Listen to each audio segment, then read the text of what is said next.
Hello everyone, if you're new to my channel, consider liking and subscribing. It will make me feel wonderful if you do that. Thanks. By the way, I also have another Naruto and Luffy fanfiction channel. If you are interested, link is in the description. One Piece, My Crew is from Otherworld, by FanficLord03. Ryunosuke accidentally traveled to the world of One Piece and was bound to the god-level pirate crew system. My crew? Yeah, it's a little special. First Division, Night Raid, from the Akame ga Kill. Second Division, the Akatsuki, led by Pain, from the Naruto world. Third Division, the Seven Deadly Sins. Adios. East Sea, Goa Kingdom, Fuchsia Village. A man stood leisurely by the coastline, watching the ship slowly disappear into the horizon. Luffy has set sail too. Ryunosuke's face showed a thoughtful expression. Ding! The god-level pirate crew system has been successfully activated. Novice gift pack received. Recruitment function unlocked. With a burst of electronic sounds, a light blue panel appeared in front of Ryunosuke. Host. Ryunosuke, 21 years old, items, novice gift pack. System functions. 100 meters portable space, recruitment mall. Title. Captain of the Dragon Hunter Pirate. Yes. Ryunosuke was a time traveler. In his previous life, he was just another worker trapped in the grueling 996 work culture, his life, fulfilled, in all the worst ways. At the same time, as a fan of the sea, he had always yearned for the freedom of adventure. Who knew that one day, he would wake up and find himself in the world of One Piece? As a time traveler, it was only natural for him to have a golden cheat ability, a system. This one was called the God-level Pirate Group System. However, the system's activation condition required him to witness Sabo, Ace, and Luffy setting out to sea. Thus, Ryunosuke, who had been reborn in Windmill Village, had only now unlocked the system. System, use the Novice Gift Pack. Ryunosuke activated the gift pack without hesitation.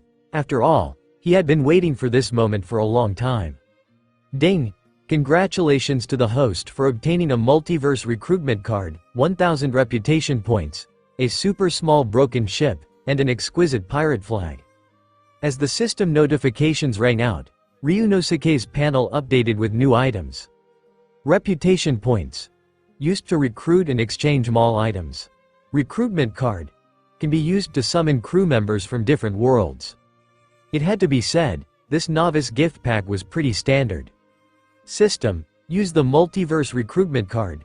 Ryunosuke had been waiting far too long to set sail. This grand line, this era of extreme chaos and ambition, would begin anew, with him at the center. As soon as he gave the command, a glowing magic circle appeared in front of him. Then, a tall, black-haired woman with cold, piercing eyes emerged. Akame. Ryunosuke instinctively called out her name. This was Akame from Akame ga Kill. In her left hand, she held the legendary Tegu, Murasama. Ding!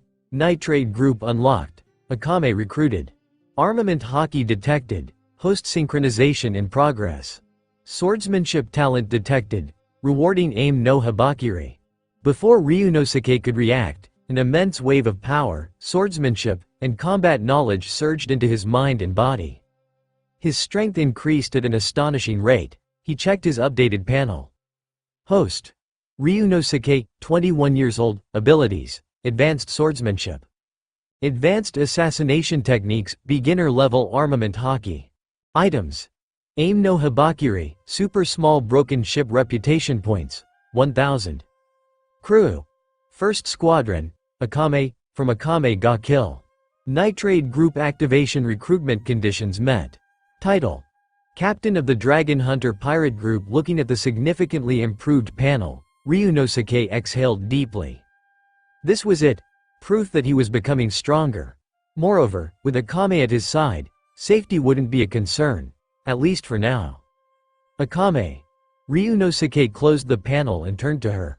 Although the system assured him that recruited crew members would be absolutely loyal, he still wanted to confirm it firsthand.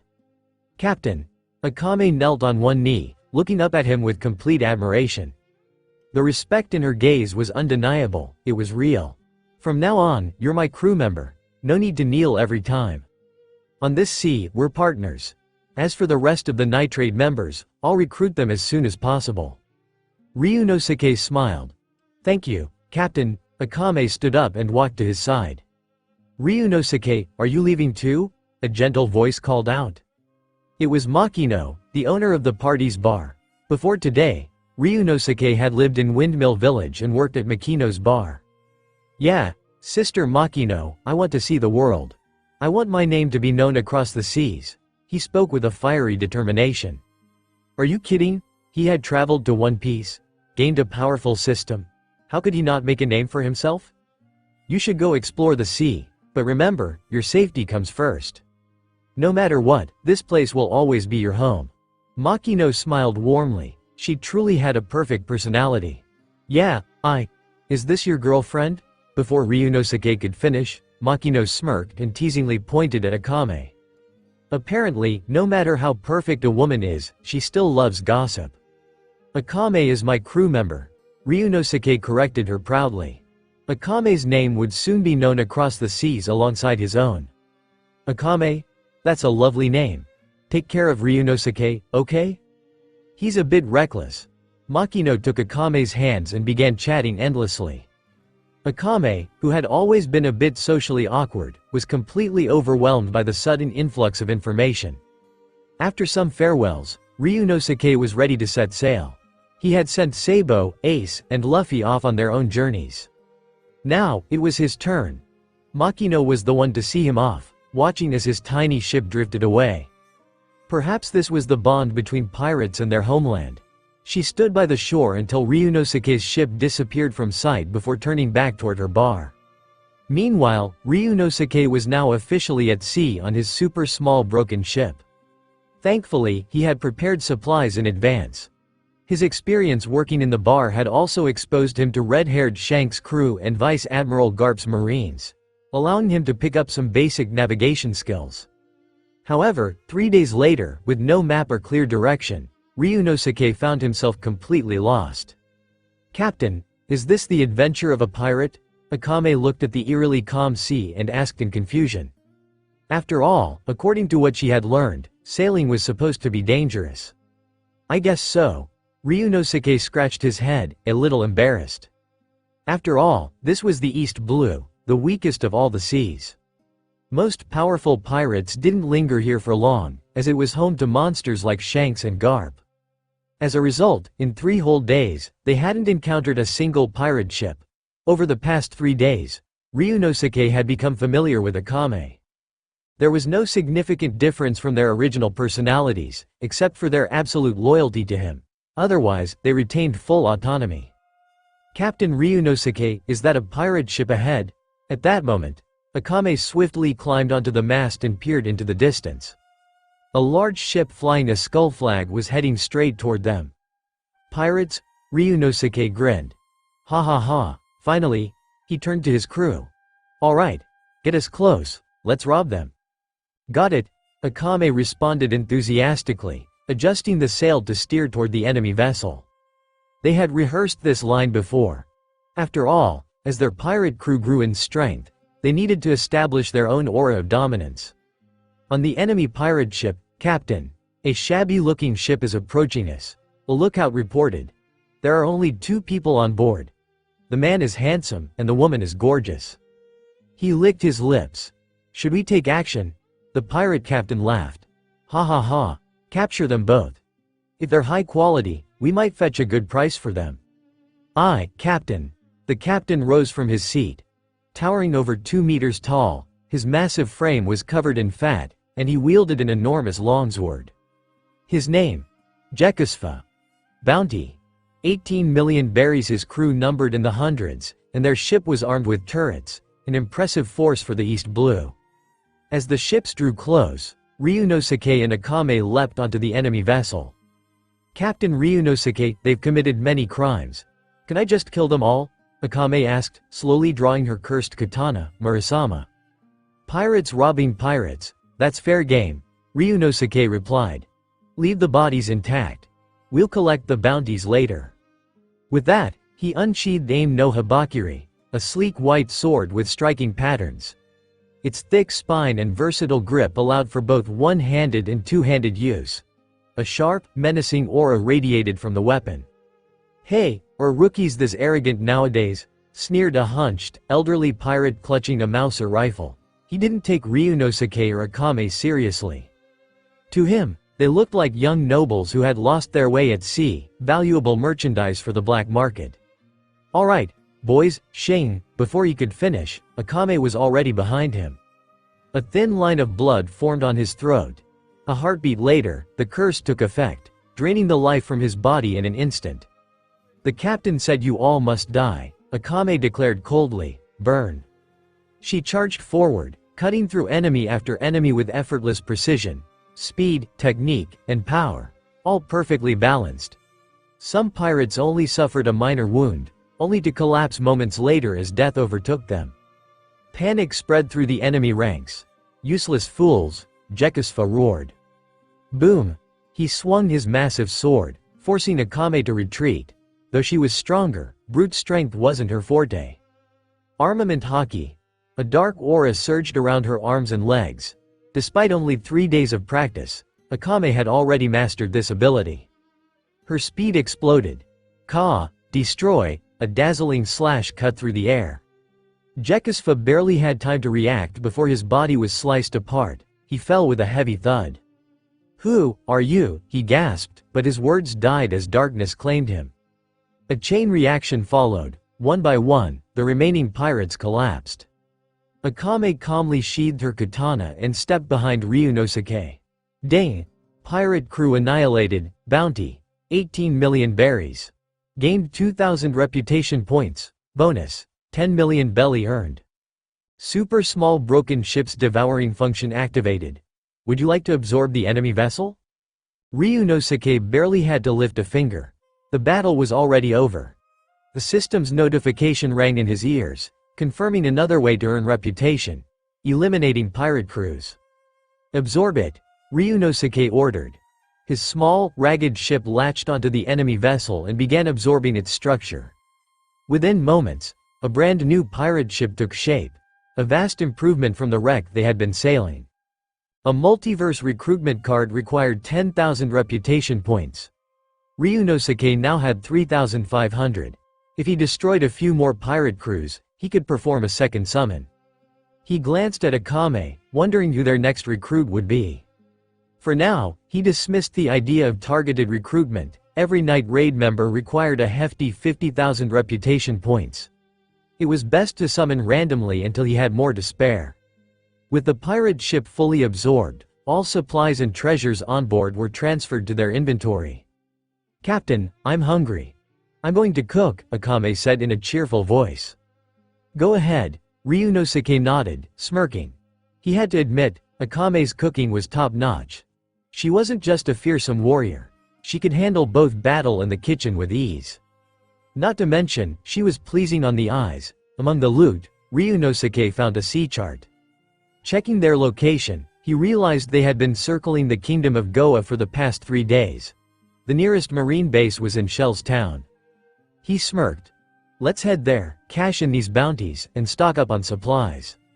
With that, Ryunosuke set their next course. At the same time, in the kingdom of Goa. Captain Kajoer, according to the reconnaissance unit, the Jekisfa pirate group has been annihilated. And it was the pirates from that small ship we detected a few days ago. Ryunosuke had just defeated the Jekisfa pirate group, and the Navy had received the report. What? Kajoer was stunned. The kingdom of Goa was under the protection of Vice Admiral Garp. Originally, they had dismissed Ryunosuke's ship, seeing that it carried only 2 people. But now, those 2 had managed to annihilate a pirate group with a bounty of 18 million, proving they were far from ordinary. Moreover, Ryunosuke's ship had remained in the waters near the kingdom of Goa for 3 days. Their intentions were becoming clear. These pirates were targeting the kingdom. As an ally of the world government, and with Garp's personal interest in protecting the region, particularly for the sake of Curly Dayton in Windmill Village and Mount Kalubo, Kadior's expression turned solemn. "Upload the information to headquarters immediately to identify this pirate crew. Everyone, remain on high alert. Officer Gula, come with me." We need to assess the strength of these pirates ourselves. Kajoor wasted no time giving orders. Pirates of this level could not be ignored. If left unchecked, they could pose a serious threat to the world. Soon, the stationed navy began mobilizing. Meanwhile, on Ryunosuke's ship. Ding! Congratulations to the host for being noticed by the navy and triggering an investigation. You have gained 500 reputation points. As Ryunosuke and Akame enjoyed their lunch, the system notification rang in his ears. The navy, Ryunosuke was momentarily stunned. He hadn't engaged the navy since setting out, so why were they suddenly investigating him? Could it be that Garp had taken an interest in him? But Luffy had already gone to sea. Shouldn't Garp be chasing after him instead? Ryunosuke was confused. Akame, finish eating quickly. We need to leave this area and head to Shell's town. He took out a map and handed it to Akame. Aside from combat and cooking, she was skilled in nearly everything else, including navigation.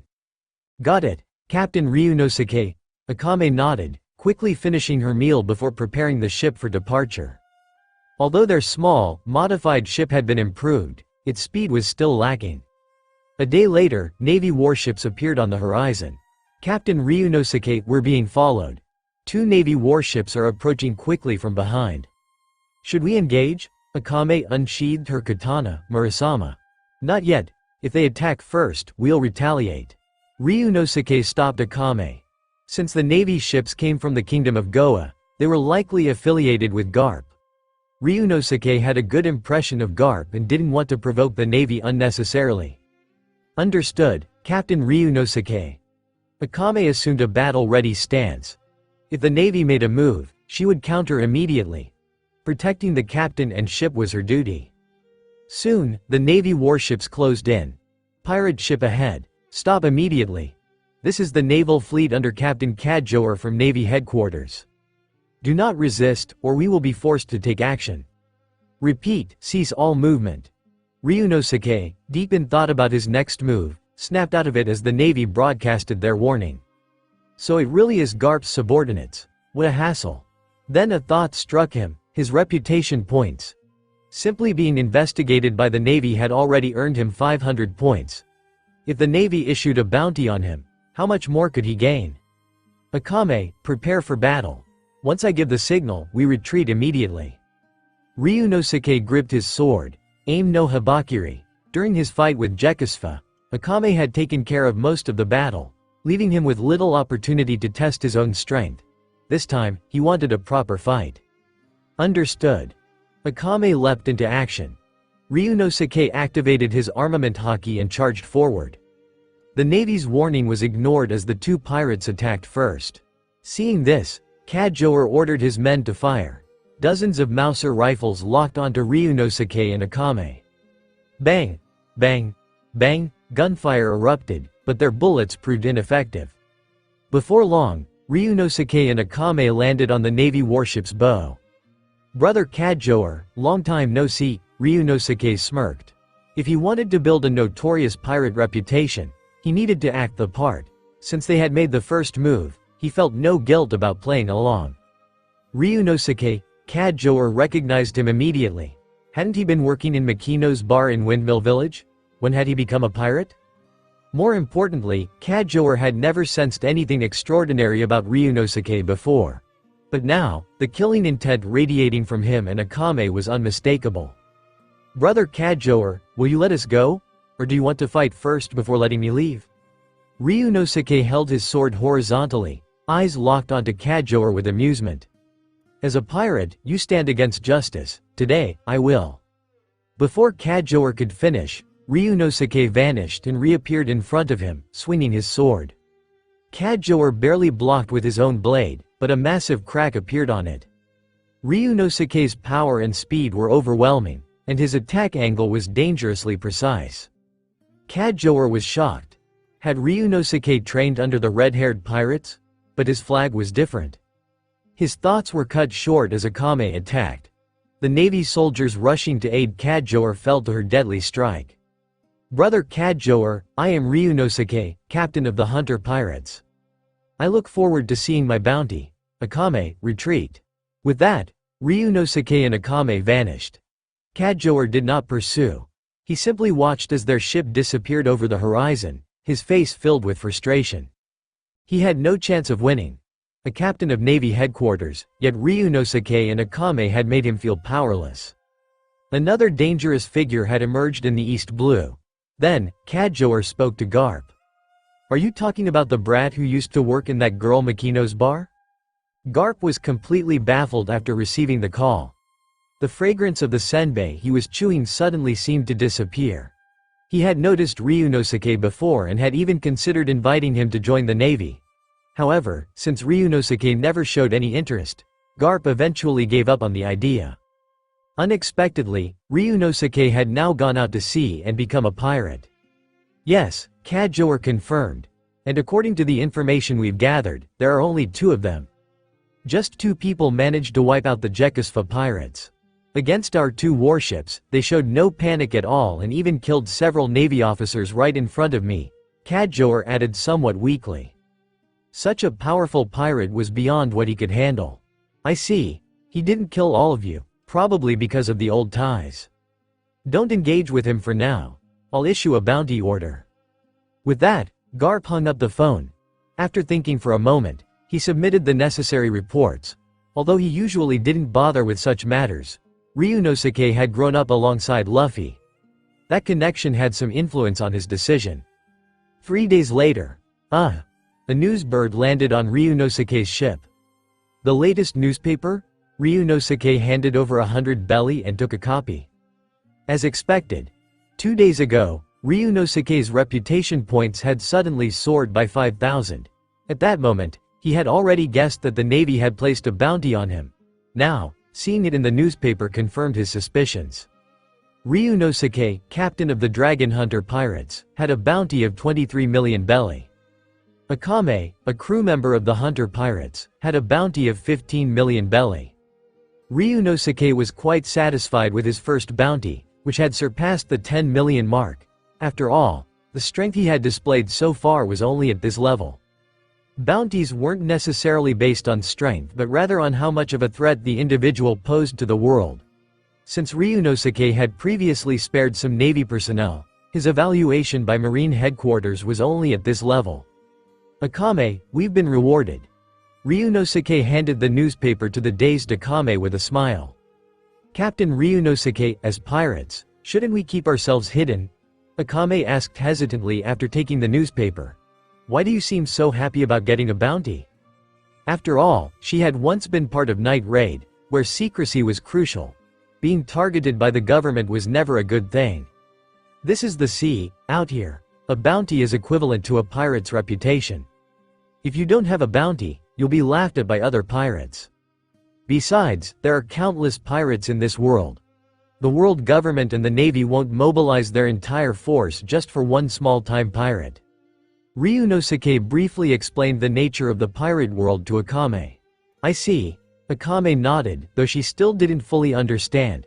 To her, the sea was completely foreign territory. There's a ship ahead. It doesn't look like a pirate ship or a Navy vessel. At that moment, Akame leapt onto the mast, scanning the horizon. Hearing this, Ryunosuke was intrigued. Could they have encountered a merchant ship? As pirates, robbing a merchant vessel seemed like the natural course of action, right? Ryunosuke smirked. Brother Ryunosuke, they seem to be coming straight for us. From the way they move, they look like the bounty hunters you mentioned. The leader is wearing a green hat. Akame jumped down, drawing his Murasama, the one-shot killer, and prepared for battle. A green hat? Bounty hunters? No way. A grim look crossed Ryunosuke's face. They were nearing the town of Shells. Judging by the timing, it was highly likely that he knew who was coming. Soon, a ship appeared in their sights. Standing at the bow of the ship was a familiar figure, causing Ryunosuke to grin. Instead of a merchant vessel, he had unexpectedly run into Roronoa Zoro. Captain Ryunosuke of the Dragon Hunter Pirates, crew member Akame. Both of you carry high bounties. You must realize what that means. Zoro stood at the bow with an arrogant expression, his voice full of confidence. Seeing Zoro, Ryunosuke almost thought he had mistaken him for someone else. Before meeting Luffy, this guy was quite the over-the-top hothead. Then again, it made sense. As a well-known bounty hunter in the East Blue, such arrogance wasn't unexpected. Akame, stand down. While Ryunosuke was still processing the situation, Akame had already prepared to attack. Seeing this, Ryunosuke immediately stopped her. If Akame fought, Zoro might not stand a chance. With Murasama's cursed ability, Zoro could end up dead with a single misstep. I'll handle this. As the captain, it's my job to take on Zoro, the pirate hunter of the East Blue. Ryunosuke said, drawing his sword, aim no habakiri. The moment Ryunosuke unsheathed his sword, Zoro's expression changed. This sword, I may not have seen it before, but I can sense its aura. It's a fine sword. I hope your skills live up to it. Zoro drew his 3 swords, then leapt forward, launching a fierce attack on Ryunosuke.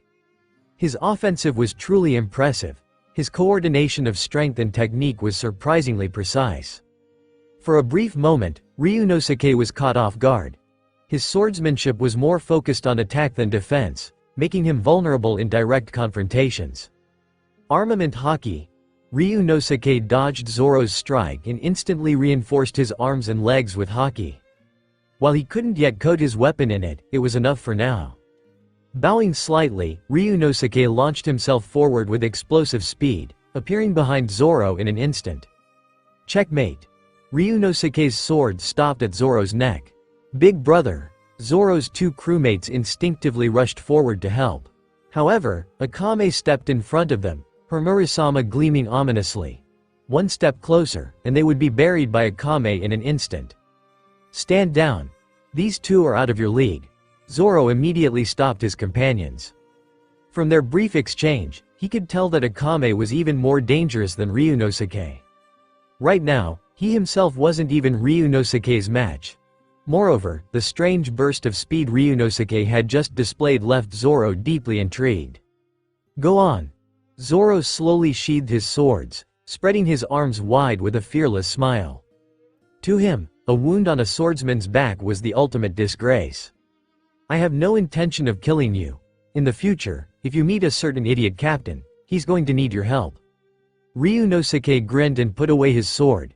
Ding, congratulations, host, for gaining the obsession of protagonist member Zoro. Reputation points 5,000. Ding, congratulations, host, for defeating Zoro. Reputation points 3,000. Swordsmanship 100. The system notification rang in Ryunosuke's mind once again. As the system prompt echoed, a smile appeared on Ryunosuke's lips. He hadn't expected that defeating Zoro would come with such a reward. But thinking about it, Zoro was an important member of the protagonist group. Defeating him and forging a bond with him would only boost Ryunosuke's reputation. Over time, as Zoro's name spread across the seas, so too would Ryunosuke's. Look, that man defeated the great swordsman Zoro, and so on. Most importantly, his reputation points had now exceeded 10,000. Tisk. With that thought in mind, Ryunosuke slashed Zoro's chest without hesitation. Remember this. It's for the scar left on your chest by that so-called super pirate. My name is Ryunosuke. After declaring his name in a dramatic tone, Ryunosuke raised his foot and kicked Zoro back onto his own ship. Then, he turned and left. Zoro was the type who wouldn't feel satisfied unless he bore a fresh wound from a fight. With the crisis resolved, Akame resumed course, sticking to their original route. Meanwhile, Zoro lay on his own ship, catching his breath. Ryunosuke, he clenched his fists. Soon, my sword will be the tool I use to surpass that man. Zoro wasn't discouraged by his defeat. Instead, his fighting spirit burned even brighter. As he lay there, his crewmates quickly bandaged his wounds. Back on Ryunosuke's ship, Akame was steering while Ryunosuke sat on the deck, raising his hand to bring up his system panel. Host. Ryunosuke, 21 years old, abilities. Advanced swordsmanship, advanced assassination, basic armament haki. Items. Aim no habakiri, small broken ship reputation points, 16,500. Crew. First Squadron. Akame, from the world of Akame no ga Kill. Night Raid Group recruitment conditions unlocked. Title. captain of the dragon hunter pirates. As for the belly he had earned, they were stored in the system's portable space. With over 16,000 reputation points, Ryunosuke had to decide whether to use them for a random recruitment or save up for a designated night raid member. After some thought, he decided to wait. For now, they were still in the East Blue, where the risk factor wasn't too high. Better to save up and summon a key member like Tatsumi or Najenda later. Not only would it grant a team bonus, but it would also make Akame feel more at home. With his decision made, Ryunosuke closed his system panel. Akame, find the nearest island to restock our supplies. We're almost out of food. He spoke with a smile. Got it. Akame picked up the sea chart, scanning it carefully. Their next target was shells, and along the way, they would pass by several villages. Any of those could serve as a supply point. The closest one was Ganardo village. With that, Akame adjusted their course and set sail. Ganardo village, a local tavern. Ganardo village was a small settlement, far from the Navy's reach and lacking any real military defense. Because of this, it had become a popular stop for pirates. Fortunately, even pirates understood the importance of supply stations like this one. As a result, they refrained from looting or destroying the village. After all, even criminals knew better than to ruin a good thing. At that moment, inside a crowded tavern, "Hey, pirate, you haven't paid yet." A timid voice cut through the noisy chatter. A group of pirates was preparing to leave when a nervous waitress stopped them. "Ha!" The pirate leading the group turned around, scowling. "Do you know who you're talking to? I am the great pirate with a bounty of 16 million, Hodoris? Eating here should be payment enough, and you dare ask me for money?" Hodoris's expression darkened with displeasure. But you ate so much." Despite her fear, the waitress bravely held her ground. "Little girl, do you have any idea what happens to those who anger pirates?" With a flick of his wrist, Hodoris lashed out. In an instant, the thin fabric of the waitress's dress was torn apart. "Ah!" Her scream echoed through the tavern, but the onlookers merely chuckled, enjoying the spectacle. None of them stepped in to help. Hearing the commotion, the tavern owner rushed out from the kitchen. But the moment he saw Hodoris, he froze in place. He knew better than to interfere. Rumor had it, a different tavern owner had been killed just for demanding payment from pirates. Faced with this reality, the owner dared not take a single step forward. "You dare offend a pirate? You should be prepared for the consequences?" Hodoris turned to his crew, grinning. "Boys, take turns." Just then, bang! The tavern doors swung open. All eyes turned toward the entrance. Two figures stepped inside, moving at a leisurely pace. Leading them was a young man, seemingly in his early 20s, yet exuding a powerful aura. He paid no attention to the commotion, walking right past Hodoris without a care in the world, heading straight for the front desk. Beside him was a beautiful young woman with long, jet black hair that shimmered like polished onyx. But despite her delicate features, her piercing gaze warned others to keep their distance. The sudden arrival of these two newcomers disrupted the pirates' momentum. Those who had been gearing up to join the fun hesitated, their faces turning sour. Hey, boy, do you have a death wish?" Hodoris's voice boomed across the tavern. "Don't you see I'm in the middle of something?" His gaze landed on the girl beside Ryunosuke. "This one's not bad either, she can join the fun too." Ryunosuke, however, remained indifferent. He reached the bar, acting as if he hadn't even heard Hodoris. Not even sparing him a glance. This blatant disregard made Hodoris's blood boil. When had he ever been treated like this? He was a notorious pirate in the East Blue, someone with a 16 million bounty. The crowd burst into laughter. "Ha ha ha, Hodoris, are you seriously being ignored? Man, you might as well quit being a pirate, go home and drink your milk. Damn, even a brat like that doesn't take you seriously." Mocking laughter filled the tavern. Hodoris's veins bulged in rage. "Want more chapters? Check my profile for extra content." Hodoris, who was already furious, became even more enraged upon hearing those words. In the world of pirates, reputation is more important than life itself. Lose your reputation, and you might as well forget about surviving in this world. "Bastard! How dare you look down on me?" Seething with rage, Hodoris drew his longsword and stormed toward Ryunosuke. Brat, I'll show you that anyone who offends me, Hotaras, won't live to see another day. With those words, he raised his sword high and swung it down at Ryunosuke. Even so, Ryunosuke didn't spare him a glance. Instead, he remained seated on the bar stool in front of the counter, unfazed. This blatant disregard sent Hotaras's anger soaring to its peak. Die! Clang! Just as Hotaras's sword came down, a katana intercepted it effortlessly. No matter how much strength he mustered, he couldn't push forward. The one who blocked it was Akame. No one even noticed when she had made her move. Swish! Clang! A muffled sound followed, and then the clang of metal hitting the ground. Hotaras collapsed, blood slowly seeping from the gash on his neck. The woman whose clothes had been torn by Hotaras trembled as she covered her mouth with both hands, terrified of making even the slightest sound. Murder. He's dead. Clearly, this was her first time witnessing such a brutal scene. Her pupils quivered in fear. Meanwhile, Ryunosuke finally spoke up. Boss, do you sell supplies here? I need some fruit and meat. Also, if possible, get me some good wine. His purpose for coming here was simple: to restock supplies. He had no intention of fighting. As for Hotaras, he had simply dug his own grave. Why yes, sir, the shopkeeper stammered, cold sweat running down his back. How much do you need? I'll prepare it immediately. Do you require preservation tools? We have ice and fresh keeping boxes for sale. He was terrified. After all, the woman who had just killed Hotaras without hesitation was merely a subordinate. If even his crew was this strong, what did that say about the man himself? The other pirates in the tavern, who had been rowdy just moments ago, fell silent one by one, afraid of provoking this mysterious and dangerous figure. Thank you. I'll take them. Ryunosuke tossed a pouch onto the counter. Here's 20 million belly. Get everything ready for me. Then, turning his gaze toward the other pirates, he pulled out a stack of bounty posters. A bounty of 11 million, leader of the Hotaras pirates. A bounty of 13 million, leader of the Rolki pirates. A bounty of 12 million, leader of the Byakuya pirates. He scanned the posters, nodding in approval. Not bad.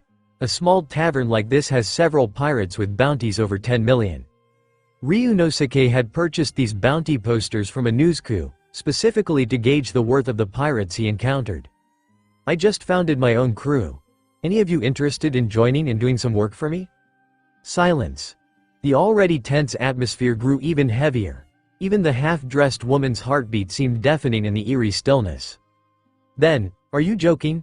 I'm a pirate captain. Why would I do odd jobs for you? We have bounties in the tens of millions. Do you have a death wish? Killing Hotaras means nothing. Do you really think you can take us all on? Tension flared once more as the pirates, notorious for their short tempers, looked ready to erupt at any moment. Ryunosuke sighed. Not interested. What a shame. I really didn't want to kill you all. After all, every pirate crew needs some deckhands. His fingers tightened around the hilt of his sword. Shing!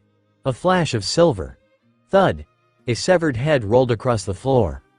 The tavern fell into dead silence. The head belonged to the captain of the Byakuya pirates, the one who had been shouting the loudest just moments ago. He's dead? Captain? Just like that? Impossible, our captain was strong. Captain!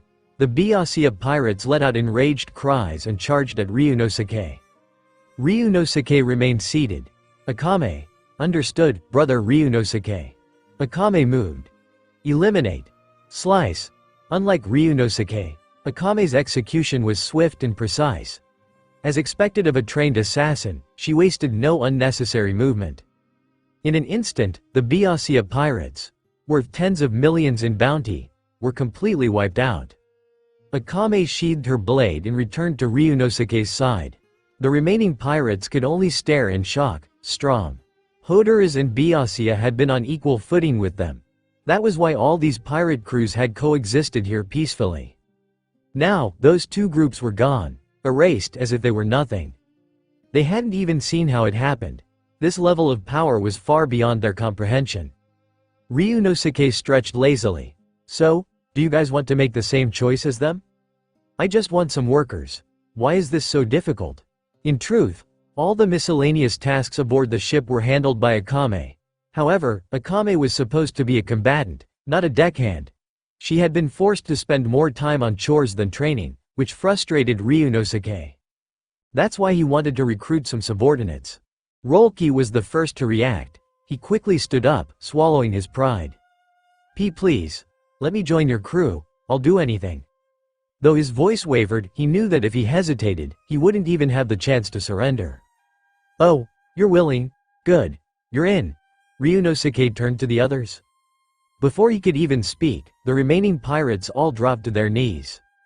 Captain, please accept us, we'll do anything. We'll work like slaves. I can wash clothes and clean decks. Me too. These so-called great pirate captains, who had once bragged about their strength, were now trembling, too scared to even wipe the sweat from their faces. Seeing their enthusiastic willingness, Ryunosuke finally smiled in satisfaction. The tavern owner had finished preparing the supplies. In addition to running a tavern, they also provided provisions for pirates. Simply operating a bar wasn't enough to survive in these times. After all, they weren't like Makino's tavern, which had the protection of an emperor of the sea and a vice admiral of the navy headquarters. Alright, since you're handymen now, get these supplies loaded onto the ship. Remember, the captain you serve is none other than Lord Ryunosuke, captain of the Dragon Hunter Pirates. Move it, Akame, acting like an authoritative big sister, issued the orders. Upon hearing her command, everyone had long forgotten about their earlier lustful thoughts toward her. This beautiful woman harbored a terrifying demon inside her. Yes, ma'am. The pirates scrambled to carry the supplies. As they left, Ryunosuke stood up, preparing to depart the tavern. My lord, the tavern owner hesitated, as if struggling with something. Speak your mind, Ryunosuke said calmly. Sir, these pirates only show you respect on the surface. If you take them with you, they may rebel one day. I fear for your safety. Having witnessed Ryunosuke eliminate the troublemakers in his tavern and place a hefty order, the owner gathered the courage to speak. Ryunosuke raised an eyebrow, amusement flickering across his face. I think you misunderstand. I don't need their loyalty. They just need to be afraid, so terrified that it seeps into their very bones. With that, Ryunosuke turned and walked away. Only after Ryunosuke had disappeared for several minutes did the tavern owner collapse to the ground, trembling. What kind of being was I just speaking to? Is this the embodiment of absolute evil? His voice quivered as he muttered his thoughts aloud. Of course, Ryunosuke neither knew nor cared about this. He had recruited these pirates purely for convenience, handling the mundane chores of a pirate crew. With them aboard, he wouldn't need to handle trivial tasks personally. Beyond that, they were meaningless to him. Ding! You have annihilated 2 pirate crews worth 2 million belly each. Rewarding. Ding! You have subdued 3 pirate crews worth 3 million belly each. Rewarding. A system notification rang in Ryunosuke's mind. TCH, this system sure has a delay. By the time Ryunosuke arrived at the port, the pirates had already finished loading all the supplies onto the ship. Some had even started wiping down the hull. He had to admit, their labor skills weren't bad. Moreover, the 3 pirate captains, Rolki, Alec, and Dor, had some decent strength. They might just be passable as enforcers. Upon seeing Ryunosuke and Akame approach, the pirates immediately ceased their work, lined up, and stood at attention before the ship in 2 orderly rows. Thud, thud, thud, as Ryunosuke and Akame walked toward them, the pirates felt their nerves tighten. After all, mere moments ago, they had barely escaped death at the hands of this man. Captain. Lord Akame. The entire crew bowed at a perfect 90-degree angle. Seeing their obedience, Ryunosuke's mischievous side surfaced. This feeling wasn't bad at all. We'll rest for the night and set sail tomorrow. He issued the command without any further words. There was no need to formally welcome them. They were just handymen, nothing more. With that, Ryunosuke returned to his lounge chair on the ship, stretching out lazily. Yes, Captain. The pirates responded in unison, then rushed to finish their preparations. Lying on his lounge chair, Ryunosuke shut his eyes for a nap. This journey had begun to shift his mindset, strength, power. These things inevitably changed a person's outlook. As someone reincarnated from Earth, Ryunosuke had initially held onto his old way of thinking. But in the world of One Piece, that mentality was far too naive and powerless. In fact, it was beginning to feel like a burden. Suddenly, a thought echoed in his mind. Then don't be human. The truth was evident. Destruction led to creation. His perspective was being reshaped by the sea's harsh reality. Pirates weren't just about freedom. Look at Luffy. He was practically a marine disguised as a pirate. The trouble he caused for pirates across the world made the Navy's job easier. No wonder Akainu wanted him dead so badly. He was practically taking over his job. As random thoughts drifted through his mind, sleep finally took over. The next morning, Ryunosuke and his crew set sail for Shell's town. Meanwhile, at a marine base. What? You claim to know the whereabouts of the newly wanted pirate, Ryunosuke, captain of the Dragon Hunter pirates. He's still in your town and has killed 2 pirate crews? Understood. Once verified, your reward will be issued. The marine put down the Den Den Mushi and immediately reported to his superior. Not bad. A pirate worth 18 million berries, and he's already wiped out 2 crews worth tens of millions. No need to act immediately. Report this to headquarters. Increase his bounty. That'll get me more merit points. A marine officer chuckled slyly. The information quickly made its way to marine headquarters, and soon, they began verifying it. Ding! Congratulations, host. The Marines have taken notice of you. Your bounty has increased, reputation points 3,000. At that moment, Ryunosuke was practicing his swordsmanship when the system notification rang in his head. Huh? The Marines? He paused, puzzled. He didn't recall encountering the Marines at any point. What's up with them? Have they got nothing better to do than randomly increase pirate bounties? However, Ryunosuke didn't dwell on it. Gaining reputation points wasn't a bad thing, after all. With his newly recruited handymen, their travel speed had increased significantly. Akame no longer needed to handle lookout and navigation duties. This meant both of them had ample time to train. As for the pirates' former flags, they had all been replaced. Even for a crew of mere handymen, Ryunosuke would not allow other pirate insignias to fly under his command. This was the basic principle of being a pirate. Brother Ryunosuke, he says he has something to discuss with you. While Ryunosuke was mid-swing with his sword, Akame approached with Rolki in tow. Rolki stepped forward and knelt on one knee before Ryunosuke.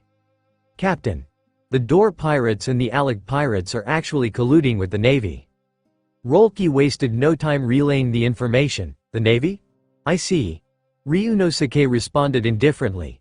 To him, those 2 pirate crews were nothing more than errand boys. Their actions didn't warrant much concern. After all, it wasn't uncommon for the Navy to collude with pirates in the East Blue. For Ryunosuke, this was insignificant. Captain, I'm willing to eliminate any hidden threats for you. I hope to become a trainee crew member. Noticing Ryunosuke's lack of enthusiasm, Rolki pressed forward. Yes, Rolki was a pirate with ambition. Since he had chosen to follow Ryunosuke, he didn't want to be just another errand boy. Though he couldn't officially join the crew right away, becoming a trainee was a significant step forward. A trainee crew member. Ryunosuke pondered for a moment. As the saying goes, a soldier who doesn't aspire to be a general isn't a good soldier. Rolki's ambition at least proved he had potential. You're now an apprentice of the Dragon Hunter pirates. As for those 2 pirate crews, leave them be for now. Just keep them busy with chores. Ryunosuke spoke calmly. Hearing this, Rolki's face lit up with joy. Thank you, Captain. I'll make sure those errand pirates do their job well. Rolki declared before leaving happily. Meanwhile, in Kokoyashi village. Arlong, aren't you going too far lately? Several villages are starting to revolt. If this keeps up. Colonel Nezumi trailed off, his narrow, rat-like eyes glancing at the fishman sitting before him. Arlong, seated at the head of the table, clearly didn't take the Navy officer seriously. And why would he? Whether in terms of strength or influence, Nezumi was nowhere near his equal. Taking a bite from the dragon's share was no easy feat. One had to be prepared to die for it. Of course, Nezumi had his own leverage. If Arlong wanted to maintain his reign in the East Blue, he still needed Nezumi's cooperation. Public resentment isn't my concern. Nezumi, let me remind you, If you take my money, you do your job. Otherwise, crack. Arlong crushed the wine glass in his hand, startling the Navy officer. Nezumi had always been a coward at heart. A rat in both name and nature. Arlong, I have a chance to be promoted to a headquarters officer. If you help me, my jurisdiction in the East Blue will expand. And when that happens, all those territories will be yours as well. Nezumi finally revealed his true purpose. He had never intended to reprimand Arlong. His earlier words were merely a prelude. Headquarters officer? Nezumi, you'd better tread carefully. If you need me to spell it out for you, there won't be any turning back. Arlong warned. I understand. This is the intel. I'll keep an eye on things and withdraw the Navy when necessary. All you need to do is take care of this man, Nezumi said, pulling out a bounty poster along with a Den Mushi. On the poster was an image of Ryunosuke, dragon hunter pirates? Ha ha ha ha. Ha ha ha ha ha ha. With a name like that, there's no way I'm letting him leave the East Blue alive. Arlong laughed wickedly, grabbing the bounty poster and leaving. Just the name alone, Dragon Hunter, was an outright challenge. Of course, the dragon Ryunosuke hunted was not the one Arlong assumed. Watching Arlong depart, a sly grin crept onto Nezumi's face. He, too, had his own moves to make. The entire East Blue was about to be shaken. The Navy, long absent from these waters, suddenly took to the seas. Warships patrolled the ocean, striking fear into the hearts of small-time pirates. Was the so-called safe haven of pirates about to turn into a battlefield? Many pirates chose to lay low, waiting for the storm to pass before resuming their adventures. Back aboard the Dragon Hunter pirates' ship, the Door pirates and the Alec pirates slowly spread out to the sides. Their ships, like wings, flanked Ryunosuke's small, battered vessel. Meanwhile, the Rolki pirates lingered at the rear. Brother Ryunosuke, the Door and Alec pirates seemed to be adjusting their navigation. Shall we? Akame approached, gripping Murasama as she spoke calmly. Ignore them for now. If we strike too soon, we'll scare away the real prey. Ryunosuke smirked. From the beginning, he had known the Door and Alec pirates were up to something. But he had allowed them to linger because they made excellent bait. Rather than diving headfirst into chaos, it was better to wait until the battle came to him. Understood. By the way, brother Ryunosuke, is the government of this world as corrupt as it seems? Akame brushed her hair back, a hint of naive curiosity in her tone. Corrupt?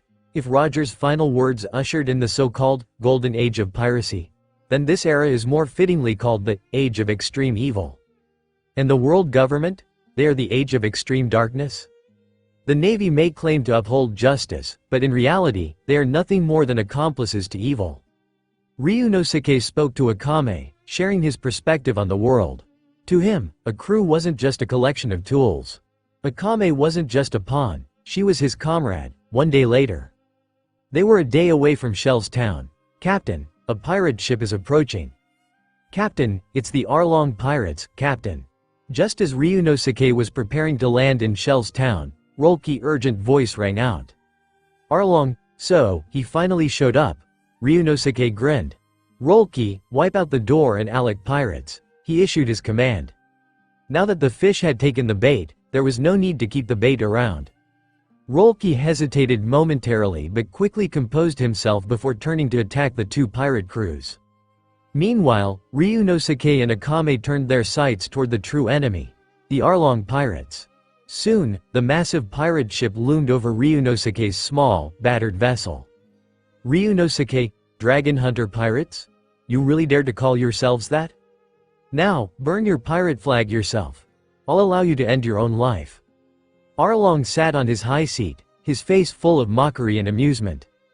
If Ryunosuke had chosen this name, he should have been prepared for the consequences. Arlong, a slave once imprisoned by the celestial dragons. After being freed by Fisher Tiger, he joined the Sun Pirates. Later, he formed the Arlong Pirates. Nothing more than a stray dog who lost his home, too scared to even set foot on the Grand Line, so he hides in the weak seas of the East Blue. And now, you think you have the right to be arrogant? They say you shouldn't hit someone in the face when insulting them, and you definitely shouldn't expose their deepest wounds. but Ryunosuke didn't care. He struck straight at Arlong's pride, branding his words onto the fishman's soul like a red-hot iron. Arlong, who had been grinning moments ago, instantly turned livid. His amusement was gone, replaced by pure fury. Ryunosuke's words had ripped open the wound he wanted to forget, pouring salt and acid into it. "Boss Arlong, kill him. Damn humans. Just as filthy and vile as ever. You dare mock us? We are the Arlong pirates, tremble before us?" A chorus of enraged shouts erupted from the fishmen crew. Arlong's entire body trembled with rage. His twisted expression showed just how deeply those words had cut him. With a sharp, grating sound, Arlong drew his massive saw blade sword, Kiribachi. Then, without hesitation, he dove into the sea. His top officers, Hachin, Karubi, and Chu, followed instantly. They sensed a dangerous aura from Akame and knew they couldn't afford to hesitate. Boom! Arlong accelerated in the water, bursting out like a torpedo. His Kiribachi slashed toward Ryunosuke in an instant. Little bug, die. To Arlong, Ryunosuke, just 1.8 meters tall, was nothing more than an insignificant pest. A mere human could never match the raw strength of a fishman, and with the added momentum from his aquatic acceleration, Arlong believed his power had reached its peak. There was no way this weakling could withstand his strike. Clang! A deafening clash rang out. Arlong's eyes widened in shock. With just one hand, Ryunosuke had effortlessly raised his sword and blocked the full force of his attack. In that instant, Arlong realized something terrifying. He had made a grave mistake, but it was too late to turn back now. The battle had begun. If he couldn't kill Ryunosuke now, then he would be the one to die. Die, die. Panic surged through Arlong's mind. The more he thought about it, the more desperate he became. He swung his saw blade wildly, each strike fueled by fear and rage. Slowly, the rage faded. Only fear remained. Driven to his limits, Arlong's power suddenly surged beyond its normal constraints. "Not bad," Ryunosuke remarked, blocking each attack effortlessly. "The natural fighting power of fishmen is indeed remarkable. But your arrogance makes you unfit for life on land." With ease, he parried every single one of Arlong's frenzied slashes. Meanwhile, Akame had already finished off Karubi and Chu. Hachin, despite being a skilled swordsman, was severely injured. After being wounded by Murasama, he made the desperate choice to cut off his own arm and retreat into the sea. Akame didn't chase him. She had no experience fighting underwater, and she wasn't about to start now. Instead, she stood silently, watching Arlong with cold, predatory eyes. The moment Ryunosuke gave the order, she would end him instantly. Arlong felt like he was facing an immovable mountain. No matter how hard he tried, he couldn't shake it. At the same time, he could feel the icy gaze of death itself watching him from the side. This chilling sensation made him feel like he was sinking into an abyss of despair. "Akame, go help Rolki clean up the battlefield," Ryunosuke instructed casually. Hearing his words, Akame tossed the corpses of Karubi and Chu overboard, then used them as a springboard to leap toward the door and Alec pirates. Impossible. This is impossible. How can a mere human possess such overwhelming strength? Arlong's mind shattered under the weight of this realization. "I'll kill you. I'll kill you. Arrrrgh." He had completely lost himself in madness. No longer thinking rationally, he threw everything he had into his attacks. The same man who had plunged countless villages into darkness and fear was now experiencing that same terror himself. And standing before him was an unshakable force, a darkness he could never hope to overcome. "I think it's time to wrap this up." Ryunosuke's voice was calm, almost mocking. "Arlong, bounty of 20 million berries. The highest bounty pirate in the East Blue. And this is all you've got? You call yourself a pirate? Don't make me laugh." The moment he finished speaking, Ryunosuke unleashed his armament haki. Up until now, he had been blocking Arlong's attacks purely with physical strength. Now, with his haki coating his sword, he swung down with terrifying force. Krrsh. The strike cleaved through Arlong's kiribachi and carved a massive wound across his chest. One blow. That was all it took to completely shatter Arlong's fighting spirit. Ryunosuke followed up with a powerful kick, sending Arlong crashing into the sea. He was no longer a pirate. To Ryunosuke, Arlong was nothing more than a stepping stone, a way to gain reputation. Killing him? That was unnecessary. He wasn't Luffy, who went around doing free work for the Navy. Besides, Ryunosuke could already sense the scent of the Navy closing in. With Arlong defeated, the remaining fish men abandoned ship and fled into the sea, too terrified to even retrieve their own vessel. This worked perfectly for Ryunosuke, who immediately claimed their pirate ship as his own. On the other side, with Akame joining the fight, the Door and Alec pirates were swiftly wiped out. Ding! Congratulations to the host. Your broken ship has absorbed resources and upgraded to a primary extremely evil battleship. As the system notification rang, Ryunosuke's small, tattered boat transformed before his eyes. A menacing black dragon head appeared at the bow. The hull expanded to twice its original size, now adorned with ominous black and red accents. Rows of fearsome cannons lined its sides, and even the pirate flag grew larger and more intimidating. Just the sight of it exuded overwhelming dominance. A fitting ship for the journey ahead. At that moment, Rolke steered his pirate ship closer. Staring at the massive warship before him, his face twisted in shock and horror. Where is Captain Ryunosuke? Just moments ago, Ryunosuke's small and tattered ship had been in that exact spot. Now, in its place stood a monstrous warship, its fearsome design and ominous colors exuding an overwhelming sense of dread. Most importantly, this was exactly where Ryunosuke's ship had been. Could it be, Captain Ryunosuke was killed? But who could have done it? Just as Rolke was lost in thought, Akame suddenly leapt onto the terrifying warship before him. Sister Akame, this, he, ha ha ha ha, so that's it, I'm not as decisive as Sister Akame, am I? As an apprentice crew member, I have to avenge Captain Ryunosuke as well. Little ones, attack. Rolke hesitated for a moment, then gave the order to engage. In his mind, Akame had already taken the initiative to avenge their captain, while he himself had been too afraid, too uncertain. Was this the difference between an official crew member and an apprentice? Feeling ashamed, Rolke clenched his fists and charged forward. Captain! But the moment he landed on the deck, he saw Ryunosuke standing calmly at the bow of the ship, completely unharmed. This, could it be, Rolke, you performed well. From now on, you're a full-fledged crew member. Take the lead. Set course for Shell's Town. Ryunosuke could see the emotions flashing across Rolke's face but didn't dwell on them. The plan had to move forward. Ah, Captain is mighty, I, Rolke, will serve the captain with my life and soul. I'll lead the way immediately. All his doubts and questions vanished in an instant. Overjoyed, Rolke rushed off to steer the ship. Watching Rolke's excited antics, Ryunosuke couldn't help but feel that this crew member had a few screws loose. However, he chose to say nothing.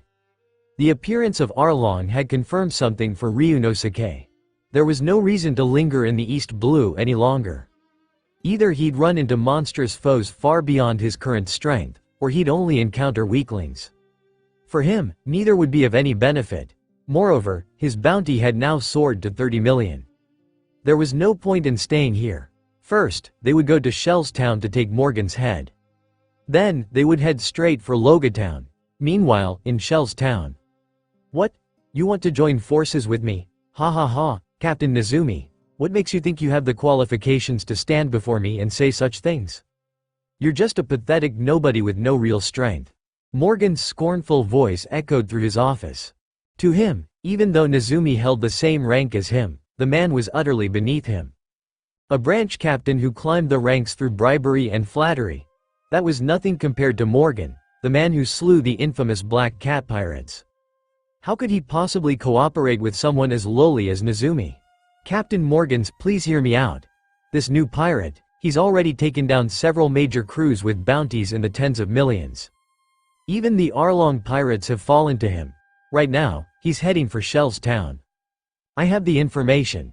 You have the power. With your axe, such a pirate will surely meet his end. Nezumi's eyes gleamed as he spoke with a sycophantic smile.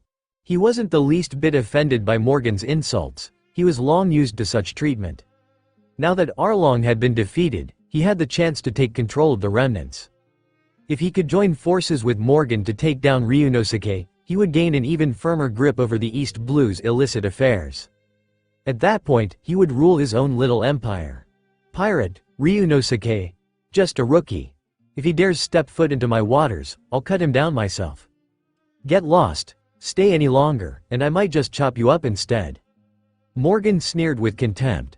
I can pay to make your statue even bigger. Nezumi added, unfazed. Morgan's eyes lit up. Although he had already drained most of Shell's town's wealth and forced its people to build a grand statue of him, Nezumi's proposal piqued his interest. HMPH, fine. I'll let you assist me, but the pirate's head belongs to me. Morgan brandished his axe with a menacing grin. Nezumi merely smiled flatteringly in response. Yet, deep inside, he was grinning for another reason. Captain Morgan, a pirate ship has entered the inner sea. Based on reports, it's the infamous Dragon Hunter pirates, with a bounty of 30 million. A marine officer burst into the room, delivering the urgent news. So, they've arrived. Nezumi, watch closely. This is the grandeur of a true hero of justice, not the pathetic scheming of your kind. Morgan declared proudly as he put on his coat and prepared to depart. Nezumi quickly followed behind him. At the same time, 3 marine warships sailed into the inner sea of Shell's town. These reinforcements had been summoned by Nezumi. To take down Arlong, Ryunosuke had to be powerful. In Nezumi's mind, even if Ryunosuke had won, he must have suffered significant losses in doing so.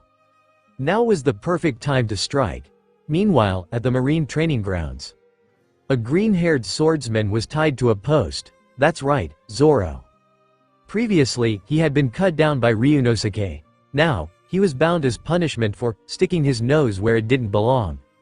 Nearby, a young man in a straw hat and a little girl had arrived at the scene. Navy? What are they up to? Luffy asked in confusion. Fear? No, there was no fear at all. After all, Garp had frequently visited him before he set sail. He had seen plenty of Marines growing up. Since they weren't attacking him, he didn't really care. On the other hand, Kobe was trembling in terror. After all, he was still technically a pirate. Captain, there are warships approaching us. The leading ship belongs to Morgan, the captain of the Navy branch stationed in Shell's town. Morgan and his men were quick to respond, heading out to sea without delay. Before long, their fleet appeared just ahead of Ryunosuke and his crew. Perfect timing. I was just planning to look for him, Ryunosuke said, lifting a corpse from the ground. Without hesitation, he leapt straight toward the approaching warship. What's the captain trying to do? I think he mentioned earlier that he was going to turn in the pirate's head for a bounty. But, we're pirates too. I don't get it, isn't this suicide? The crew was completely baffled. After their brutal battles with the Door pirates and Alec pirates, only 21 handyman remained. Seeing Ryunosuke charge forward alone had them scratching their heads in confusion. Then Akame jumped after him, adding to their disbelief. Are they seriously taking on 4 Navy warships with just the 2 of them? It was insane. Normally, pirates would run the moment they spotted a Navy ship, whether they could win or not. Attacking a Navy warship was a whole different level. That would make them targets of high-ranking officers. If a school officer couldn't handle it, a general would be sent. To avoid unnecessary trouble, and because the Navy was no joke, most pirates wouldn't even think of doing something like this. But Ryunosuke's actions? Absolutely confusing. Bang! Bang! Ryunosuke and Akame landed side by side on Morgan's warship. Ryunosuke, captain of the Dragon Hunter pirates. Akame, combat specialist, Morgan sneered. Coming here yourself? You must be ready to die. He raised his axe, its sharp edge glinting under the sun. To him, Ryunosuke's arrival was suicide. Thud, thud, thud. Ryunosuke unsheathed his long sword and casually tossed several severed heads across the deck. Each one rolled toward the Navy soldiers. What the hell? Just when everyone thought Ryunosuke was going to start a fight, he dumped a pile of heads at their feet. These are pirates with bounties in the tens of millions, Ryunosuke said casually. 7 heads total. I want 100 million berries. That's right. He was here to cash in.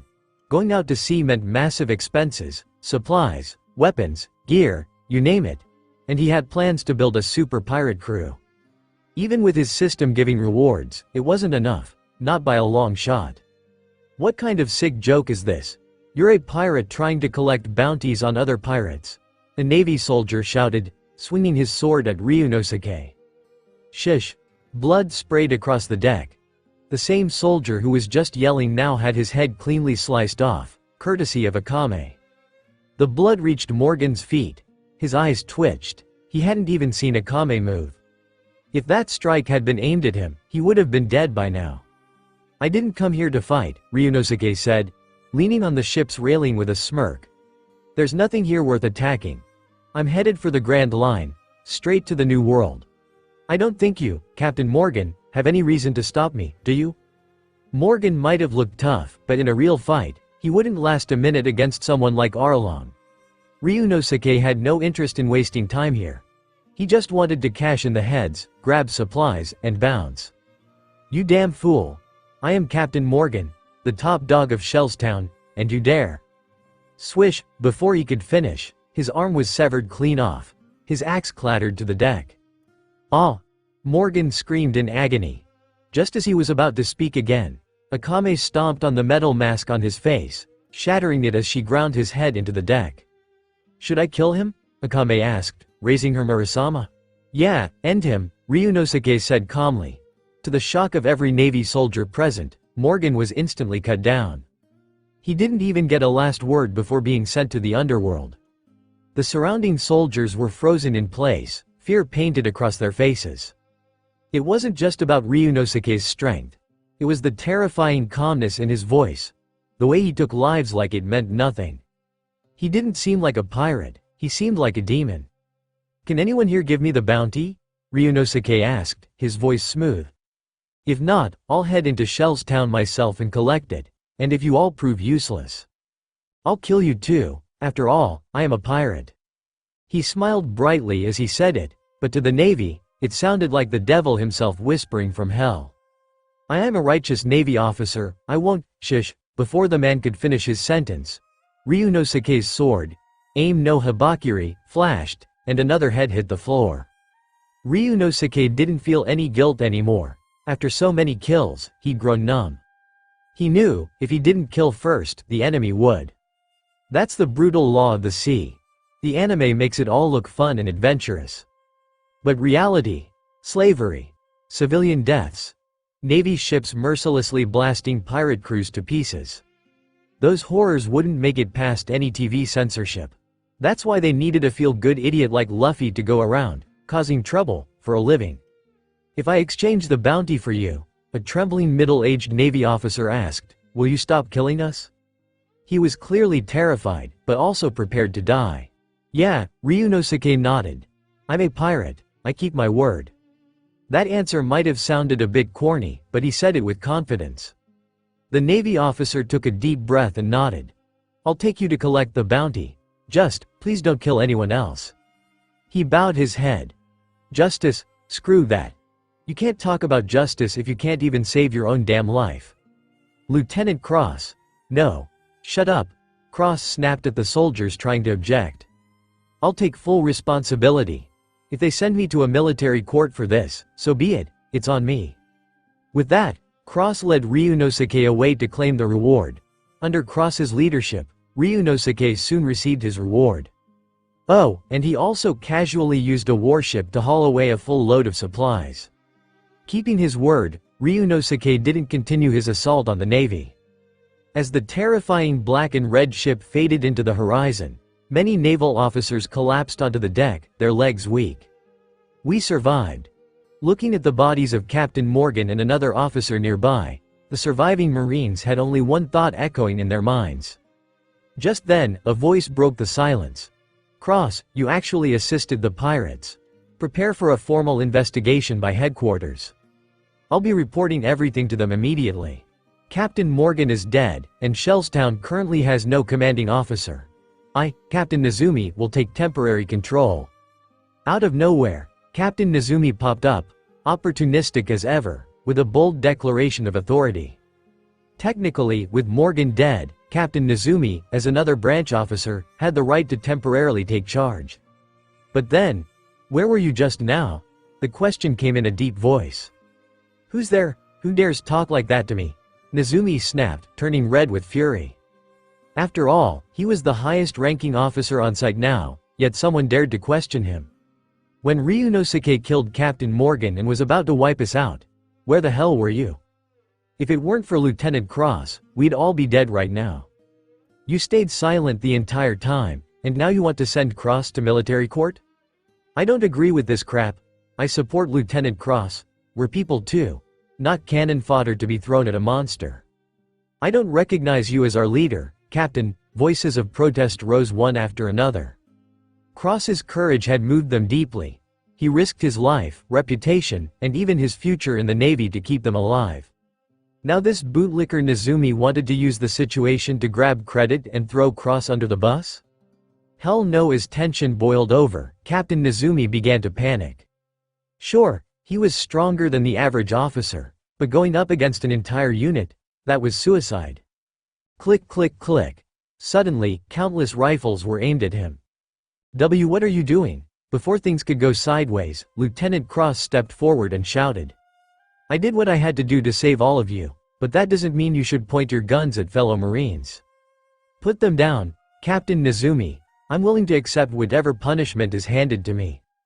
Cross walked calmly to the front, a relieved expression on his face. This is what he wants. Let's go. Captain Nezumi, trembling, took Cross into custody. But a group of Marines followed closely behind. If he dared do anything shady to Cross, they'd react instantly.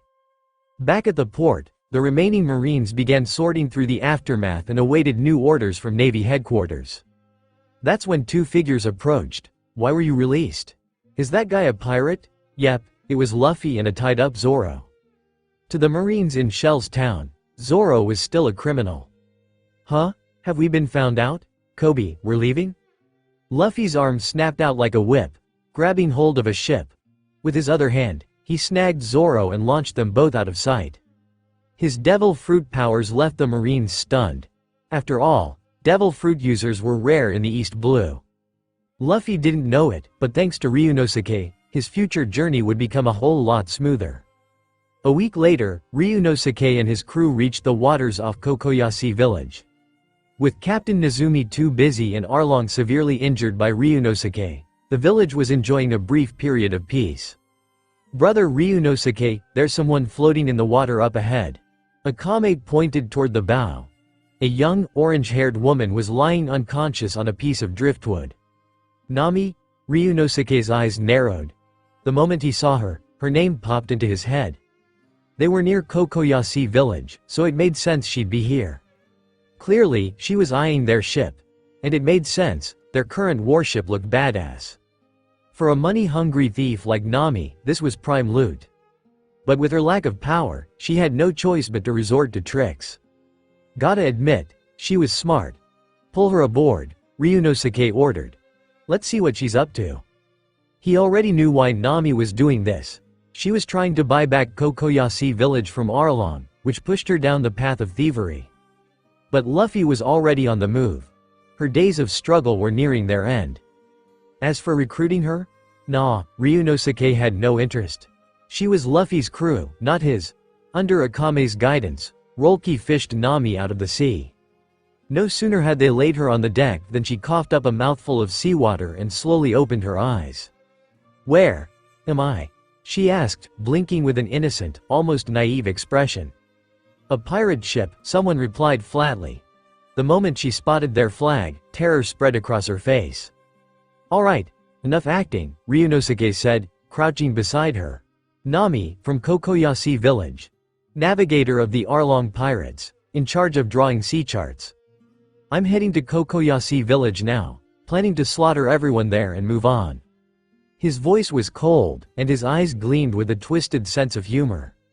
The murderous aura around him was so dense it felt like a physical weight crashing over Nami. She was terrified. She'd only boarded the ship to steal something, but now, she realized she'd boarded the wrong damn vessel. What kind of monster was this guy? Seeing her so scared, Ryunosuke's inner troll was thoroughly satisfied. Nami was still too green, whether in strength or acting. And clearly, her fear response was hardwired in. She was nearly in tears from just a few words. "Brother Ryunosuke, a merchant ship just appeared ahead," Akame called out from the deck. "Merchant ship?" Hearing Akame's words, Ryunosuke stood up and walked to the side of the ship. He picked up the telescope and spotted a luxurious merchant ship floating in the nearby sea. But this didn't look like any ordinary merchant ship. As a pirate, Ryunosuke never considered buying supplies if he could just steal them. And from the looks of it, this ship was definitely carrying something worth stealing. Justice had nothing to do with Ryunosuke. He was a pirate through and through. After spotting the merchant ship, Ryunosuke left Nami behind and immediately gave the order to attack. Seeing this, Nami felt a sudden urge to escape. It was too dangerous to stay on this guy's ship. Not to mention, the fact that he knew every detail about her earlier made it pretty clear. He came here to attack Kokoyashi village. She had to get back before they reached the village. Warn everyone. Get them out. Because for the first time in a long while, she genuinely felt the presence of death hovering around Ryunosuke. "Ms. Nami, please remain on the ship for a while." Just as Nami was about to sneak away, Akame appeared in front of her, blocking her path. Her tone was calm but firm. Akame's wasn't as naive as she looked. She was experienced, sharp enough to lead the night raid's newcomers and run missions. Underestimating her would be a mistake.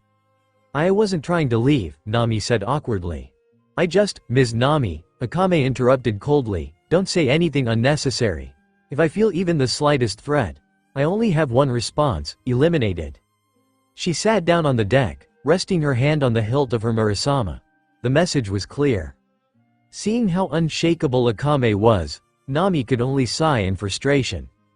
Meanwhile, Ryunosuke stood at the bow of the ship, his eyes locked on the massive, extravagant merchant ship now just ahead. Such a lavish vessel was bound to have guards, and the closer they got, the more off it felt. This wasn't just a merchant ship. It was something else entirely. No regular trade vessel had this kind of defense, nor this level of luxury. Even weirder, when the people aboard spotted the approaching pirates, they didn't panic. No screaming. No running. No signs of fear. Some of them, dressed like nobles, were casually sipping wine and chatting like nothing was happening. One of them, a fat noble with a goblet in his pudgy hand and a voice that cracked like a rooster, smirked and said, "Didn't expect pirate entertainment today." He turned lazily to his guards. "Take care of them.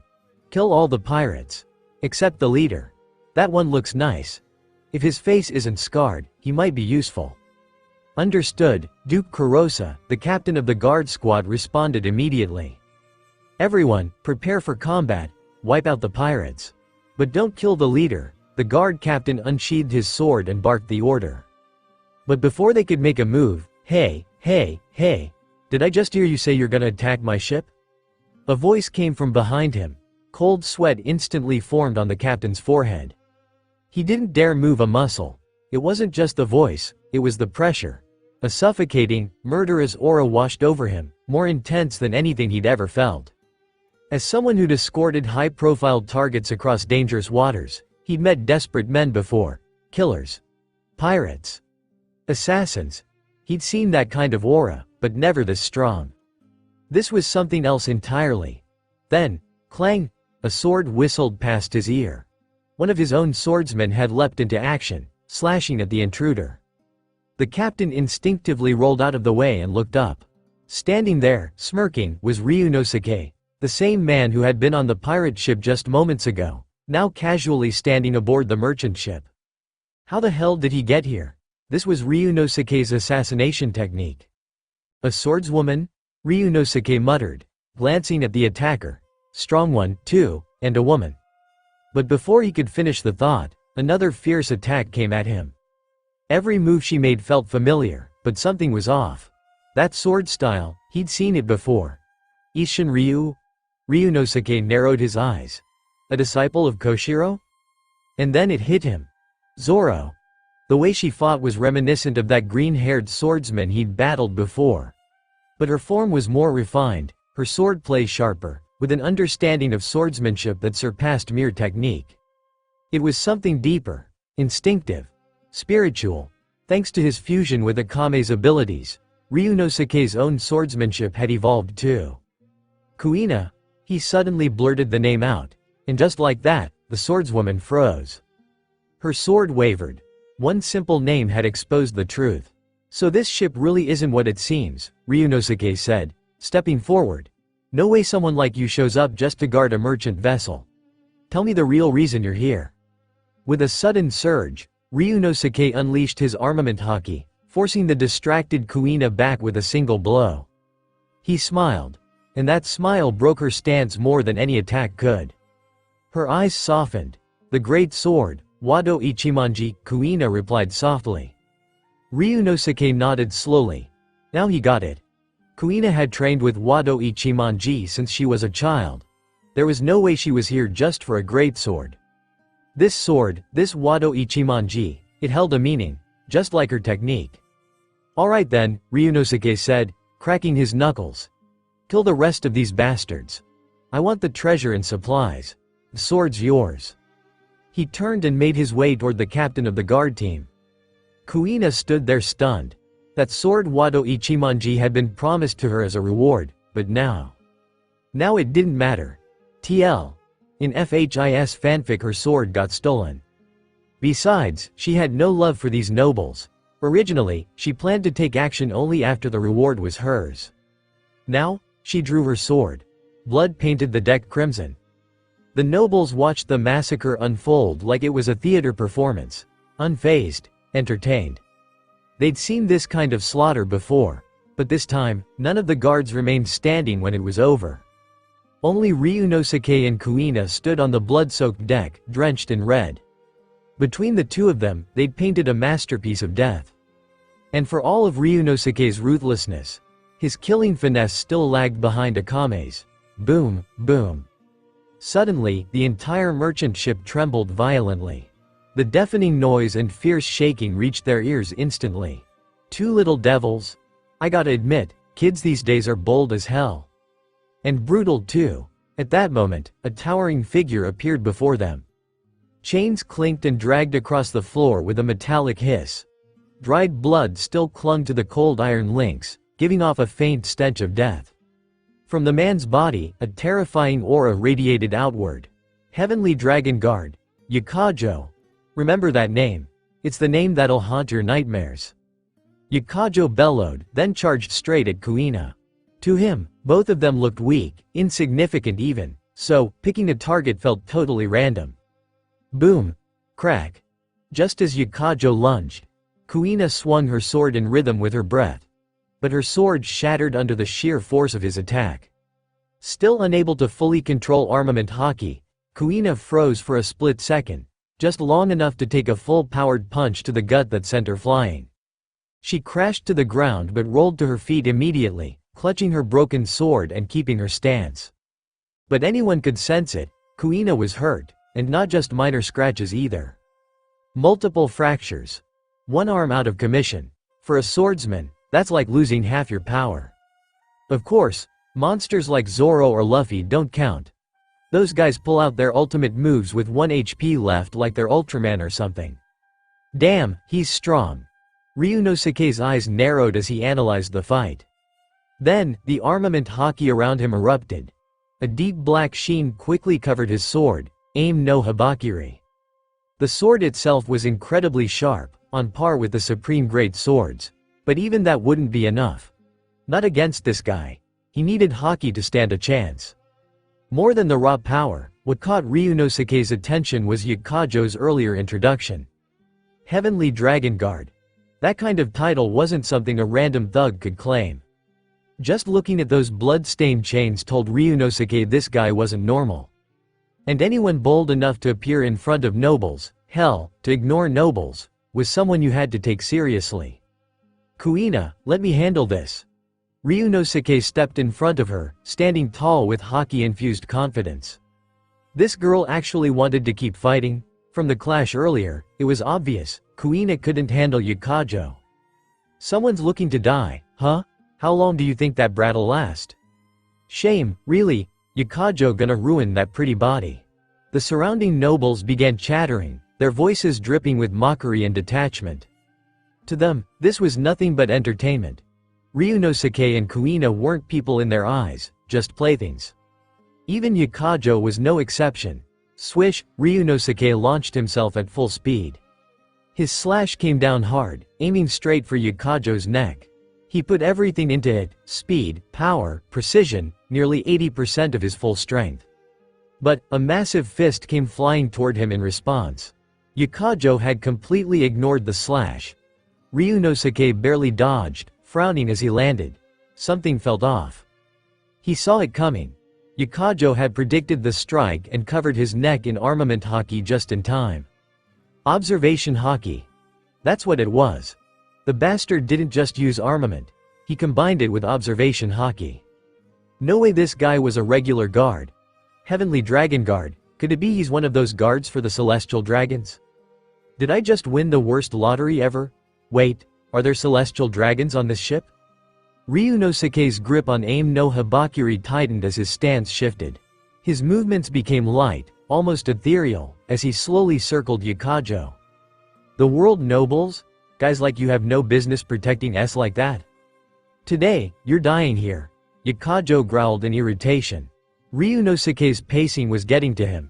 The arrogance and indifference from earlier? Gone. Now, he was getting pissed. Boom. Boom. Boom. Yakajo launched a barrage of violent punches, but Ryunosuke's body seemed untouchable. Every fist hit nothing but air or a fading silhouette. Even when Yakuzuo swore he had him, Ryunosuke's figure vanished like mist. Raw! Yakajo roared in rage, loud enough that the nobles winced and covered their ears. Swish! Suddenly, Ryunosuke's sword slashed through the air. A single clean strike. Yakajo's wrist hit the floor. Blood splattered in thick droplets. You're just a half-baked brute. Now die slowly, in the dark. Ryunosuke's voice echoed like a whisper from the void. His body blurred and vanished, then reappeared again, slash after slash raining down from all directions. Every cut dug into Yakajo's body, blood flowed freely. His strength began to fade, his breathing slowed. Even his haki weakened. Impossible. How can I lose to a damn bug like you? Die. Why won't you die?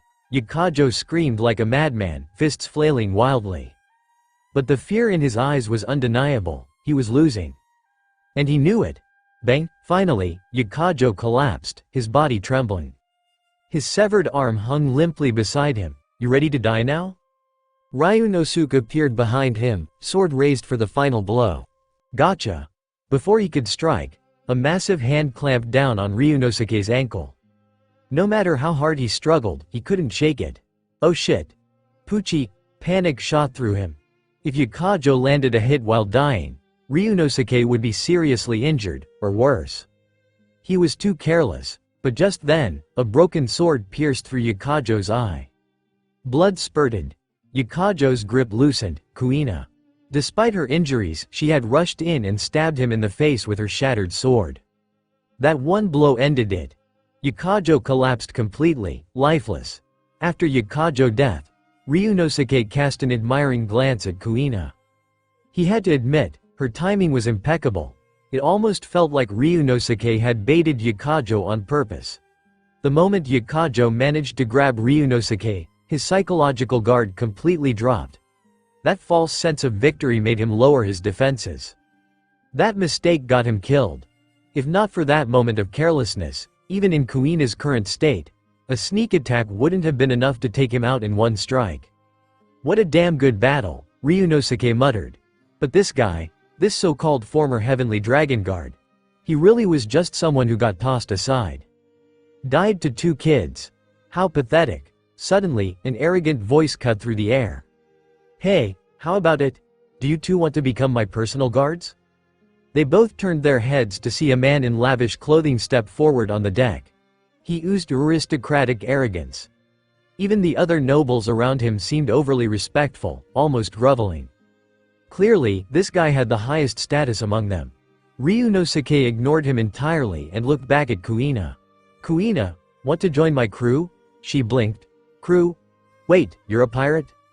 They had just fought together seamlessly, but now Kuina finally remembered. Ryunosuke was a pirate. And based on how he jumped aboard earlier, it was pretty damn obvious his goal was to rob this merchant ship. She didn't like that. Not one bit. Sorry, I'm not interested in becoming a pirate.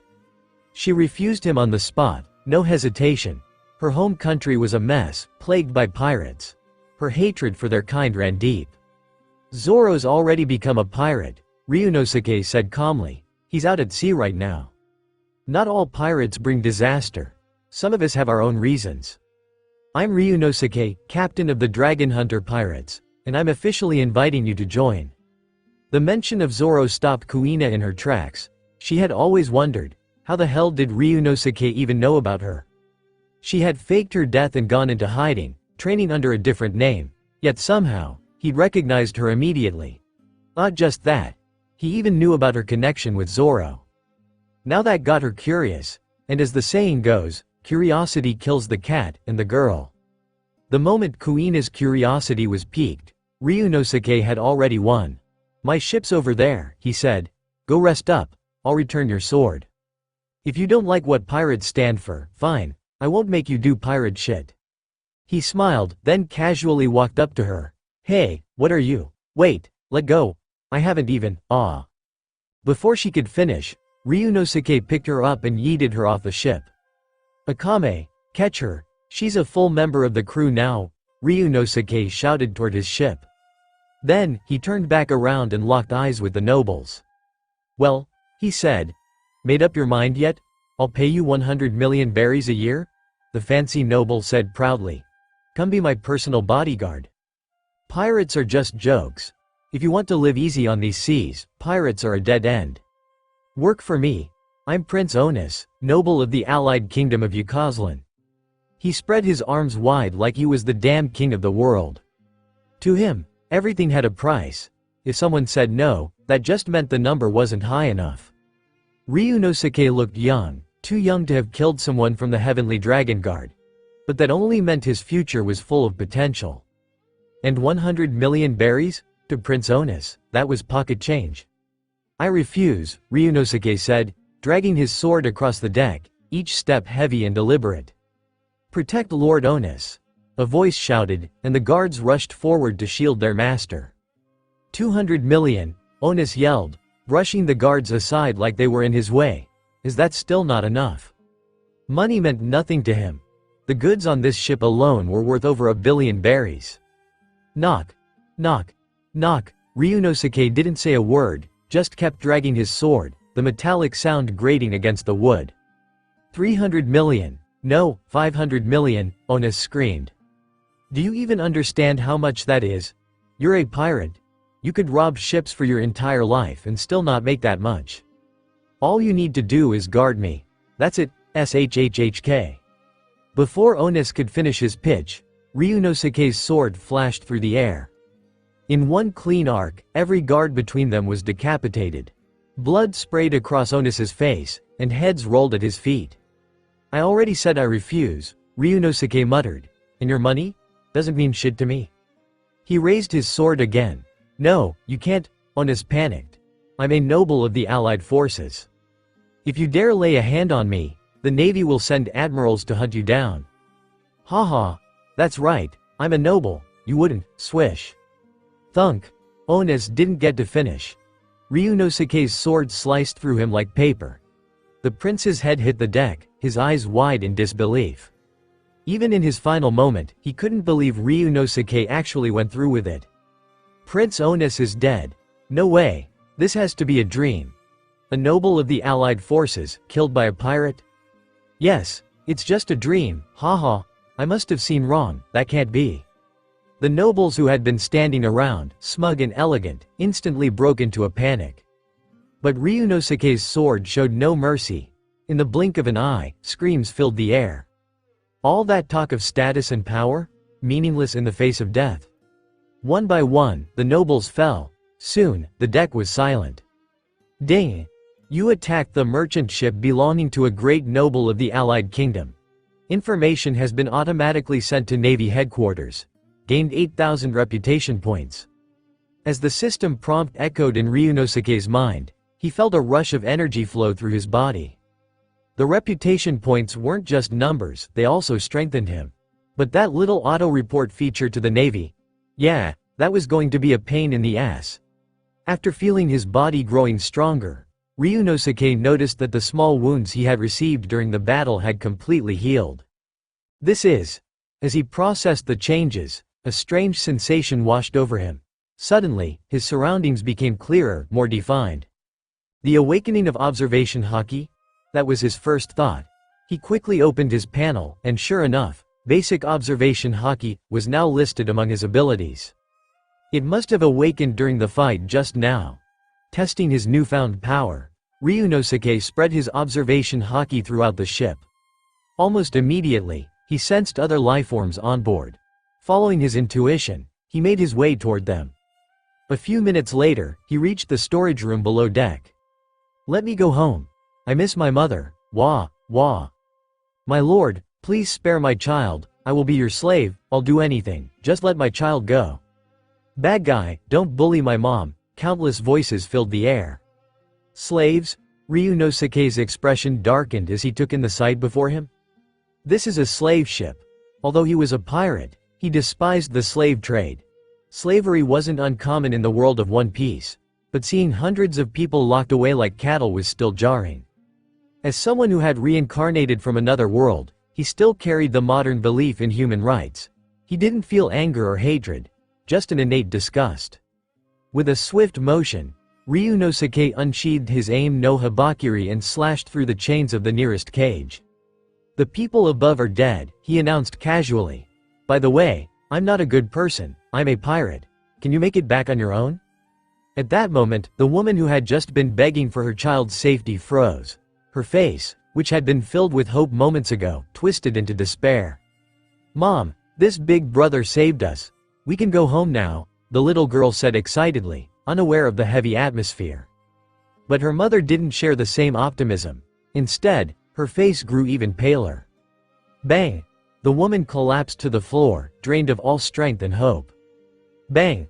Bang! Bang! One by one, others followed, dropping to the ground as if their last thread of will had snapped. Huh?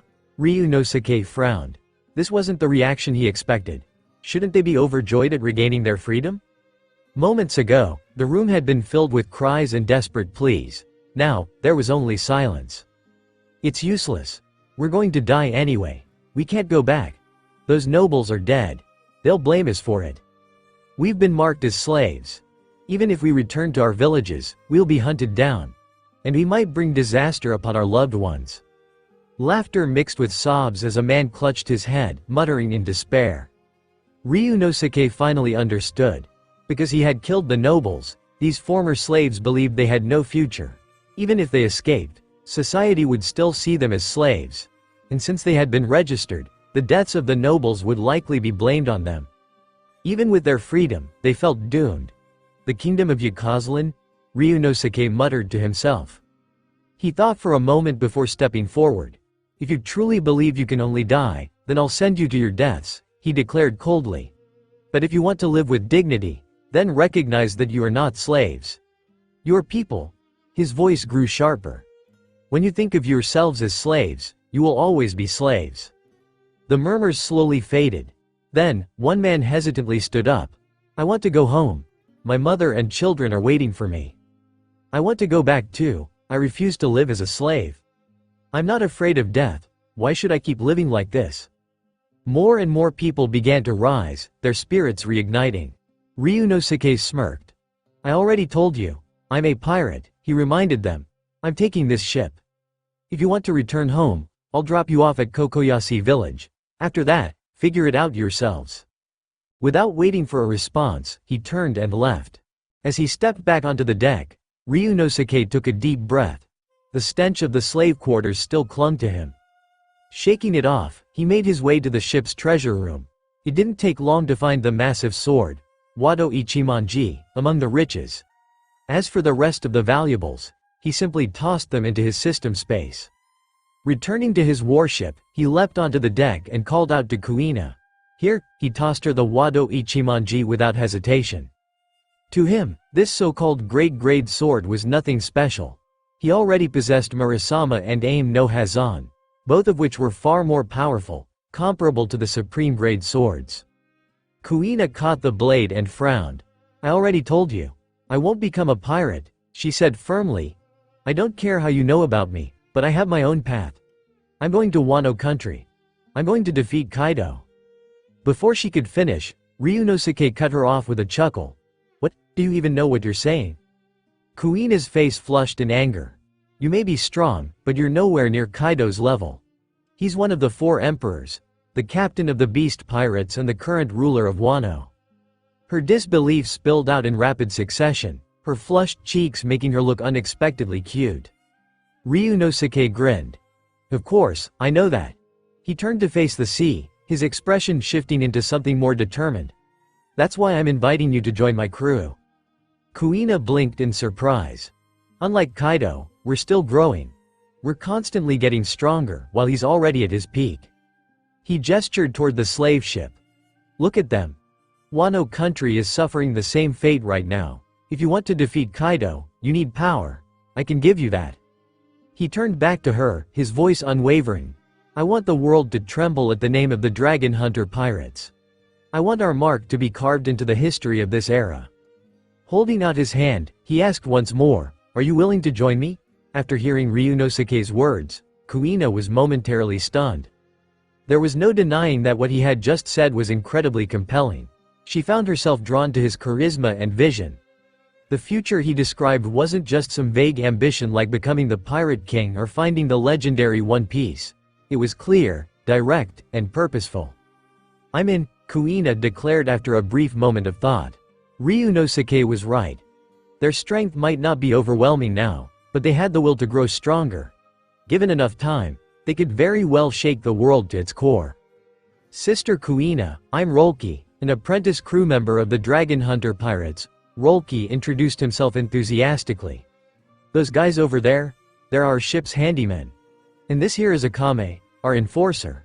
And finally, this is our esteemed and great captain, Ryunosuke." His enthusiasm left Kuina slightly bewildered. Was this how pirates typically interacted? Did she need to start introducing newcomers like this in the future? Fortunately, Ryunosuke interrupted before Rolki could continue. "Rolki, do you know anything about the kingdom of Yukazlan?"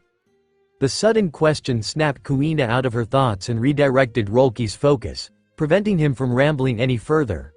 While Ryunosuke appreciated the flattering introduction, he couldn't shake the feeling that it was a little excessive. "The kingdom of Yukazlan?" Rolki repeated. "Captain, that's one of the world government's allied nations. One of only 3 in the East Blue. Why are you bringing it up? Their military force isn't weak. They have a massive trade network and a well-trained army. The private guards of the high-ranking nobles are said to be as strong as Marine headquarters officers." Rolki had been a pirate in the East Blue for a while. He might not have extensive knowledge of the Grand Line or the New World, but when it came to his home waters, he knew plenty.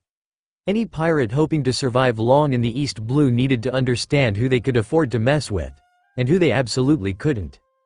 "That powerful, huh?" Ryunosuke mused before turning to Akame. "You have more experience dealing with nobles. I need a strategy." Akame, who had been munching on a box of candy, looked at Ryunosuke with an innocent expression. "I'm just the executioner. Najenda was the one who handled the planning." "Is that so?" Ryunosuke raised an eyebrow before turning back to Rolki. "How deep is your understanding of the kingdom of Yukazlan? Tell me about their combat capabilities, the nobles' personal guards, and, most importantly, the country's overall situation." Before making any moves, Ryunosuke needed solid intelligence. Only fools acted without proper information. "I know a fair bit," Rolki replied. "I've been to Yukazlan before. It's like most allied nations. The rich drown in luxury while the poor freeze to death on the streets. They not only pay regular taxes but also have to contribute extra every year for the heavenly tribute. Life for the common folk is miserable. The only upside is that, as an allied nation, the world government offers them protection. No sane pirate would dare attack one of these kingdoms." He paused before adding, "For more detailed intelligence, I need to make a purchase. A thorough report on an allied nation would cost around 10 million berries." Ryunosuke appreciated Rolki's initiative and execution ability. He was proving to be a valuable asset. "Here, take 20 million, Ryunosuke said, tossing a box of money at him. "I have to make a stop at Kokoyashi village. You handle the intel gathering. Be back in 5 days, and when you return, you'll officially be a full-fledged member of the Dragon Hunter Pirates." Rolke's face lit up with excitement. "Got it, Captain. The honor of the Dragon Hunter Pirates will always shine upon me." He quickly disappeared, eager to complete his task. With Rolke gone, Ryunosuke turned his gaze toward Nami, who stood frozen in shock. Her mind raced. What kind of pirate crew was this? They were openly planning an attack on a world government ally. This wasn't just some small-time raid on a defenseless village. This was an assault on a kingdom. Even the marine branches in the East Blue wouldn't be as formidable as a nation's army. She realized with growing dread that she had chosen the wrong group to steal from. "Nami, you can steer a ship, right?" Ryunosuke asked with a smile. "Take that merchant vessel and bring us to Kokoyashi village." Though his words were polite, Nami sensed there was no room for refusal. If she refused, she might not make it off this ship alive. Given how ruthlessly these people handled nobles, killing her would be nothing to them. "I can," Nami quickly replied, scrambling onto the luxurious merchant vessel. The group set sail for Kokoyashi village without further delay. Meanwhile, in Marineford, a report landed on Fleet Admiral Sengoku's desk. He skimmed through the contents, his brows furrowing. "The Dragon Hunter Pirates," he muttered. The descriptions in the report raised several concerns. Since when had such a dangerous crew appeared in the East Blue? He vaguely remembered Garp mentioning something about this Ryunosuke before. He flipped through his files and found the original report Garp had submitted on Ryunosuke. The contents didn't quite match up with the new intelligence. There was a significant discrepancy between the initial assessment and the latest developments. Worse yet, the Dragon Hunter Pirates had acquired a new swordsman. A female one at that. Just then, Garp strolled into the office, munching on a rice cracker. "What's up, Sengoku?" Sengoku slid the report across the desk. "The Dragon Hunter Pirates just looted a merchant vessel from the Kingdom of Yukazlan. No survivors." Garp paused mid-bite. "That brat's got some guts, attacking an allied nation's ship?" "Huh?" He burst into laughter. Sengoku's face darkened. "Why is it that every major problem in the East Blue seems to be connected to you? First, your son Dragon becomes the leader of the Revolutionary Army. Then, your grandson Ace joins Whitebeard's crew. Now, this Ryunosuke appears out of nowhere." Garp merely grinned. "Guess the East Blue breeds interesting people." Sengoku clenched his jaw, resisting the urge to smack Garp over the head. If they weren't in the office, he might have done it already. Just as Sengoku clenched his teeth in frustration, Staff Officer Suru stepped into the office. "We've received intelligence on the Dragon Hunter Pirates, 3 times in a row," she said calmly. "Sengoku, I believe we need to strangle this threat in the cradle, before another uncontrollable force emerges in the East Blue." Without wasting time, Suru got straight to the point. She was a woman of action. Once she made up her mind, she acted on it swiftly. Unlike that old rascal Garp, who never seemed to care about anything these days. But to be fair, Garp had endured far too many setbacks. His son became the leader of the Revolutionary Army, and his grandson turned into a pirate. His disillusionment with the world government had slowly eroded his sense of duty. Frankly, it was a miracle that Garp still remained at Marineford as a naval hero in the face of the Marines. So Suru didn't hold it against him. After all, Garp had always been unpredictable since his youth. "Who should we send?" Sengoku asked, voice tinged with hesitation. "His bounty is only 30 million berries. That's not enough merit to warrant the deployment of an admiral level." "I'll go," came a soft but determined voice from the entrance. "Gion?" Sengoku blinked in surprise as he turned to see her walk in. Then he glanced at Suru, who gave him a subtle nod. It became clear, she had already chosen the right person for the job. With Gion's strength, there was no doubt the mission could be completed. But even so, she was a vice admiral of Marineford. Wasn't sending her after a 30 million bounty pirate a bit excessive? "It's already decided," Suru said firmly. "The seeds of evil must be uprooted before they grow." Back then, when Roger and the Golden Lion were just starting out, The Marines hesitated because of this obsession with so-called fairness. And look what happened, they became kings of the sea. Her tone held a trace of bitterness. Of course, Sengoku hadn't made those decisions. Back then, he was just a high-ranking officer. I understand, Sengoku replied, nodding solemnly. Here's all the intel we have on the Dragon Hunter pirates. Gion, proceed with caution. I'm issuing a full pursuit order. Target: the Dragon Hunter pirates. Commanding Officer: Vice Admiral Gion of Marineford. Understood, Gion said crisply. Vice Admiral Gion will not fail. She turned on her heel and headed off to prepare her ship. After all, the East Blue was quite a distance from here. Once she left, Sengoku's expression turned grave. Still no leads? He asked quietly. No, Suru replied. We've locked down the entire port. We even searched the surrounding area, but no suspicious figures were found. Sengoku, are you sure that intelligence just appeared on your desk out of nowhere? Her voice held a hint of concern. Suru had just returned from investigating the origin of the Doans. Despite using observation haki, intelligence channels, and even checking all surveillance snails multiple times, there was no trace of anyone delivering the message. This was the Fleet Admiral's office, deep within Marineford. For someone to bypass all surveillance and drop classified intelligence on Sengoku's desk, without leaving a single clue. It had to be a special devil fruit ability. That was the best case scenario. Because if it wasn't, the implications were terrifying. Someone who could come and go from Marineford undetected, was a threat unlike any they had ever seen. Meanwhile, the entire Marineford base was thrown into chaos. Security was ramped up. New surveillance bugs were installed. Every Marine's identity was re-verified. Surprisingly, several spies from the four Emperor's crews were uncovered during the sweep, an unexpected bonus. And then, Ryunosuke's bounty was updated, from 30 million to 50 million berries. At that moment, Ryunosuke was lounging in Kokoyashi village, happily eating oranges. The oranges here really were top quality. Ding, congratulations to the host for increasing your bounty to 50 million berries. You've earned 20,000 reputation points. Ding, total reputation has reached 50,000. You have unlocked observation haki. Ding, you now have 2 crewmates. God-level pirate group Halo unlocked. The system chimes echoed in Ryunosuke's ears. He had been steadily building up his reputation, killing pirates, evading the Marines, destroying corrupt merchant ships along the way. Now, his panel appeared before him. Host: Ryunosuke, 21 years old. Abilities: Advanced Swordsmanship, Advanced Assassination. Intermediate Armament Haki, Basic Observation Haki. Items: Aim no Habakiri, Extremely Evil Battleship.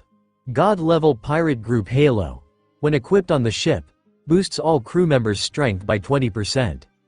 Reputation: 51,500 crew. First Squadron. Akame, from the Akame ga Kill world. Night Raid Group recruitment available. Special Crew, Kuina.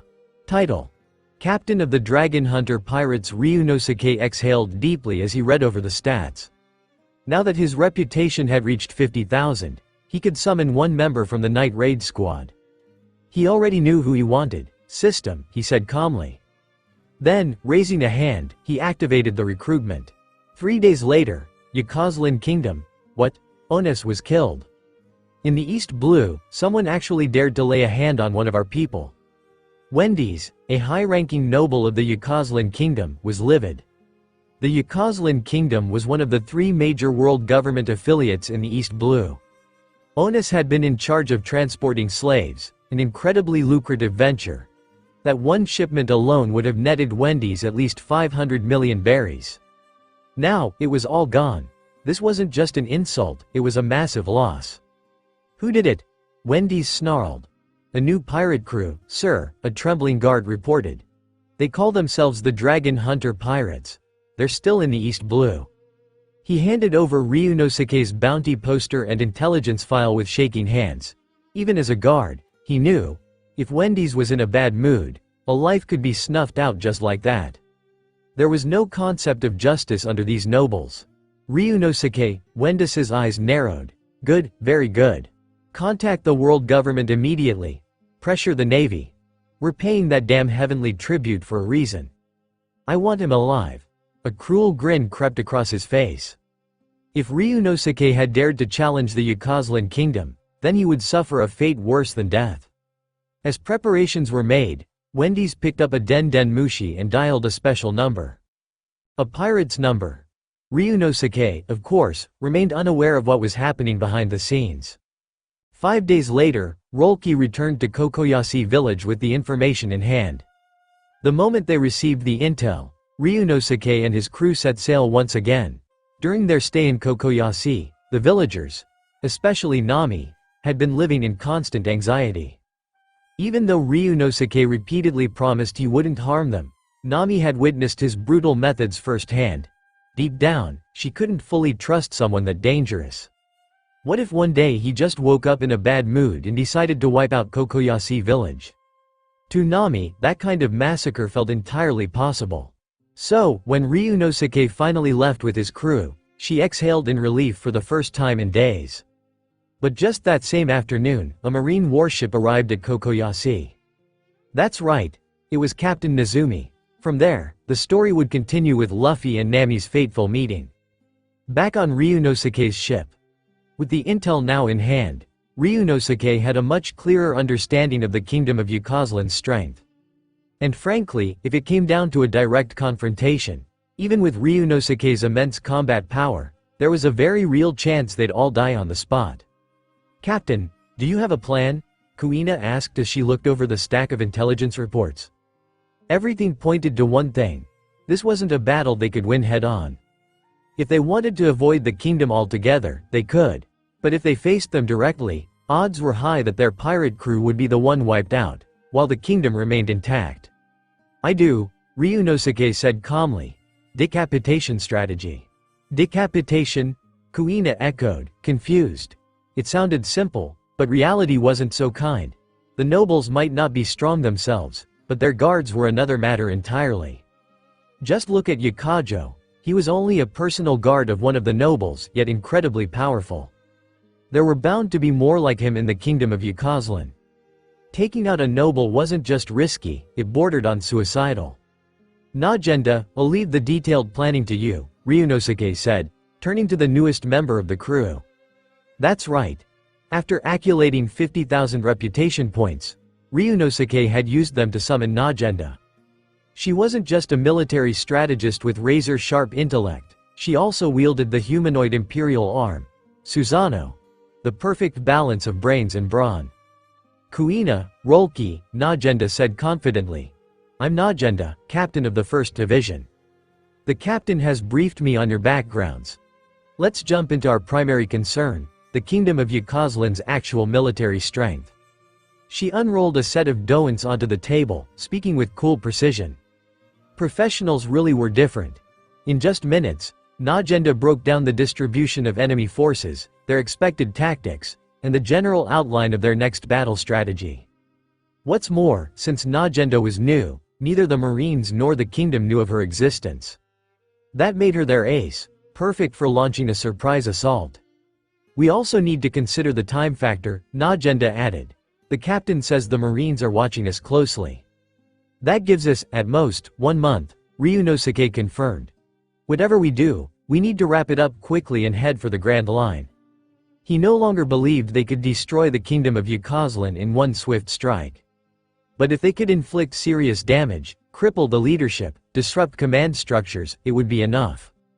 After all, this was also about building the reputation of the Dragon Hunter pirates. Ryunosuke pointed to one don't in particular. "We start with this guy, the noble Wendy's." Wendy's was a high-ranking aristocrat involved in the slave trade. He'd been gunning for Ryunosuke and his crew since day one. As Ryunosuke and his crew set sail toward the kingdom of Yukozlan, another ship was cutting across the sea in their direction. A heavily modified pirate ship. "Boss, are we really gonna waste time on some rookie? He's probably already dead, picked off by other pirate crews before we even get there." "Yeah, and the kingdom's making such a big deal out of him. Just for a newbie?" The crew voiced their doubts one after another. This was the Mondost Pirates, a notorious crew who had once dared to challenge the Big Mom pirates in the New World. barely escaping with their lives before returning to the East Blue. They no longer bothered with petty crimes like robbing merchant ships or villages. Now, they took on secret assassination missions for world governments and underground factions. When kings wanted their hands clean or towns refused to pay the heavenly tribute, they were the ones sent to solve the problem.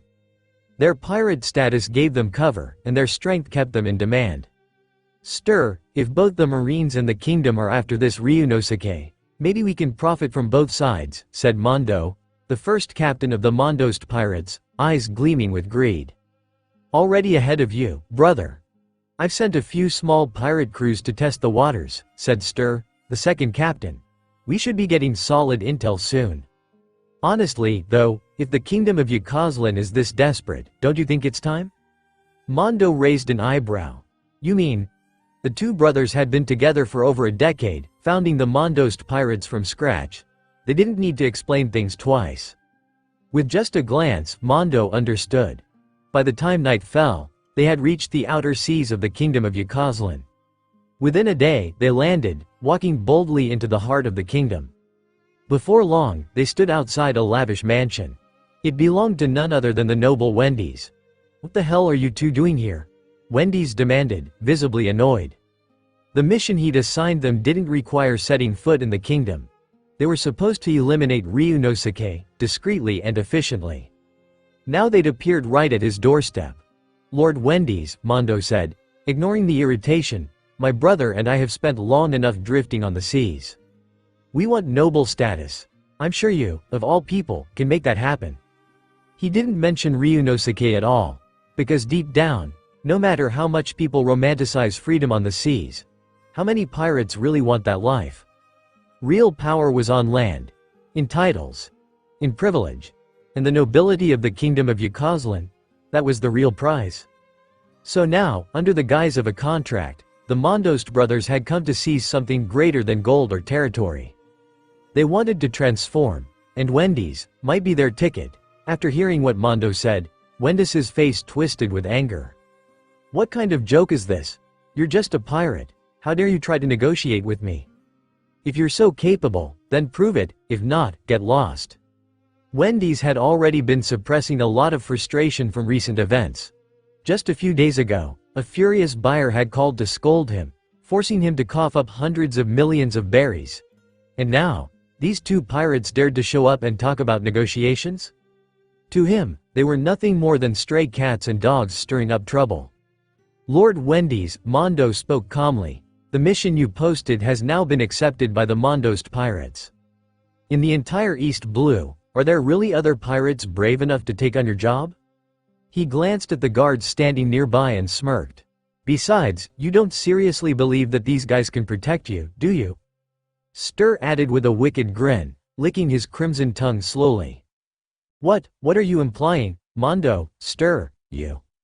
Lord Wendy's, Mondo interrupted coldly, drawing attention to the gleaming hilt of the sword at his waist. We need a clear answer, now. Wendy's suddenly stood up, his expression livid. These two were threatening him, openly, worse. They were the very people he had called for help. He'd practically invited wolves into his own house. Lord Wendy's, Mondo said with a charming yet dangerous smile, placing a hand on Wendy's shoulder. Once we become nobles of the kingdom of Yukazlan, we'll back you fully. He leaned in slightly, lowering his voice. The king of Yukazlan won't be on the throne much longer. Are you really planning to remain a noble forever? Wendy's heart skipped a beat. A coup? The thought instantly crossed his mind. The kingdom of Yukazlan wasn't a democracy. It followed a strict hereditary system. Even his position as prince had been passed down from his father. To suddenly push for a regime change? It was a bold idea, one that made Wendy's instinctively hesitate. But the throne, the allure of absolute power was hard to resist. If no one had ever brought it up, maybe he would have remained a noble for life. But now, the opportunity was staring him in the face. Let us handle the dragon hunter pirates, Stir said, stepping forward with a devilish smile. During the battle, the king might unfortunately die at the hands of Ryunosuke, the infamous pirate. Then you, Lord Wendy's, noble of the kingdom of Yukazlan, rise up to lead the troops and heroically slay Ryunosuke. And in the chaos, you become the new king. Wendis's anger slowly faded as he listened. The plan, it sounded insane, but that was what made it so perfect. If it worked, he wouldn't just be Lord Wendy's anymore. He'd be His Majesty Wendy's, ruler of the kingdom of Yukazlan. "I'll leave it to you, then," he said at last, his voice calm once again. "And once the task is complete, your noble seats will be secured." The room filled with an eerie silence as the conspiracy took root. "Then it's settled," Mondo said with a grin.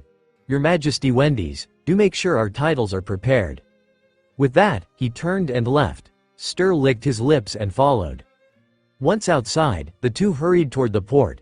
"Captain, you're back," a crew member reported. "We've got an update." "All the men we sent were wiped out," he said grimly. "Even the ship was sunk." "Ha, so they're stronger than expected," Stir replied, smirking. "But that's even better. The stronger they are, the more valuable they become." "Yes," Mondo nodded. "But keep your eyes on Wendy's too. If he makes even one wrong move." He narrowed his eyes. Kill him. They weren't the type to entrust their fate to anyone, not even a prince. "Set sail," Mondo shouted, stepping onto the bow. "Our next target, dragon hunter pirates." With Ryunosuke heading straight toward the kingdom of Yukazlan, tracking him down would be easy. Aboard Ryunosuke's ship, the Mondost pirates?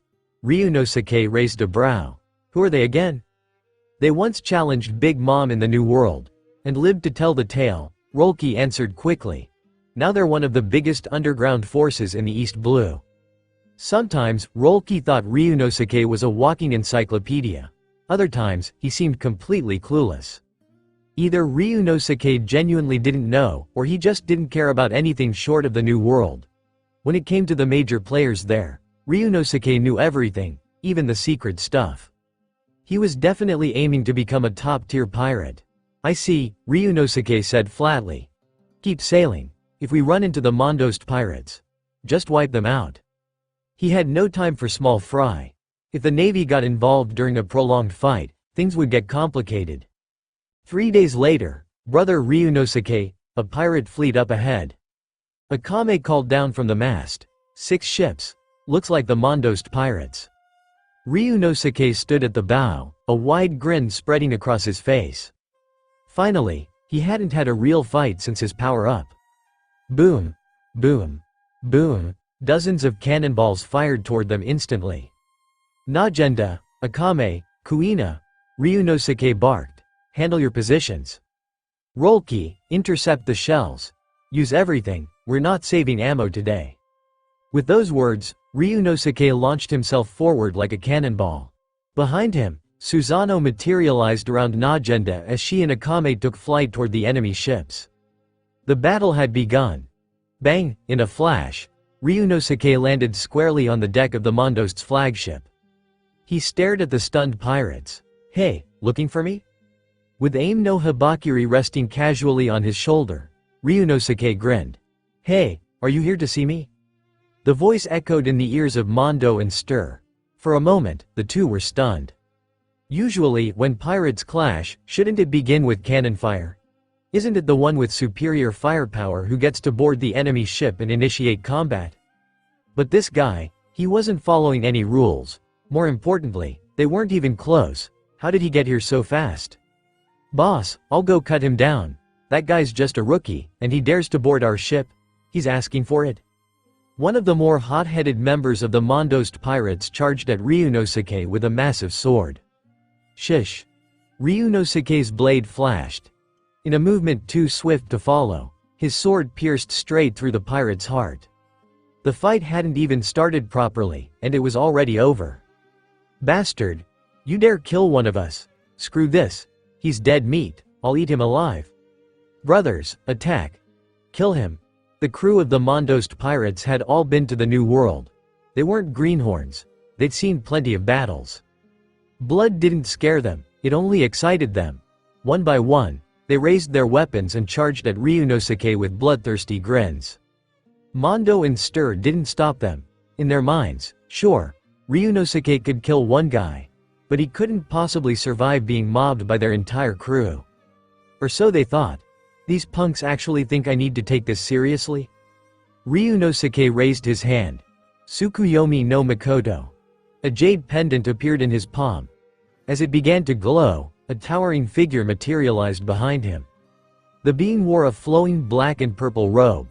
Her face was sharp and beautiful, with floating magatama and ethereal blue flames dancing around her.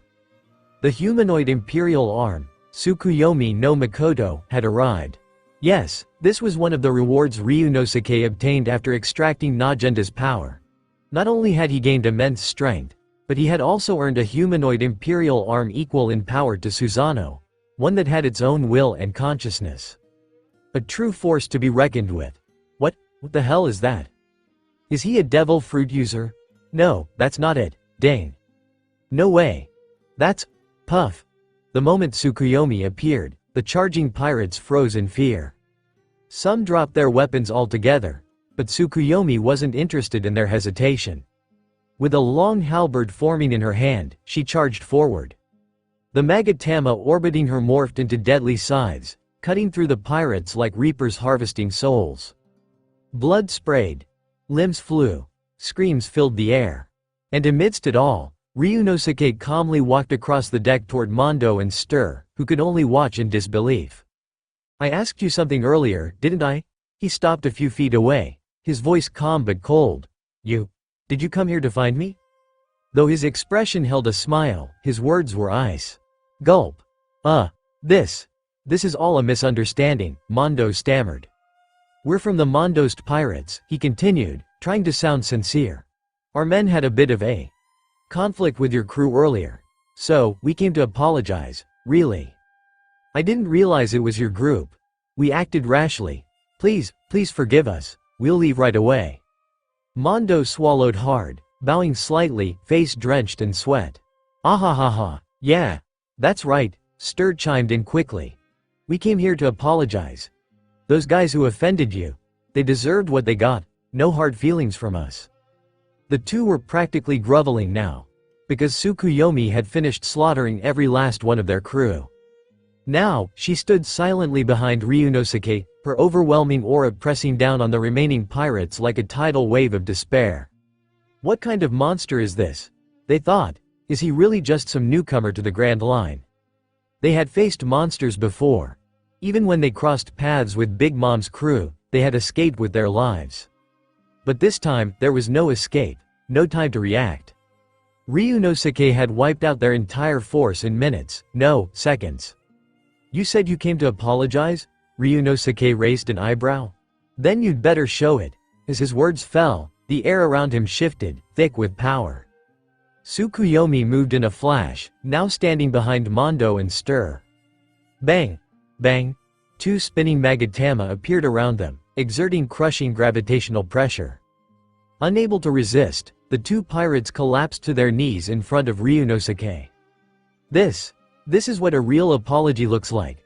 So, tell me again, Ryunosuke said, his tone now playful. What exactly was the misunderstanding? Did you misjudge my strength, or did you overestimate yours? His grin returned, but it wasn't friendly, it was terrifying. I'll fight you. Mondo clenched his fists, his pride trying to push back the fear. But before he could do anything, brother Ryunosuke. A familiar voice called out as Akame landed gracefully on the deck beside him. The pirate ship nearby has been dealt with, she reported casually. Captain, she added, these guys are strong, but nothing special. Then Nagenda appeared, sitting confidently on Susanoo's shoulder. The combat strength in this world isn't bad, she said, but that's about it. When Mondo heard their words, his will to resist crumbled completely. Just moments ago, he had at least hoped to escape Ryunosuke. Now, he realized they had backup, terrifying backup. Akame and Nagenda alone were enough to level his entire crew. And now this. Another humanoid imperial arm just like Tsukuyomi. Is this the end? Mondo thought, eyes wide in disbelief. All that effort, all the battles, and it ends like this. Despair consumed him. You want to live? Ryunosuke's voice cut through the silence. Then how about becoming my handyman? Handyman? Mondo looked up, stunned. Who the hell do you think I am? I'm a great pirate. I've been to the New World. I survived the 4 emperors. He stood proudly for one moment, and then knelt again. "Thank you, Captain, for granting me the honor of being a handyman of the mighty dragon hunter pirates." Ryunosuke blinked. Huh? This guy changed his tune so fast it gave him whiplash. What a bootlicker. "I also thank you, Captain," Stir added quickly, bowing so low his forehead touched the deck. "It's an honor to serve under you." After seeing the reactions of the two, Ryunosuke revealed a satisfied expression. He hadn't heard of this pirate crew before, but after getting some details from Rolki, he realized they weren't exactly weak. However, compared to Ryunosuke and his team, forget it. There's no point comparing them to a group of cheaters. Still, there was something interesting about them. Their influence in the East Blue was surprisingly strong. The reason they hadn't crossed paths with Luffy and his crew was probably just fate, or the lack of it. "How many pirates can you summon right now?" Ryunosuke asked bluntly.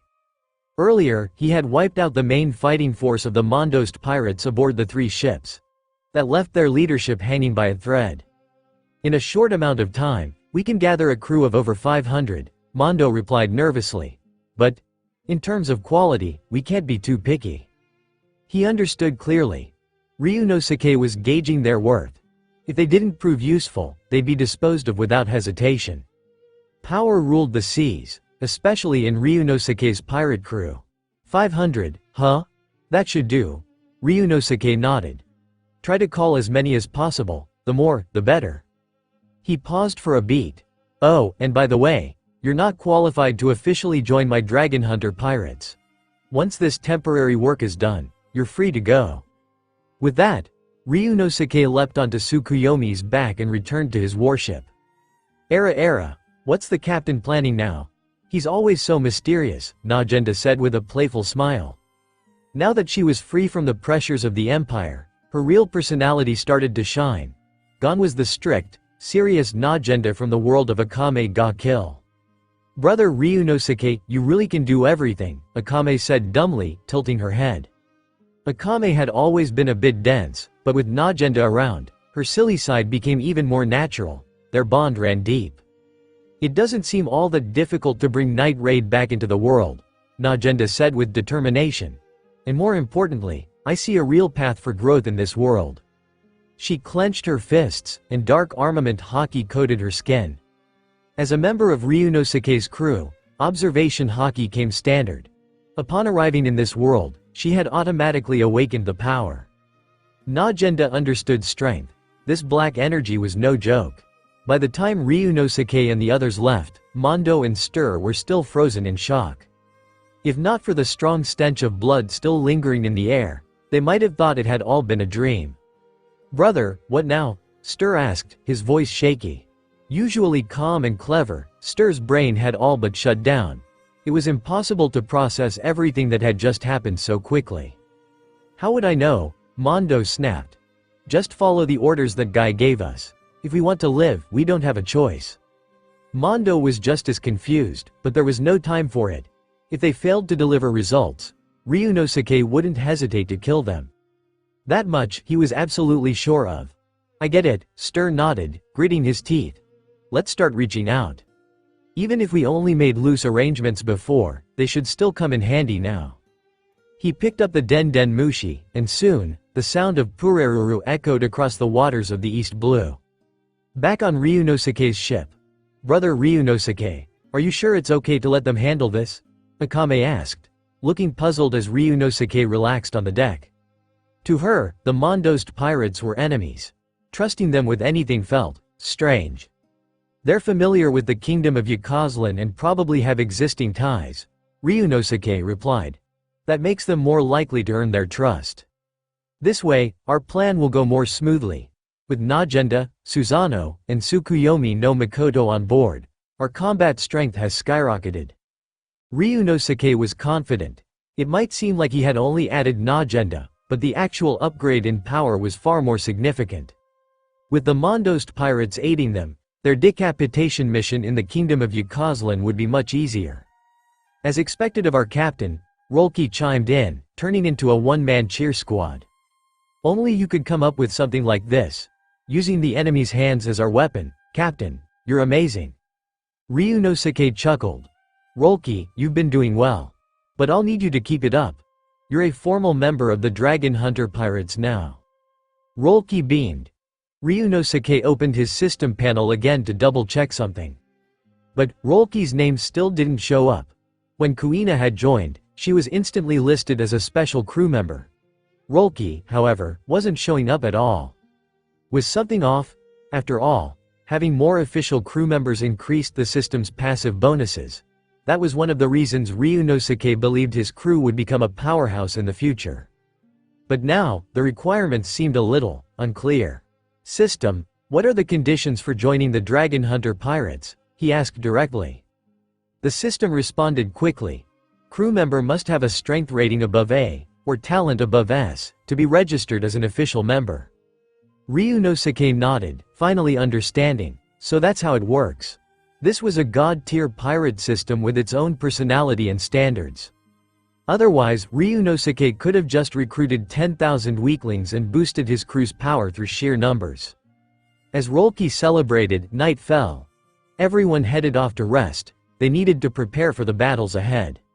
Meanwhile, across the East Blue, countless pirate ships began sailing in the same direction. Even pirates who rarely ventured out into deeper waters started moving. The Navy grew anxious.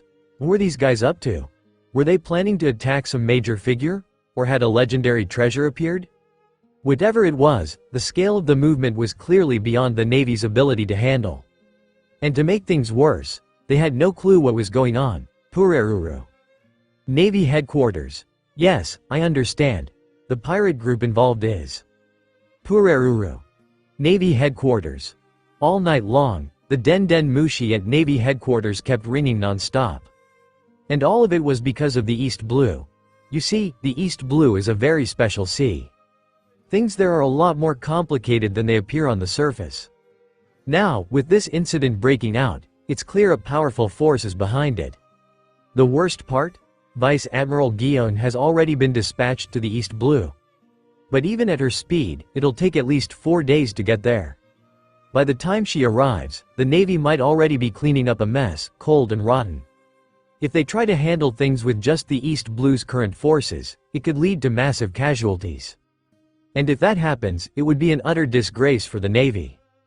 At such a critical moment, allowing this kind of situation is completely unacceptable.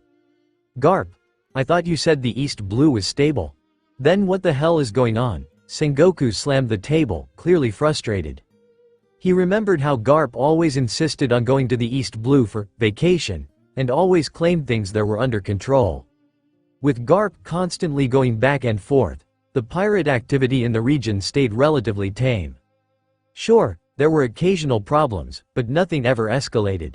But this was like a full-blown uprising. If the East Blue descends into chaos, what part of the world could be considered stable? That delicate balance they'd maintained for so long, if it gets torn apart starting from the East Blue, it could ripple out and destabilize the entire sea. Ahahaha. Sengoku, you're overreacting again, Garp replied with a grin. They're just pirates out for a midnight stroll. No need to get so worked up. Here, have some senbei. Ha ha ha. Sengoku's eye twitched. A stroll. He was already on edge, and Garp's casual response only made it worse. Typical Garp. Saying the dumbest things with the most serious face. It was infuriating, and completely in character. Forget it. Talking to you is useless anyway. Let's just focus on stabilizing the East Blue. The kingdom of Yukazlan is moving, Garp interrupted casually. Sengoku froze. The kingdom of Yukazlan? What did their allied nation have to do with this pirate outbreak? Remember the report on the Dragon Hunter pirates? That's who Vice Admiral Guion dealing with. Garp leaned back, seemingly nonchalant, but Sengoku knew better. He might act like a fool, but this was the man who once chased the pirate King Roger across the world. The so-called hero of the Navy wasn't an idiot, far from it. You're saying the kingdom of Yukazlan is involved with these pirates? If that's true, then maybe we don't need to interfere too much. Sengoku tapped his fingers, deep in thought. If the kingdom of Yukazlan was behind this, then the Navy might be better off staying out of it. They didn't want to offend their allies, after all. Incidents like this had happened before. As long as it didn't get out of hand, the Navy often turned a blind eye. You think the pirates gathered by Yukazlin can really deal with the dragon hunter pirates? Garp gave Sengoku a long look, then chuckled. Sengoku, you're too idealistic sometimes. If those dragon hunters aren't handled properly, we'll have an even bigger mess on our hands. He paused and smiled meaningfully. In his mind, he was already thinking about Luffy, who had just set sail.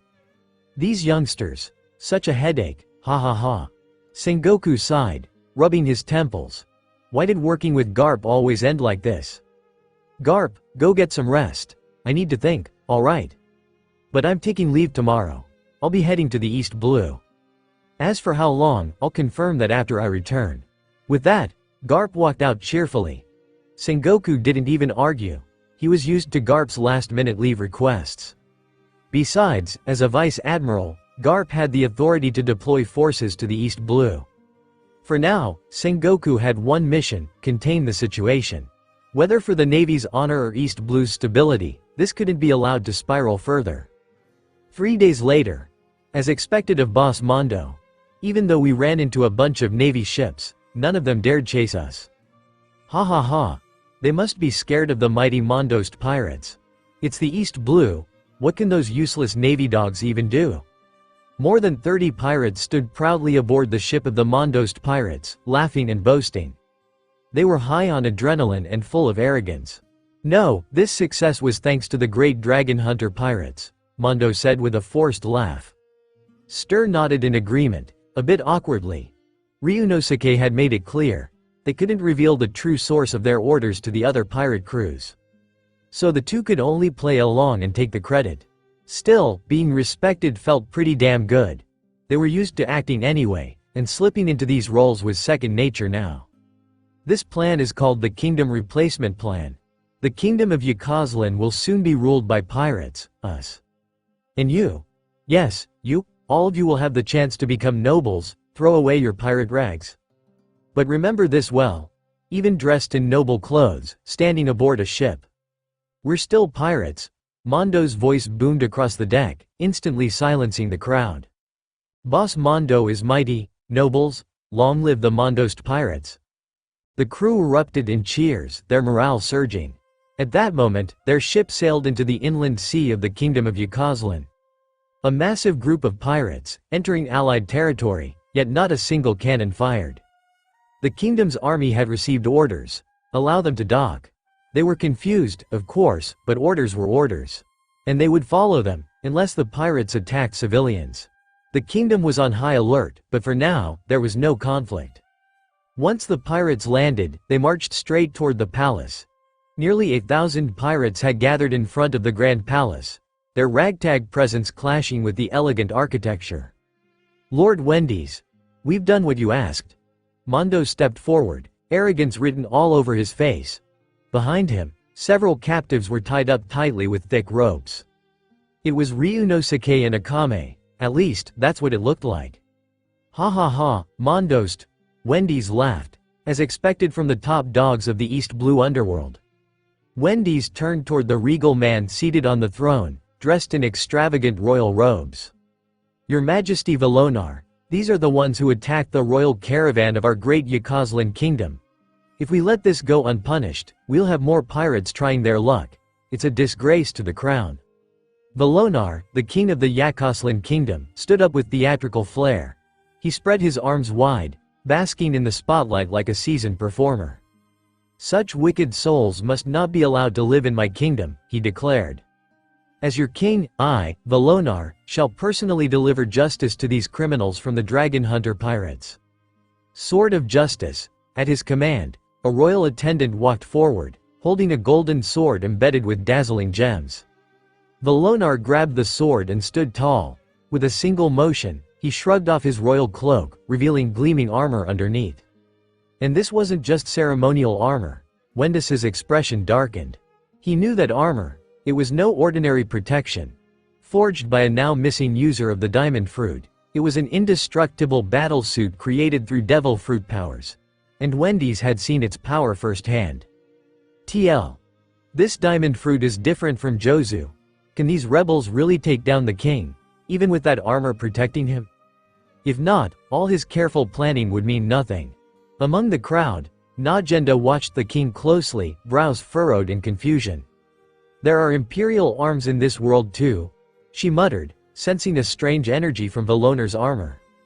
To her, it felt like the power of an imperial arms, something she thought only existed in her world.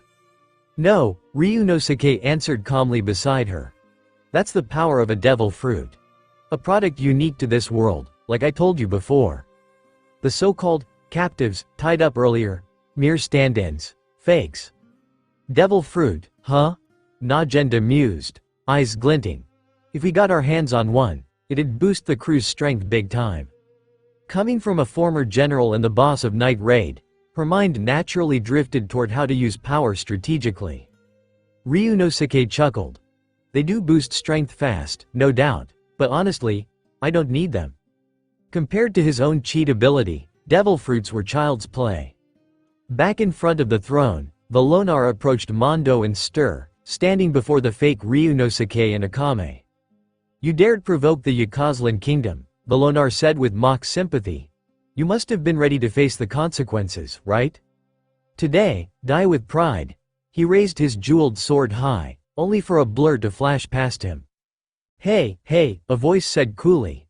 "Are all nobles in this world this full of themselves?" Before Valonar could react, his golden sword was snatched from his hand. "Who the hell are you?" he roared. The man grinned. "Captain of the Dragon Hunter Pirates, Ryunosuke. Feel honored. You'll be the first king I kill." Without warning, Ryunosuke released his armament haki and slashed down with full force. Clang! Instead of slicing through flesh or armor, the sword snapped. Shards flew. Even with haki reinforcement, his blade shattered like glass. His arm vibrated from the backlash, proof the armor wasn't just tough, but dangerously reactive. "I told you. Just a filthy pirate." Boom! Before Valonar could finish, Ryunosuke sent him flying with a brutal punch. "Protect his majesty. Wendy's, where are the guards? Get the kingdom army. Get, URK, Wendy's, what are you? SHHK. As the nobles screamed and panicked, Wendy's made his move. All the guards in the palace had been replaced with his own loyal men, without arousing any suspicion. After all, he was the one managing the situation. The kingdom army stationed outside couldn't get in. Which meant, at this moment, Wendy's held the lives of every noble in his hands. And he didn't waste time. One by one, the nobles were silenced. Back near the throne, a coughing, bloodied Valonar rose from the rubble, a dark smile on his face. "I see," he muttered. "So this was your plan all along, Wendy's. Get the pirates to take the fall, then swoop in and steal the kingdom for yourself." Valonar dusted himself off, standing tall despite the injuries. Wendy's stepped forward, arrogant as ever. "Give up the throne now, Valonar. Since you've always treated me kindly, I'll let you live. I'll even grant you noble status if you behave." "What's that?" Suddenly, the ground shook. Boom, boom, boom. He, ha ha ha ha. Valonar's laugh echoed as the dust cleared. "You think this is why I'm king?" he sneered. "I murdered my own father to wear this crown, Wendy's. You think I'll lose it to a rat like you?" As he raised his arms, the tremors intensified. From behind him, metallic warriors with a gleaming diamond-like shine began to rise from the ground, forming a defensive phalanx in front of the palace. "No, no way." Wendy's gasped, eyes wide. "This can't be." That devil fruit user vanished. But the truth stood tall behind the king. The armor itself transformed, shifting, twisting, until it took on a human shape. And standing there, emerging from the shimmering armor, was the long-lost user of the diamond fruit. Valen. With the sudden appearance of a massive steel army, the tide of battle shifted dramatically. At least, that's how it looked to Wendy's and Valonar. "I see now. This must be the power of a devil fruit," Wendy's muttered, eyes wide. "Warriors forged entirely from special metals," Valonar added, awe in his voice. "And under complete control, absolutely loyal." Najenda narrowed her eyes as she watched the army form up. A glint of understanding flashed across her face. "So this is what you've been hiding." Meanwhile, Ryunosuke stood calm and motionless. There wasn't even a flicker of concern on his face. Not awakened, he assessed silently. This isn't some sudden transformation. This army was built up over time. Against ordinary forces, it would have been overwhelming. But this wasn't just any opponent, this was Ryunosuke. Oi, oi, oi, you guys sure you're not mistaking who you're up against here? He stepped forward, facing the thousands of steel soldiers without a hint of fear. You're standing against the dragon hunter pirates. Oh boy, you're a reckless captain, Najenda sighed, arms folded as she walked up beside him. But there's no way we're just gonna sit back and watch. With a flash, her imperial arms, Susanoo, burst onto the battlefield like a raging titan. Brother Ryunosuke, Akame said quietly, joining his side.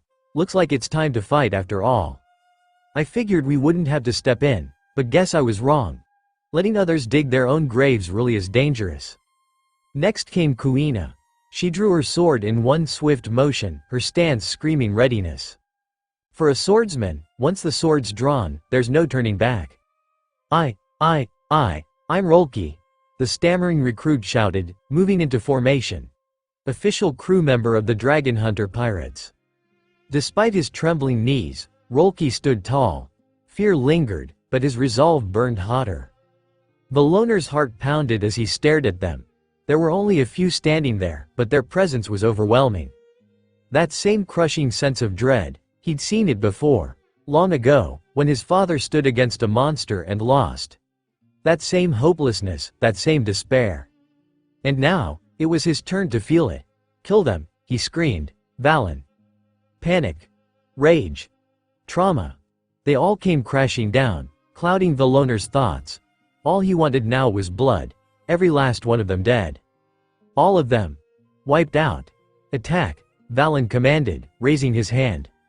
The steel army surged forward, a wave of metal crashing down. Clang, clang, clang. The thunderous sound of metal on metal echoed as the steel soldiers advanced, rigid but powerful. They're strong, but slow, Ryunosuke muttered. Their movements can't compare to humans. Leave them to me, Najenda said with a smirk. Fighting armies is what I do best. Akame, let's go. With Susanoo charging ahead like a mad berserker, Najenda carved a path through the metal army. Each of her steps was a death sentence for those unfortunate enough to stand in her way. Susanoo's entire purpose was to protect what mattered most, and it did so with ruthless precision. These steel warriors never stood a chance. What the hell? Valen gasped. Who are these people? That girl's insane. He could hardly believe it. These iron soldiers were the ultimate product of 10 years of work, an army forged from the best metals collected by Velonar. And now, they were being dismantled like junk. Useless. Velonar screamed. Why are you just standing there? Kill them. I raised you for this. But before he could keep ranting, Valen snapped, shut up. His voice cut through the chaos like a blade. All his years serving Velonar meant nothing now. Not when his own life was on the line. Worthless trash like you, Schlick. Before Velonar could react, Valen's arm morphed into a spear and pierced straight through his chest. Hey, didn't you say you'd kill the king? Valen sneered. Well, I already did. Now can I go? He barely finished his sentence before a shadow passed by. Schlick. Blood flicked from Akame's blade as she slid Murasama back into its sheath. Valen's pupils contracted, and his breath caught. Ryunosuke's orders were clear, Akame said flatly. You, the devil fruit user, are included. With that, Valen dropped. And just like that, so did the steel soldiers. So once the user dies, the creations vanish too. Najenda murmured, taking notes. Good to know. Definitely useful intel. As captain of the 1st Division, she had a duty to observe and learn, especially in battles like these. Well, looks like it's over, Ryunosuke said with a lazy grin, walking forward. He'd planned to fight, but clearly, there was no need. His crew had handled everything. They really were monsters, hand-picked from across the worlds. Mondo, get to work. Right away, Mondo stammered. He turned to his pirates. All right, boys, take Wendy's down. The kingdom of Yakazlan belongs to us now. Kill the guards too. Yeah, the pirates still weren't sure what just happened, but orders were orders. They swarmed Wendy's like locusts. The poor man didn't even get the chance to scream before he was sliced into pieces. Boss Mondo, what now? Are we really robbing an ally? This is wild. We're standing in a damn palace, man. This is the kingdom of Yukazlan. They were ecstatic, shouting, laughing, celebrating their wild luck. But while they were partying, Mondo and his top officers looked anything but proud. Instead, they stood stiff, nervous, pale, because in Mondo's trembling hand, there was a card. Not a playing card, not a map, but an order. Temporarily assume the throne of the king of Yukazlan. Use every resource to build my intelligence station. Failure equals death. Just 2 sentences, yet they were more terrifying than anything Mondo had faced. Because he knew, if he failed, there would be no warnings. No second chances. Only death. The warship cut across the inland sea of the kingdom of Yukazlan, leaving the coastline behind. Najenda stood at the railing, watching the kingdom fade into the distance. She turned to Ryunosuke, her brows slightly furrowed. "Captain, are we really doing the right thing here?" she asked, voice unsure. "Handing over a whole country to pirates? I mean, yeah, we're pirates too, but this just doesn't sit right with me." Despite her absolute loyalty to Ryunosuke, she still had a mind of her own, and on a human instinct level, this felt wrong. Still, she didn't oppose him, just questioned it. Ryunosuke glanced at her and replied calmly, "People live within whatever limits they're given. Pirates are no different." He paused, watching the sea ahead. "Right now, they're the acting agents of the kingdom of Yukazlan. A chess piece I left in the East Blue." He turned back to her, his voice steady. "Justice and evil. They're just perspectives based on where you stand." Najenda thought it over and nodded. "That's true. Every country's got its own version of justice." She understood now. For the sake of the Dragon Hunter pirate's future, this was a strategic move. "Rolki," Ryunosuke called, turning his attention. "Head to Logia town.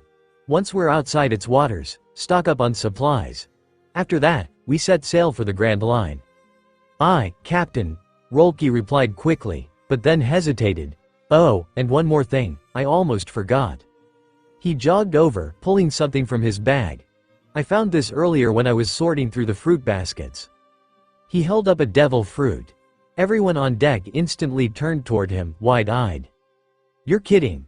A devil fruit?" Najenda asked, eyes gleaming. "This thing could be useful for research," Ryunosuke said, intrigued.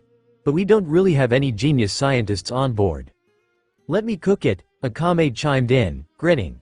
"You can't cook a devil fruit," Najenda groaned, rolling her eyes.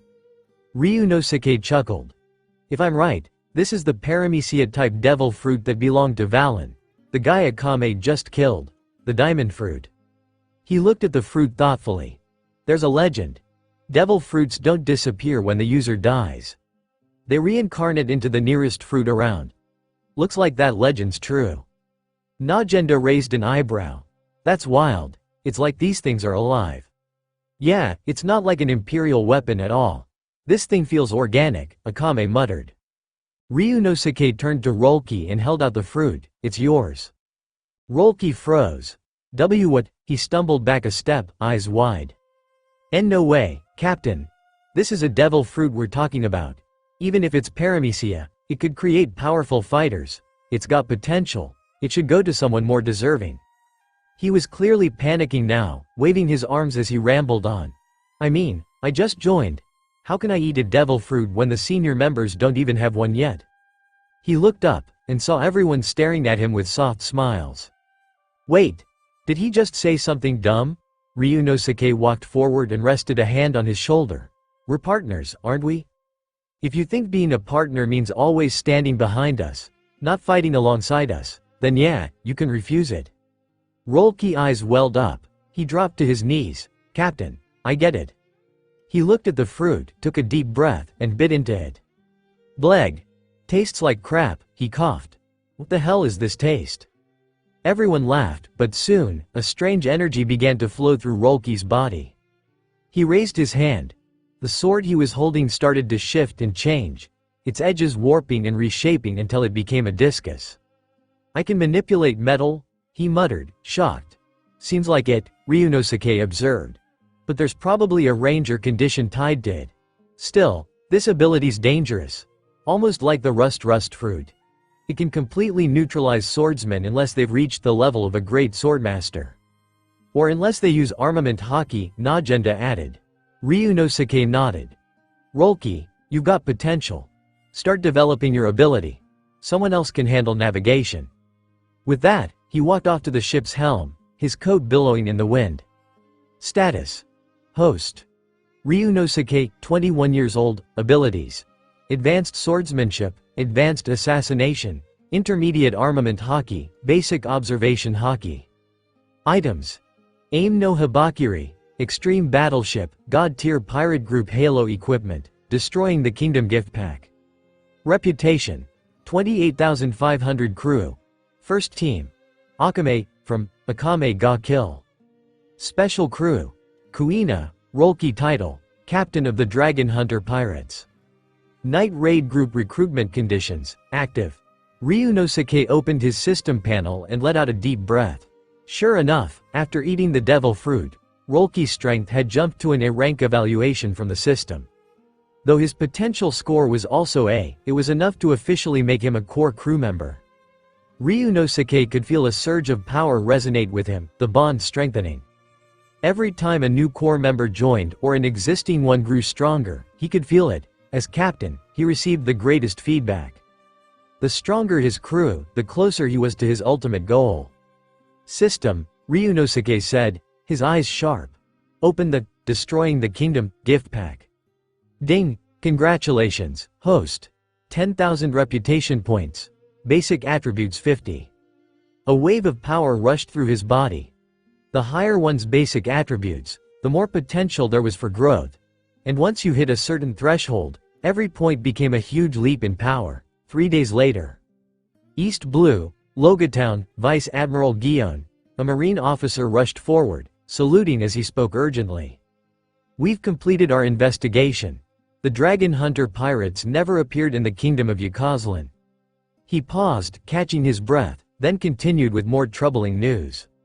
Additionally, a high-ranking noble of Yukazlan, Wendy's, has appointed pirates as nobility. The Mondost pirates, in particular, have now become part of Yukazlan's official military. Guion narrowed her eyes, flipping through the report in her hands. The absurdity of what she was reading made her frown deepen. A kingdom, legitimizing pirates? It made no sense. But then again, for those desperate enough, anything was possible.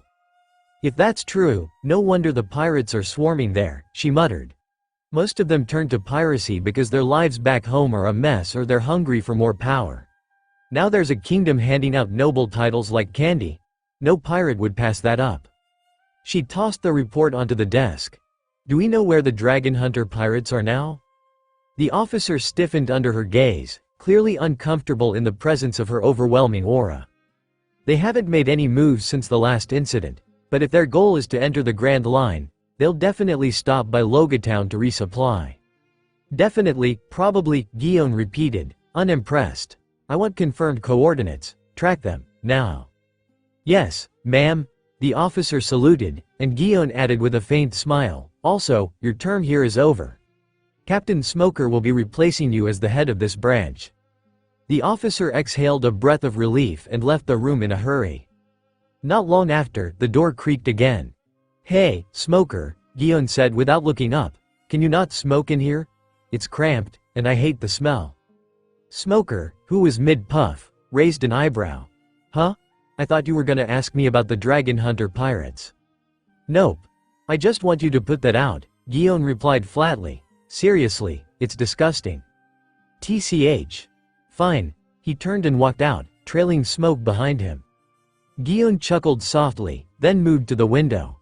Just as expected, Smoker had already rounded up Toshigi and a squad of Marines. That guy can't sit still when pirates are involved, she murmured to herself. Somewhere at sea, are we really letting Rolki go off on his own like that? Najenda asked, eyeing the now vanished ship on the horizon. She didn't hide her doubts. To her, Rolki was a terrible excuse for a pirate. His farewell had been ridiculous. Something like, I am now a true pirate. And his awkward movements didn't inspire much confidence either. Ryunosuke, however, didn't seem bothered. It's fine, he said with a shrug, swinging his sword. Aim no Habakiri. Through the air. Besides, the Navy's eyes are on us now, not him. Even while speaking, he never paused his training. Each slash was crisp, precise. Najenda watched him, then sighed, "If you say so." As the captain, Ryunosuke said, pausing to adjust his stance, "I've gotta stay sharp. Can't let anyone outpace me." Still, Najenda said with a smile, "I can never keep up with that brain of yours." "Yup. Just let the genius handle it," Najenda added, waving off the conversation. "With a captain like ours, we've got it easy." Ryunosuke stopped mid-swing and turned to Najenda. "Actually, I've got a request." "Oh," she raised a brow. "Let your Susanoo spar with me. I'm done with drills. I need real combat." He cracked his neck and stepped back. "I won't be using Tsukuyomi, just my raw strength. So tell him to come at me like he means it." "Alright." Najenda smiled faintly. "You heard him, Susanoo." "Got it," the spirit answered, stepping forward and pulling out his massive weapon. "But don't blame me if I knock you out." "Try it," Ryunosuke grinned. "But don't hold back." With that, his body vanished. Assassination technique. Dark step. Ryunosuke hadn't truly disappeared. He was moving through blind spots, dancing unpredictably across the battlefield. This technique, inherited from Akame, had become more refined as his power increased. Clang!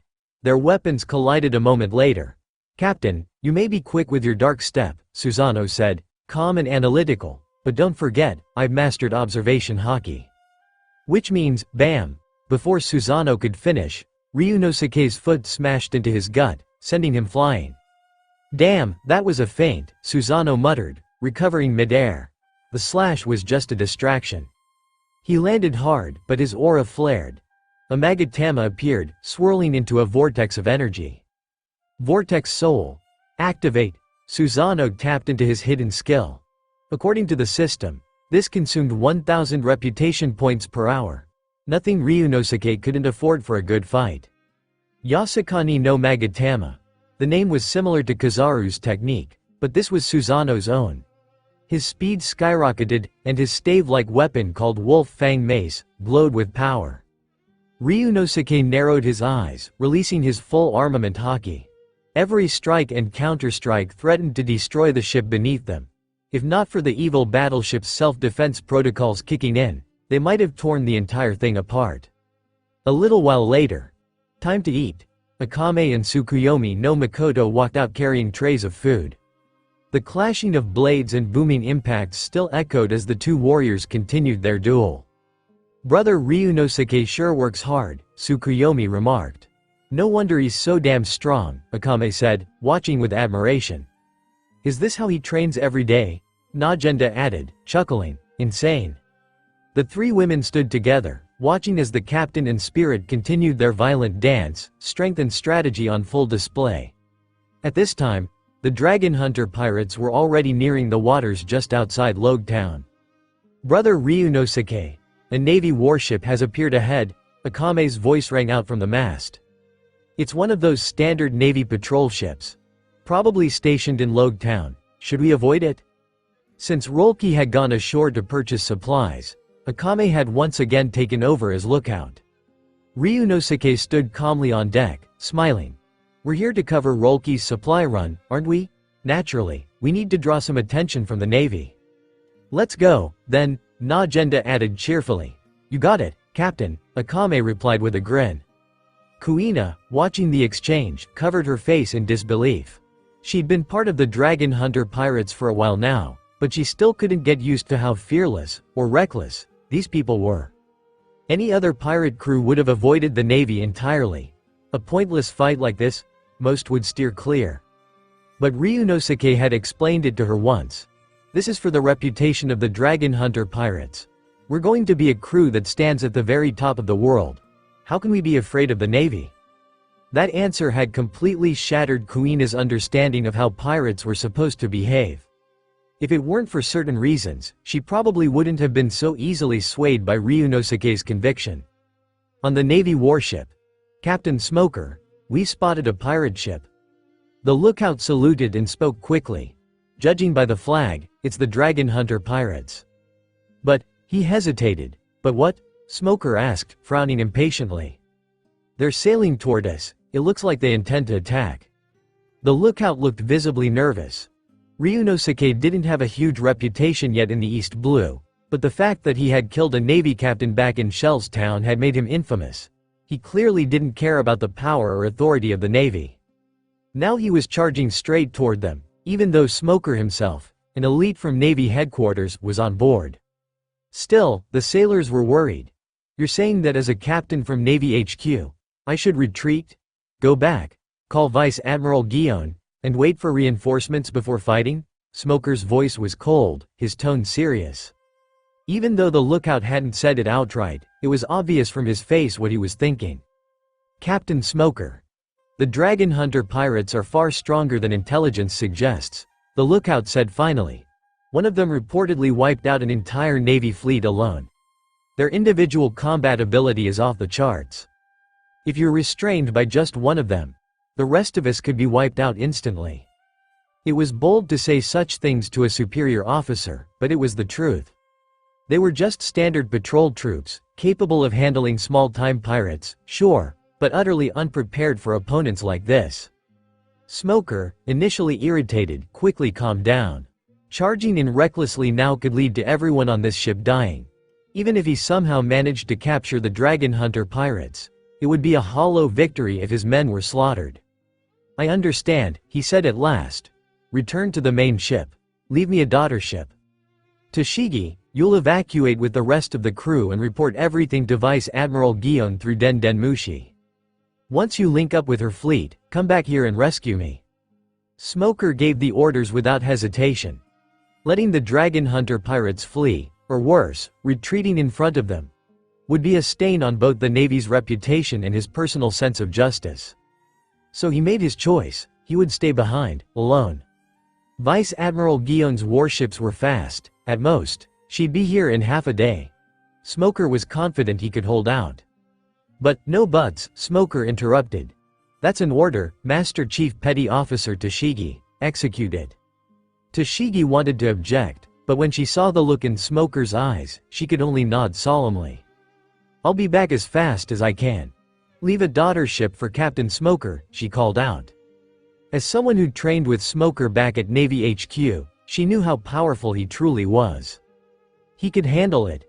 As the main warship began to retreat and contact Vice Admiral Guillaume, Smoker stood tall and alone on the daughter ship, waiting for Ryunosuke and his crew to arrive. Back on the Dragon Hunter pirate's ship. Huh? Kuina furrowed her brows. Aren't we the ones they're supposed to be chasing? Why are they retreating? Because they're afraid, Ryunosuke said calmly. Kuina, you still don't realize it. The Dragon Hunter pirates, we're no small fry anymore. His voice carried pride, and Akame and Najenda raised their chins in agreement, standing tall beside him. Afraid? Kuina echoed. Why would the Navy be afraid of rookie pirates? Because we're strong, she realized. It wasn't about being new or not having a big name.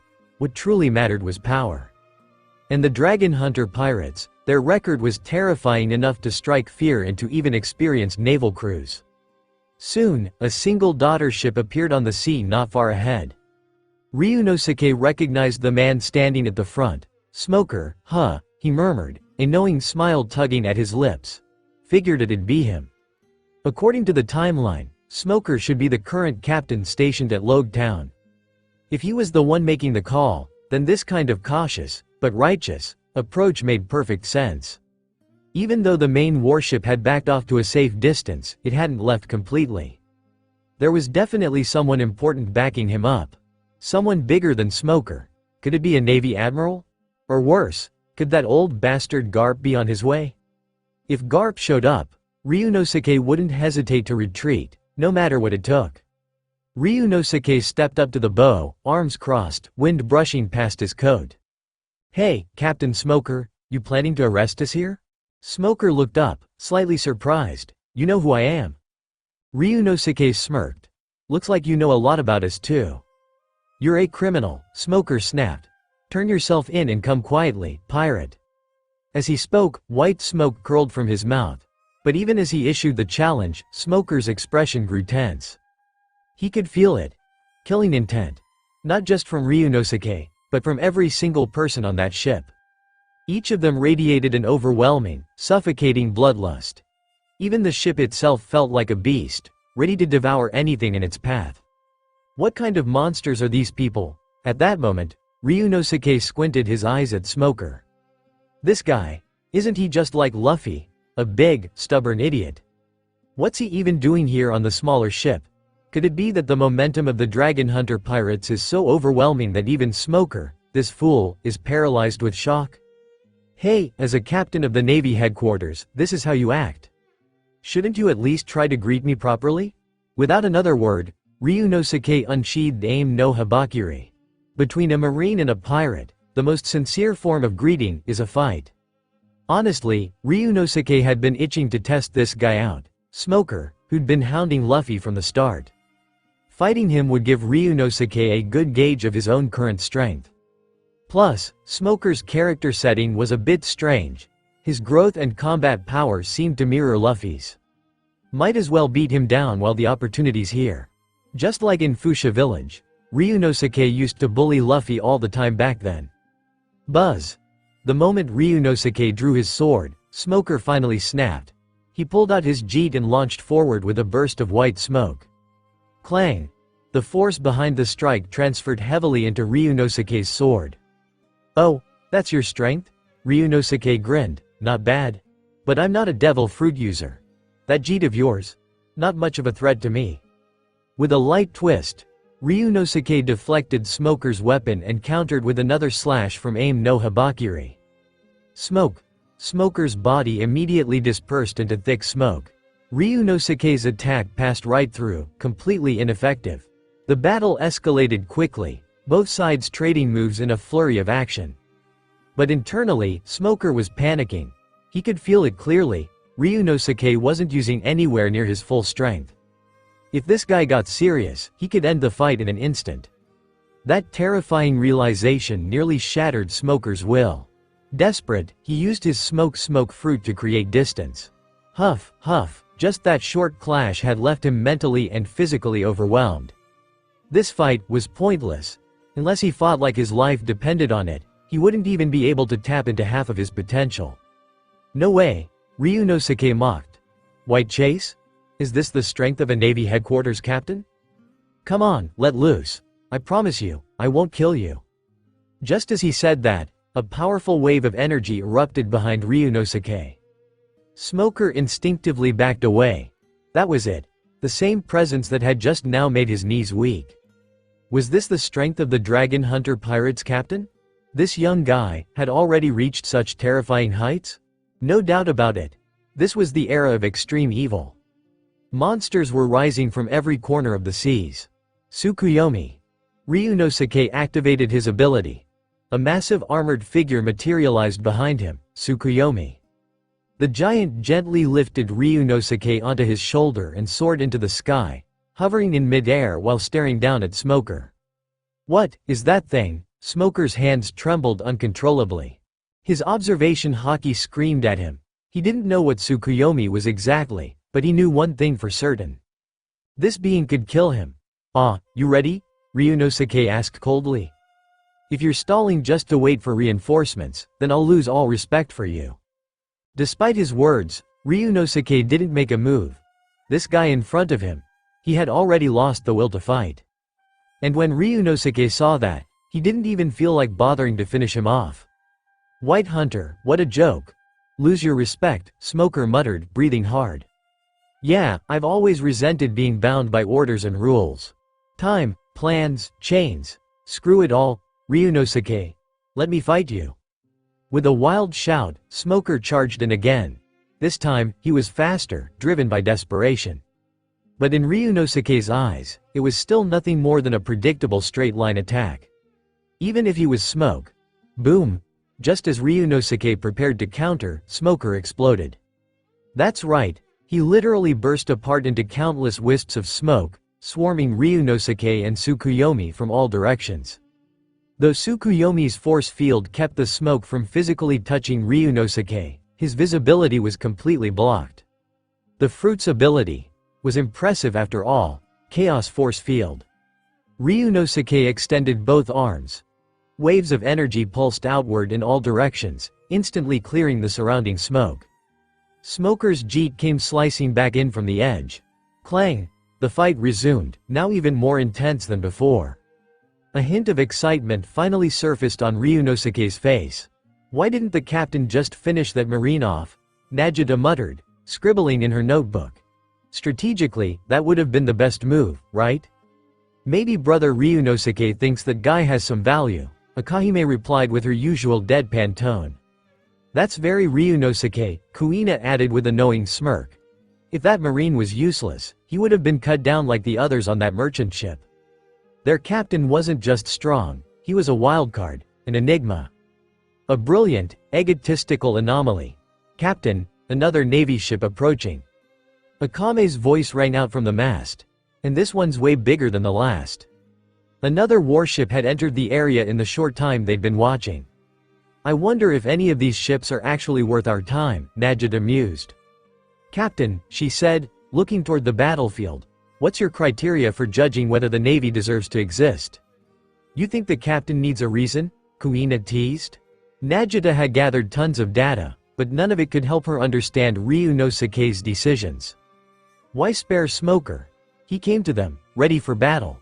Normally, that meant death. Wouldn't killing him have established their dominance more effectively? Her curiosity about Ryunosuke only deepened. He was a mysterious and overwhelming force. Brother Ryunosuke will end it before those other ships arrive, Akame said calmly as she landed beside Nagita. The situation was crystal clear. Ryunosuke hadn't even used Tsukuyomi's offensive power in this fight. Only the passive force field to counter devil fruit abilities. That meant, he was holding back, not just a little. He was letting the water, no, letting the sea. If Ryunosuke wanted to end this fight, he could do it at any time. At this moment, Smoker was exactly as Akame had predicted. He had seen the approaching warships in the distance. But now, he didn't even dare to look away, let alone signal for reinforcements. In fact, if he could, he would have warned Vice Admiral Guion to turn back. Because the monsters in front of him, they were far beyond anything he could handle. Right now, it was just Ryunosuke facing him alone. No, this wasn't even a proper fight anymore. To Smoker, it felt more like being toyed with, and yet, Ryunosuke still wore a serious expression, as if this was a genuine duel. That made it even more confusing for Smoker. What exactly was this guy trying to do? One thing was certain. Ryunosuke's strength wasn't inferior to a vice admiral. And the person standing on the warship beside Ryunosuke radiated the same dangerous aura. Which meant, there was at least one more combatant with Vice Admiral level power on that ship. Just like the Navy lookout had reported earlier, if Vice Admiral Guion got tied up, the rest of the Navy would be left defenseless. They'd be slaughtered, even he wouldn't survive. Smoker, I'm taking this fight seriously, Ryunosuke said with a faint smile, though there was a flicker of annoyance in his eyes. You flailing around like this makes things boring. He tightened his grip on the aim no habakiri, now coated with armament haki. Smoker's face darkened. Oh no. He quickly retreated, smoke trailing behind him. There was no choice. He couldn't match Ryunosuke in a head-on fight. Running away, Ryunosuke's voice followed him like a shadow. Is that what your teacher taught you? He narrowed his eyes, tone growing cold. If you're going to disrespect me like that, then it's time I get serious. In the blink of an eye, Ryunosuke was right in front of him. He slashed down instantly. Smoker's body reacted on instinct, turning into smoke to avoid the strike. But before he could reposition, another slash came. Then another. And another. A flurry of blinding attacks filled the air with afterimages. Even with his logia powers, Smoker couldn't recover fast enough to counterattack or escape. Swish, his body trembled. He couldn't keep this up. Staying in his smoke form while maintaining high alert. It was draining him fast, and finally, slash, a sword cut through his chest. Bang! Ryunosuke followed up with a vicious kick, sending Smoker flying. He crashed onto the deck of the evil warship and didn't get up. He had fainted, body and mind completely overwhelmed. The fight hadn't lasted long, but Smoker was already done. Ryunosuke landed lightly back on the warship. Brother Ryunosuke, a new Navy ship is approaching, Akame quickly reported. I saw, Ryunosuke said calmly, folding his arms, and it's someone I know. Vice Admiral Gion, future candidate for Admiral. Vice Admiral of the Navy Headquarters? Reserve Admiral? Najenda echoed as she finished jotting something in her notebook. In this world, that sounds like someone strong. She's not bad, Ryunosuke nodded. But she's not top tier either. He turned to her with a grin. Want to try it out? Test your current strength? Najenda's eyes lit up. She closed her notebook and stood tall, a spark of fighting spirit in her gaze. Sure, she said. Let's see where I stand. As for Ryunosuke's standards of measurement, she could always ask later. Or maybe she'd discover them herself through battle. Alright then, I'll leave it to you for now. Ryunosuke casually dragged a recliner over and lay down. Najenda, Akame, Kuina. The three of them were already on the system panel.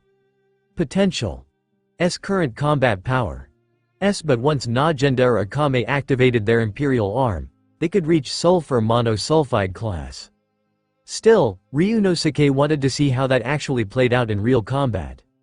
If none of them could take down a vice admiral, he'd need to reevaluate his future plans. In this world, the major forces could be roughly divided into 7 camps. The world government, the navy, the 4 emperors. The 7 warlords of the sea, the revolutionary army. Allied nations, independent kingdoms, and as Ryunosuke rose to infamy, each of these camps could potentially provide reputation points. So far, the most efficient source seemed to be the nobles. In other words, the best way to farm reputation was to attack the nobles directly. If he had the chance, killing a few celestial dragons wouldn't be a bad idea either. After all, their pirate crew was called the Dragon Hunter Pirates. If they didn't take out at least a few celestial dragons, what kind of name was that? Right now, Ryunosuke needed over 20,000 reputation points to recruit new crew members. If he recruited now, he could bring in 2, and if he was lucky enough to draw 2 S-class or above, it would make a huge difference in the upcoming fight. System, Ryunosuke said aloud. Recruit 2 crew members randomly. Even though Ryunosuke had just said Gion wasn't a serious threat, he wasn't taking chances. Defeating her here would definitely put him on the Navy's radar. And if someone like Sengoku decided to step in, or if Garp personally hunted him down across the world, that would be a huge headache. Killing Gion was out of the question. Not because of the original timeline or plotline, but because she was Suru's sister. If she died, the Navy wouldn't just send an admiral, they'd probably send retired monsters from the old era too. As the system responded, 2 glowing sum circles appeared in front of Ryunosuke. Ding, congratulations, you have obtained B-class crew member, Mario. Ding, congratulations, you have obtained sulfur monosulfide class crew member. Ryunosuke sat upright immediately. Captain. 2 figures materialized before him. And Ryunosuke's eyes lit up in shock. SS class crew member, Crollo Lusulfur. And, wait, was that Mario? Why was he here? Wasn't he supposed to be off rescuing a princess somewhere? Fighting dragons or something? Ahem. Forget that, the point is. It's Crollo standing right in front of me. Okay, Kuroro Lusulfur, known as Crollo in the Hunter world, written by the old thief Togashi, is no ordinary character. He's the leader of the Phantom Troop. Ding, activating the 2nd Division. Phantom Troop unlocked. Extracting abilities. With a string of system prompts, a new team appeared on Ryunosuke's system panel. A powerful wave of energy surged through his body like a tidal wave. Nen. That's right, Crollo's overwhelming Nen abilities were now fusing with Ryunosuke's body. Ding. Skill obtained. Snatch. Ding. Additional abilities obtained. Along with stat boosts, Ryunosuke extracted one of Kuroro's most terrifying skills, Snatch. Snatch. Trigger condition. When touching or killing a target, you may forcibly seize one of their abilities for storage. Note. Can store up to 10 abilities. Each can only be used once, but duplicates of the same ability can be stored multiple times. Ryunosuke grinned as he read the description. This kind of skill is basically a golden finger. This god-tier pirate system is insane, he muttered to himself. Then, he looked at the newly arrived Crollo. Crollo, from this moment on, you're the captain of the Dragon Hunter Pirates 2nd Division. Mario, you're now the official shipwright of the Dragon Hunter Pirates. Ryunosuke closed the system panel and reviewed his new skills, but there was no time to relax. They were about to face a vice admiral of the Navy headquarters. And unlike the weaker fleets of the East Blue, vice admiral-led fleets were on a whole different level. Captain, are we about to engage an enemy? Is that why you summoned me? Chrollo knelt on one knee in front of Ryunosuke, his voice calm and composed. Also, he looked up, can our 2nd Division have its own name? Ryunosuke chuckled. Chrollo, standing over there is the 1st Division, Night Raid. As for your division, even though you're the only member for now, I grant you the right to name it. You may call it the Phantom Troop. A rare smile touched Ryunosuke's lips. Chrollo's attachment to that name ran deep, so deep that the very concept of the Phantom Troop had long surpassed his own personal identity. Allowing him to keep the name was the right decision. Thank you, Captain. Then, may I participate in the upcoming battle? Chrollo asked, placing a hand to his chest. I want to show our crew what I can do. This wasn't just about volunteering. It was Chrollo's way of showing his loyalty for being allowed to retain the name Phantom Troop. Ryunosuke nodded. Alright, but Chrollo, remember, you're one of us now. Don't let arrogance cloud your judgment. Understood. Chrollo rose to his feet, his aura immediately swelling with overwhelming psychic pressure. Mario, who stood nearby, instinctively went silent. Then, without another word, the oddball shipwright pulled out a large water pipe and connected it to the evil warship. Captain, I'm going to inspect the hull. He dove into the pipe and disappeared below. Huh? Najenda stepped forward, visibly surprised. Just moments ago, her attention had been focused entirely on the warship across from them. But then, a sudden, immense aura drew her gaze to the two men kneeling before Ryunosuke. Another monster. He's one of us too? Ryunosuke nodded. This is Chrollo, captain of the 2nd Division, Phantom Troop. From today, he's one of our own. The look in Najenda's eyes changed instantly. Recruiting Chrollo felt like hitting the jackpot.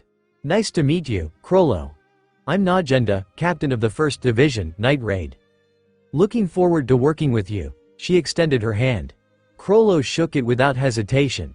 Likewise, we exist for the same goal, serving the captain. We'll get along just fine.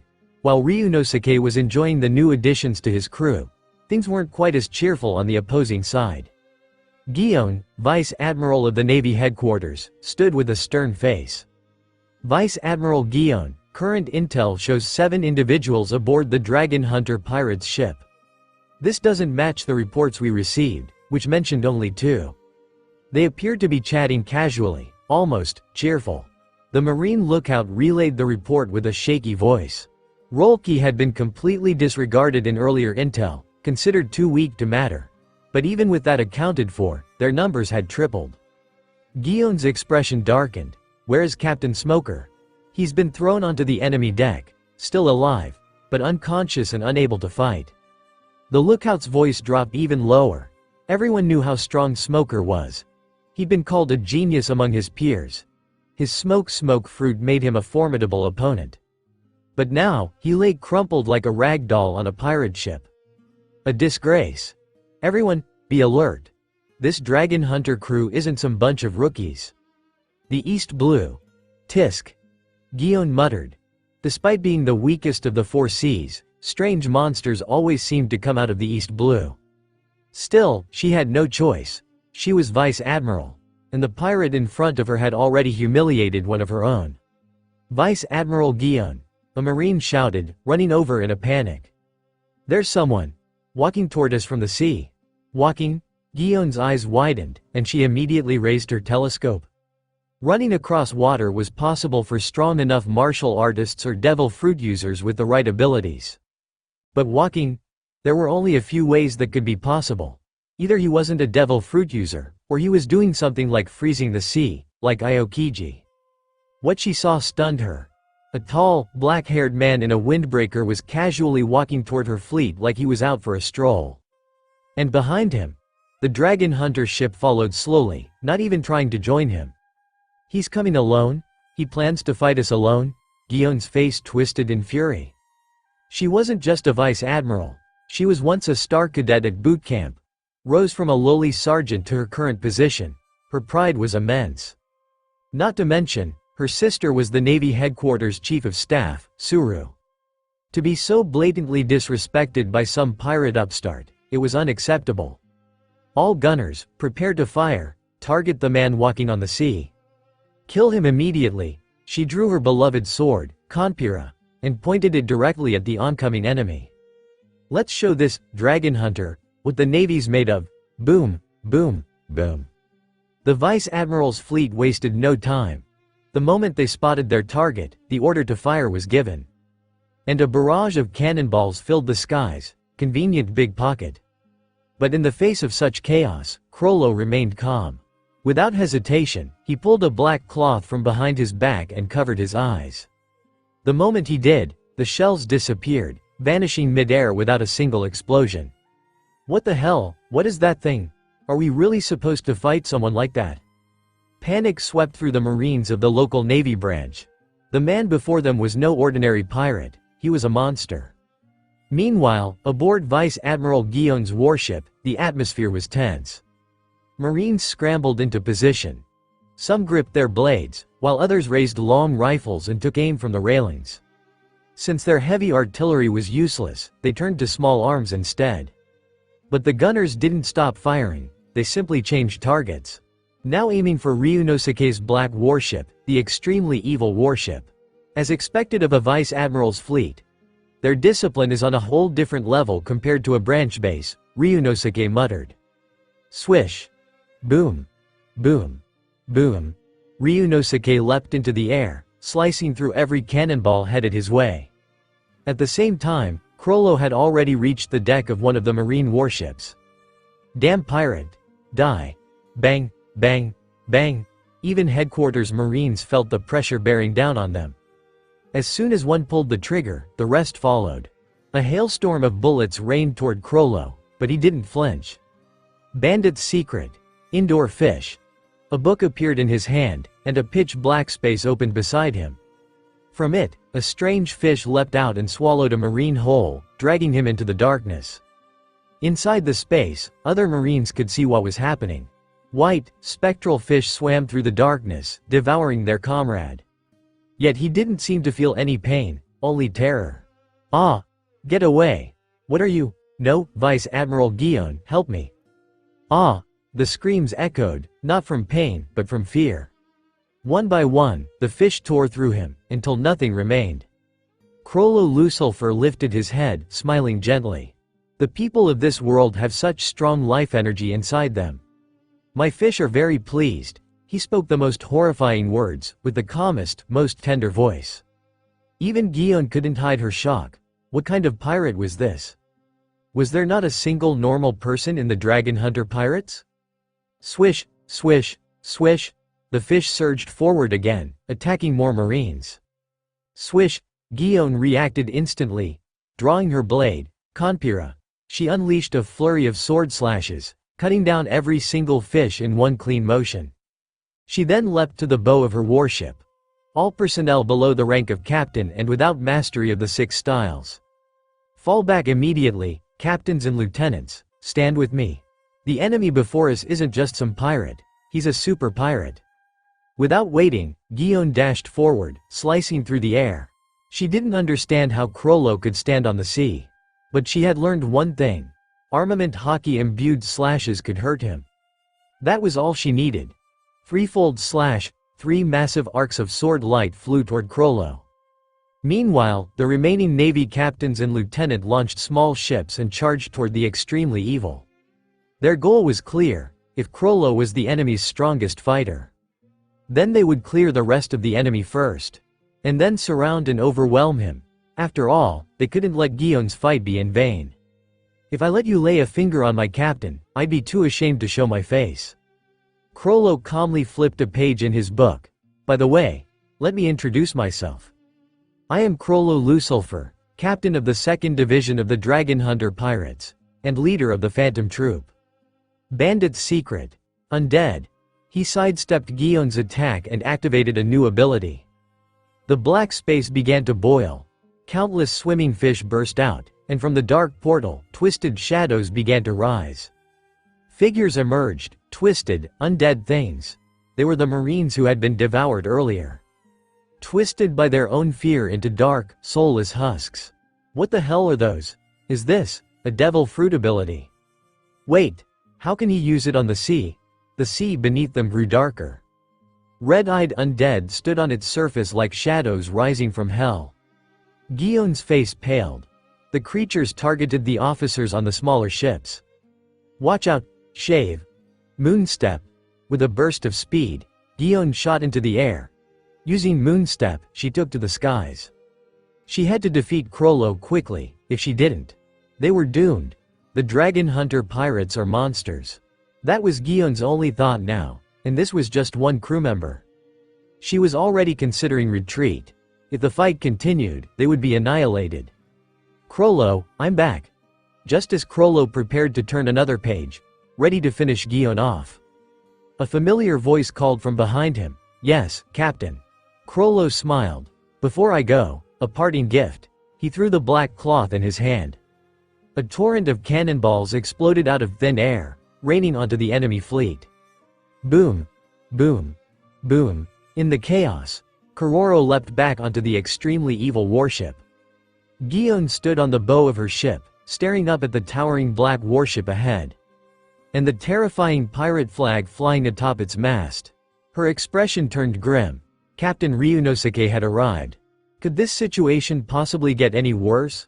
Vice Admiral Guillaume, Ryunosuke called out, standing at the edge of his deck. You've been chasing the dragon hunter pirates, haven't you? So if you die in the process, that's part of the job, right? He smiled as he said it. You insult me, Guillaume replied coldly. She knew she couldn't win, but she still had her pride. No, that's not my intention at all. Ryunosuke's expression remained casual. But we've only been active for a few months now. You're just standing behind the biggest power, calling it justice. You turn a blind eye to the crimes of the nobles. Talk about justice to civilians, and call it crime when pirates do the same things? That's quite the overreach. The moment he finished speaking, Ryunosuke's aura erupted. And as if answering the call, Najenda, Akame, Crollo, Kuina, each of them released their powerful presence, all focused on one target. Vice Admiral Guillaume. According to the schedule they had agreed on earlier, Rolke should have finished purchasing supplies by now. Of course, Smoker had already been tossed back to the Navy ship by Najenda. Carrying a Navy officer like that was a liability. It would only attract trouble. Ryunosuke had no plans to kill any of the Navy, either. If they started down that road, there'd be no turning back. The Navy would see them as full-blown enemies. And that was something he wanted to avoid for now. Meanwhile, back on the Navy ship, Guillaume watched as Ryunosuke's terrifying warship finally disappeared from view. Her strength gave out, and she collapsed onto the deck. Vice Admiral Guillaume, are you alright? Were you injured in the fight? A group of officers quickly surrounded her, their faces filled with worry. I'm fine, she said weakly. Returned to Logue Town. She stood up with effort, issued her command, and walked alone back to her quarters. You're just standing behind the biggest power, calling it justice. You turn a blind eye to the crimes of the nobles. Talk about justice to civilians, and call it crime when pirates do the same things? Ryunosuke's words echoed in Guillaume's mind like a curse. Her belief in justice, shaped since childhood under the guidance of Vice Admiral Suru, had begun to crack. She had always known about the ugly side of the world. She'd seen glimpses, but this time, she felt it. The justice they fought for had holes, gaping flaws that couldn't be fixed. The sins of the world government, the corruption of the celestial dragons. The Navy had no jurisdiction over any of it, so, what was justice? Was it the justice of the nobles, the privileged? Or was it the justice of the common people, those who suffered under the very same laws? The word, justice, emblazoned on the back of her cloak now felt like a cruel joke, a mockery of everything she believed in. Pureruru. Her den mushi rang. Sister Suru? Guillaume took a deep breath, steadying her emotions before answering the call. Guillaume, were you defeated? Came Suru's voice, calm but concerned. Yes. There was no way I could have won. The The Dragon Hunter pirates, they're incredibly strong. Gion didn't try to sugarcoat it. A loss was a loss. Even though Ryunosuke had spared her, the truth was undeniable, she had been outmatched. Did something else happen? Suru immediately picked up on the strange tone in Gion's voice. She knew Gion well. Despite her usual bluntness, Gion was proud, unyielding. Raised under Suru's care, she had a strong spirit and a clear sense of right and wrong. But now, she sounded shaken. The Gion she knew wouldn't just admit defeat so easily. Something must have happened out there. Something more than just a lost battle. Meanwhile, on the other side, Ryunosuke and his crew had finally arrived at Logia Town. The starting point of dreams, the place where the Pirate King, Gold D. Roger, had been executed. To any pirate with ambition, this town was legendary. A place to visit. A place to reflect. Pirate King Roger was executed here? Najenda asked, staring at the town with wide eyes. The guy who found the One Piece and kicked off the whole damn age of pirates. She looked both impressed and curious. Well, if we're gonna be a real force, maybe we should start recruiting some crew members, Crollo said casually, scanning the streets. My second squad's just me right now. Yeah, you've got a point, Najenda added. If we want to form a super crew, it can't just be the main combat team. We also need territory, she continued, tapping her chin in thought. We can't just float around forever. Everyone from the 4 emperors to the warlords has land they operate from. Kuina nodded. Exactly. Having a base may make us a target, but it's necessary. Ababa Ababa, Ababa Ababa. Akame and Mario were off to the side, mumbling nonsense. They clearly had no clue what to contribute to this kind of discussion. Ryunosuke chuckled. Alright, let's hold off on the territory thing for now. Ideally, we'll get 2 bases. One in the Grand Line, one in the New World. As for recruiting squad members, that's up to you guys, he continued, shrugging. You're the captains of your squads. Pick your people. He wasn't about to micromanage. This wasn't that kind of crew. Just like Whitebeard left it to his captains, Ryunosuke trusted them to build their own teams. Sounds good to me, Crollo said. This town's the last stop before pirates enter the Grand Line. Should be a ton of strong guys hanging around. Without another word, he vanished into the crowd. Najenda waved and followed suit. Time to find potential recruits for her squad. Mario also walked off, asking Ryunosuke for a bit of cash to buy tools and repair gear. In the end, only Ryunosuke, Akame, and Kuina were left. Well, let's go check out the execution platform, Ryunosuke said, stretching lazily. Then we'll grab a bite and wait for the others. Being the captain had its perks. Delegation was a beautiful thing. They made their way through the streets until they reached the tall execution platform towering above Logia Town. This is where Roger died, Ryunosuke said, glancing up. The end of one pirate king. And the start of something much bigger. The energy of the place was palpable. A strange atmosphere hung in the air, part reverence, part excitement, part dread. As Ryunosuke stood there, taking it all in, a sudden sensation brushed past him. He narrowed his eyes. Someone was watching. He reached out with his observation hockey and instantly locked onto a small, unassuming shop just across the square. An old man sat inside, seemingly harmless, but that strange pressure he just felt, it came from him. Ryunosuke's eyes sharpened. There's someone powerful hidden in there. Kuina, take Akame shopping. Ryunosuke handed her a small box. Here's 30 million berries. Buy whatever you like. Since Kuina was a native of this world, she understood the local customs and shops far better than Akame did. Letting her take the lead made perfect sense. Shopping? Akame tilted her head, confused. You mean, purchasing supplies?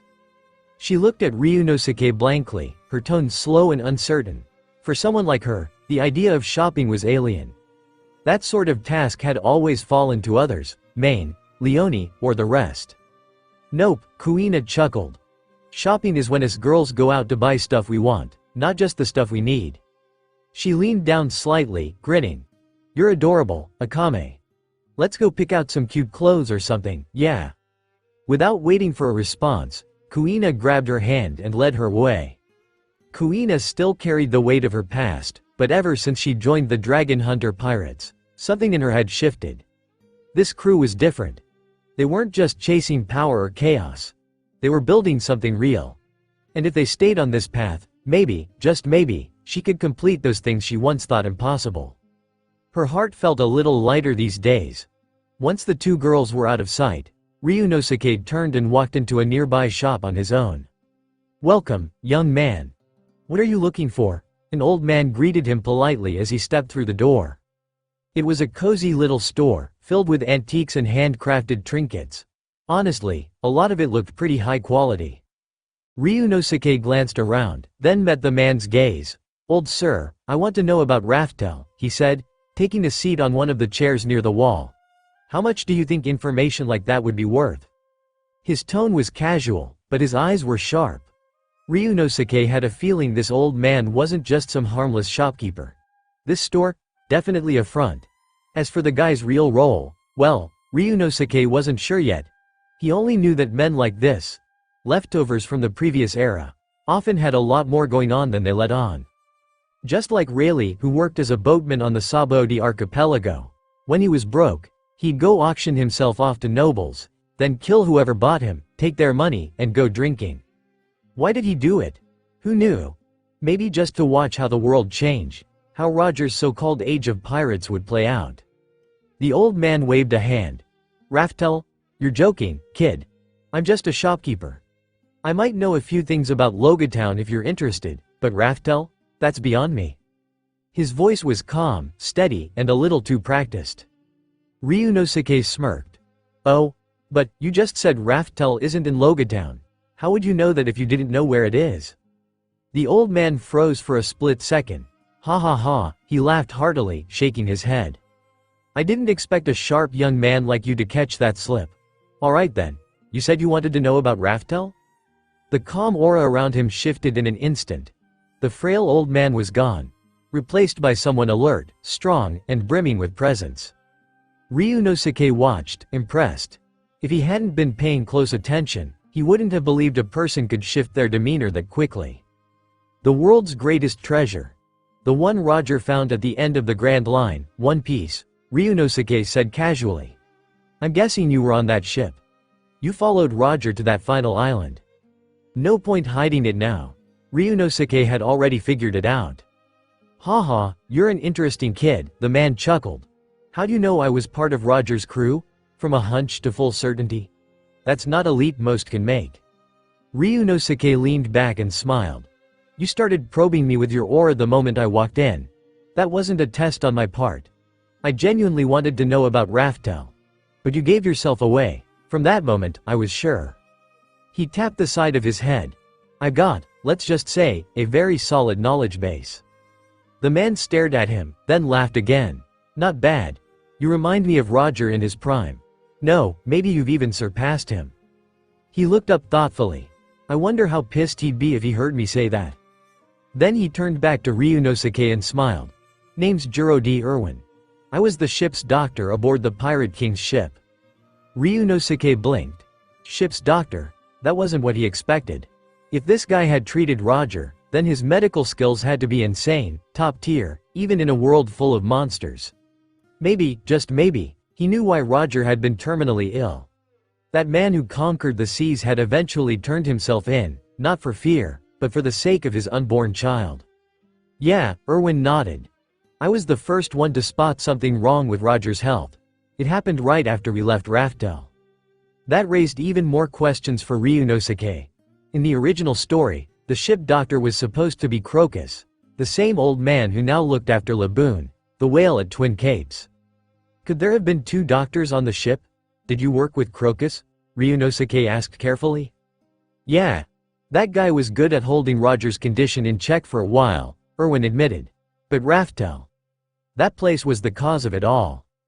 He looked at Ryunosuke seriously. "So, kid, want to hear the whole story?" Honestly, Irwin had made up his mind the moment Ryunosuke stepped into the store. The Pirate King had jump-started the Age of Pirates, but that didn't mean the old crew had to vanish into the shadows. They could still do something. After all, Roger didn't just want to flip off the world government. He wanted to leave behind hope.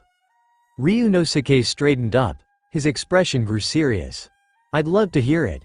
He was all ears now. Whatever secrets this man had, about Raftel, about Roger, about the world's greatest treasure, he wanted them. This was the beginning. Erwin's gaze drifted to the past. Well then, let me take you back. To the day we first set sail in search of the mysterious island, Raftel. Roger's crew was truly something else. Some were scattered across their hometowns. Others remained at the starting point of the Grand Line, and a few were in special places like the Sabodi archipelago. Some had risen to become the four emperors, those shining titans ruling over the new world. And then, there were those who had simply vanished, leaving no trace behind. But what really caught Ryunosuke's attention was the information Erwin had just shared. Before Roger entered that mysterious sea, his health had been perfectly fine. By all medical standards, he was in great shape. But once he stepped into that final, unknown sea, that's when everything changed. Only Roger was affected. None of his crewmates suffered any physical issues, not one. Realizing something was wrong, Erwin, who was the ship's doctor at the time, immediately began treating him. But no matter what methods he tried, Roger's condition kept getting worse. By the time they reached Raftel, Roger's body had already deteriorated significantly. That's when they invited Crocus to join them.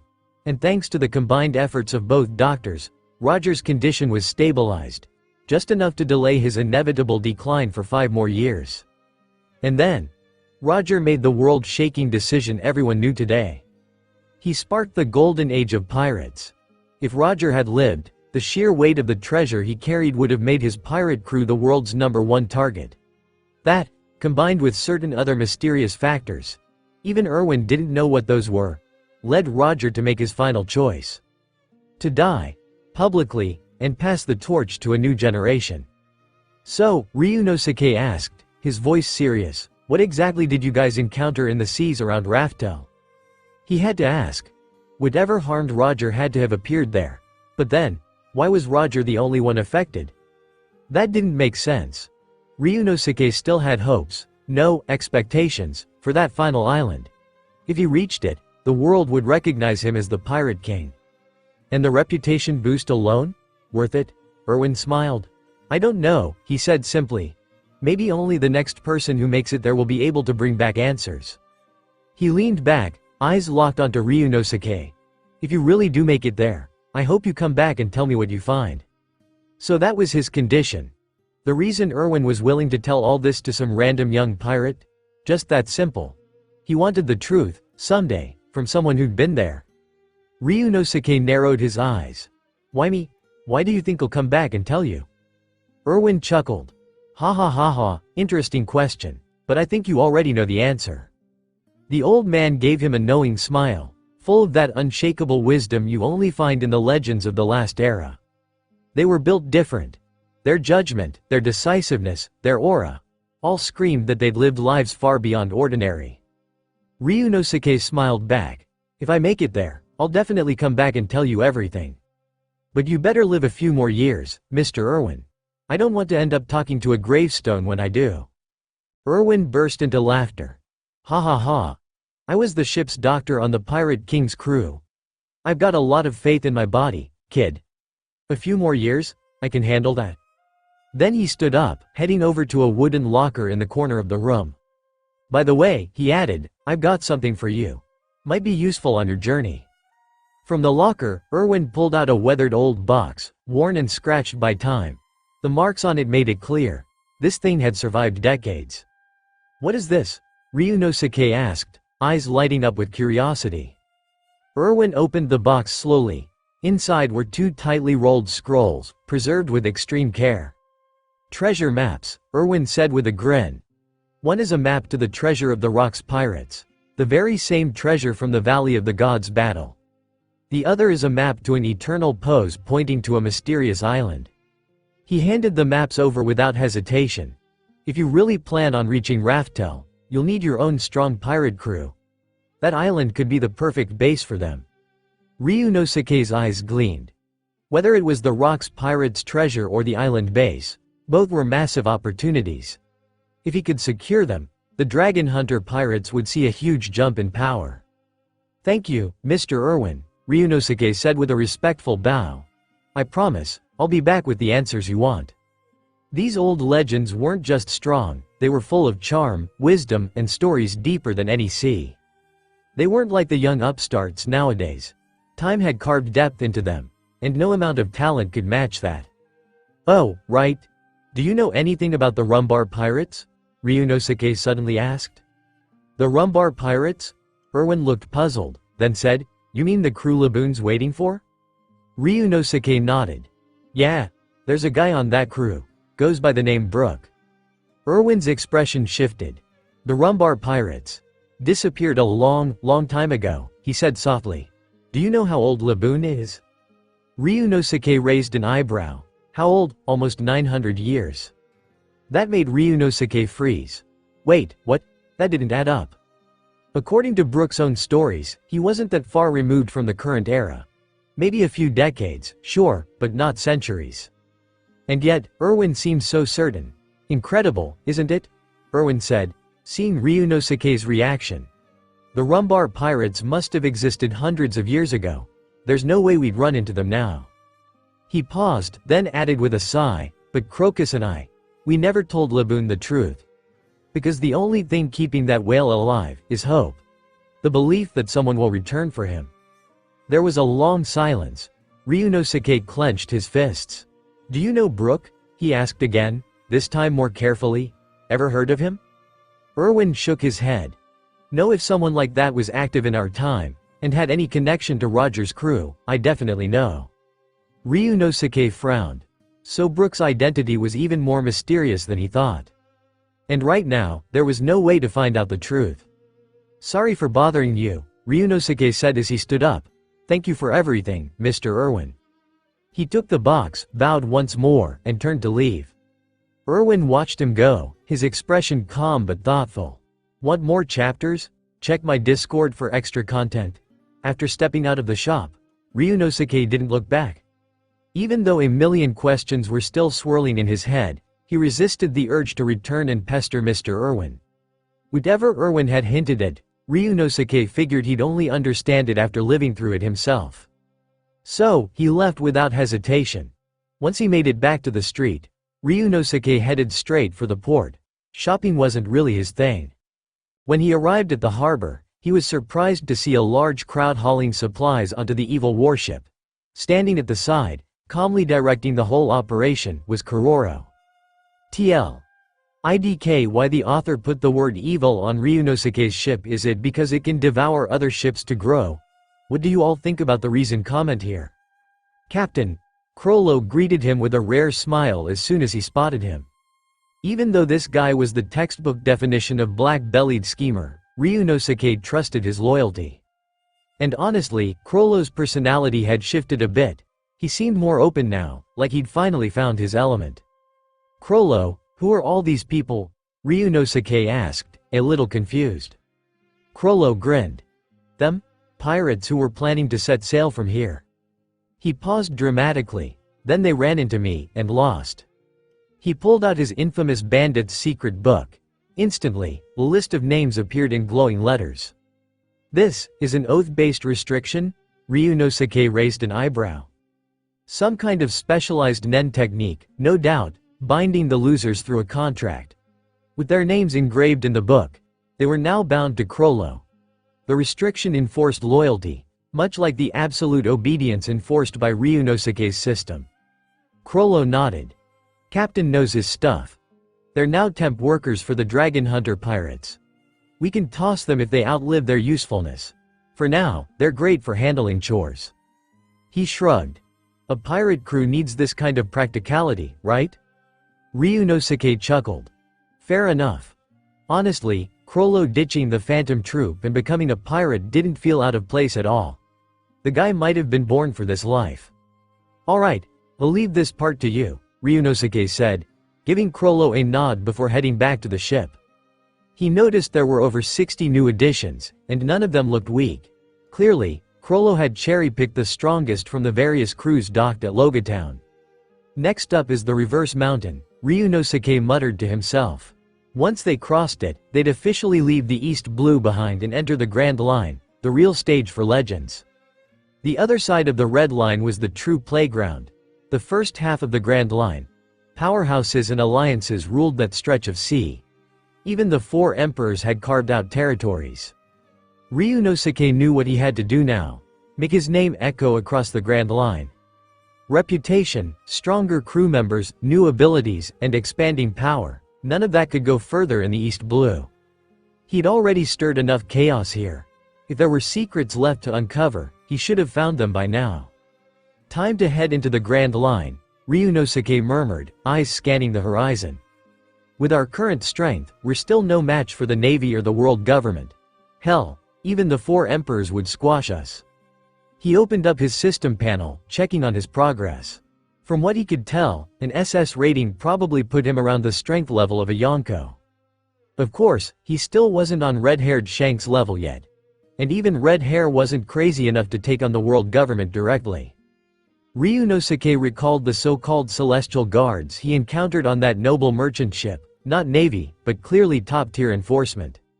Those guys weren't mentioned in the anime, which meant the world he was in had a few surprises of its own. Brother Ryunosuke, are you okay? Akame's voice snapped him out of his thoughts. He turned around, then froze.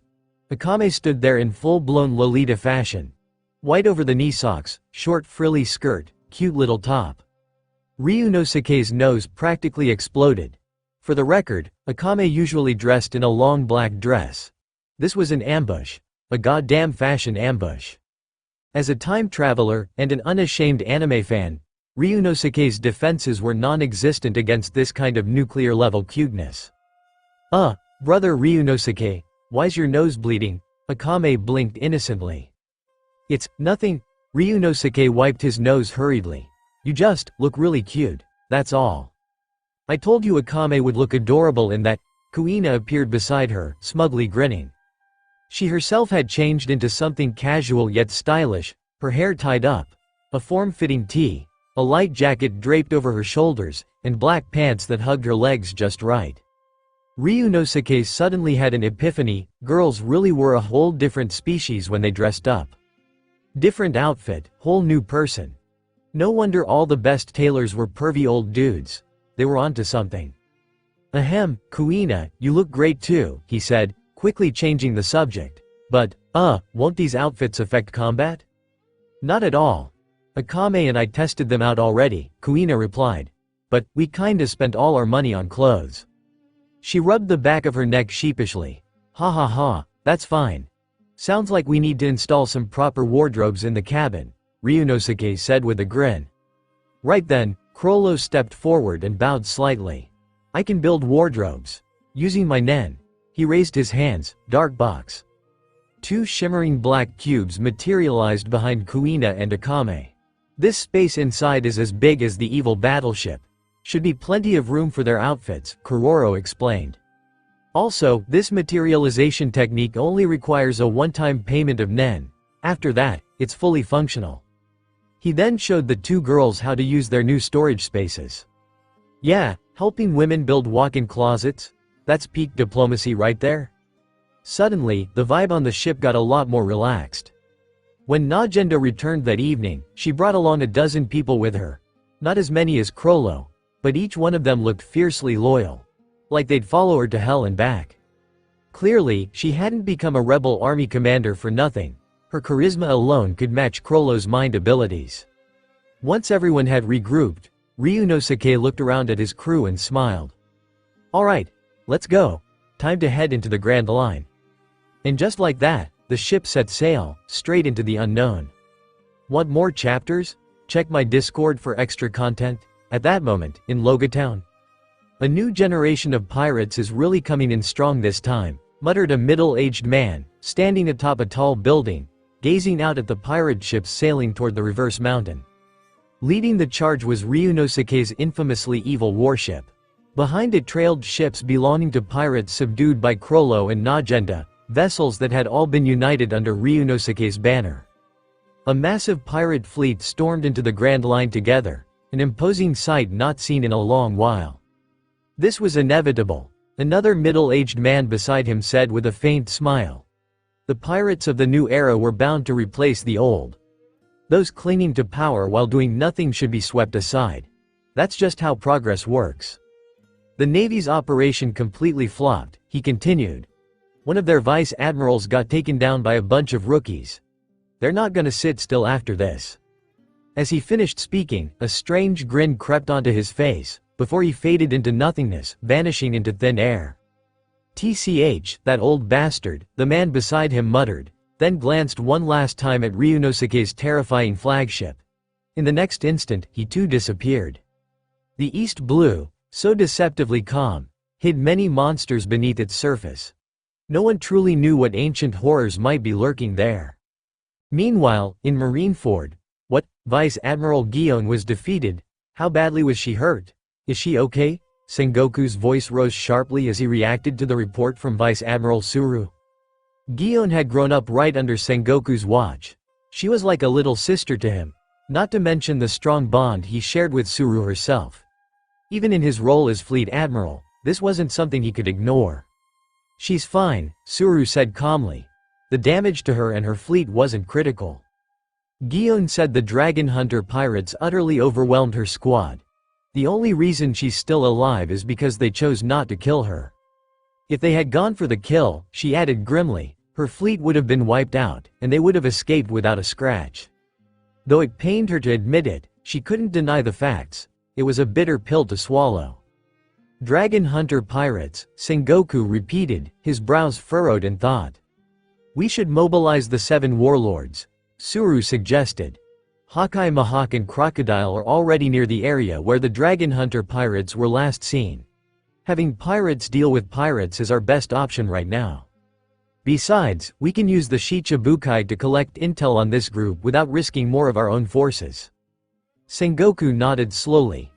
The admirals are too valuable to send after some rookies whose captain only has a bounty in the tens of millions. It's not worth the effort. The warlords should handle this. They're not exactly easy to manage, Sengoku muttered under his breath, but fine. Let's put them to work. He pulled out a thick folder and handed it to Suru. This just came in from Morgan's. Cost us 100 million berries for these photos. Suru opened the folder and began reading. A new member of the Dragon Hunter pirates, Crollo Lusulfur. Doesn't have a devil fruit, but can use bizarre and deadly abilities. Captain of the 1st Division, Najenda. Right hand and right eye injured. That girl with the katana, Akame, is her subordinate. Then there's Susano, Najenda's bodyguard. Huge physical strength and frightening combat ability. Capable of explosive power surges. Tsukuyomi, Ryunosuke's personal guard. Unusual attack patterns, deadly power.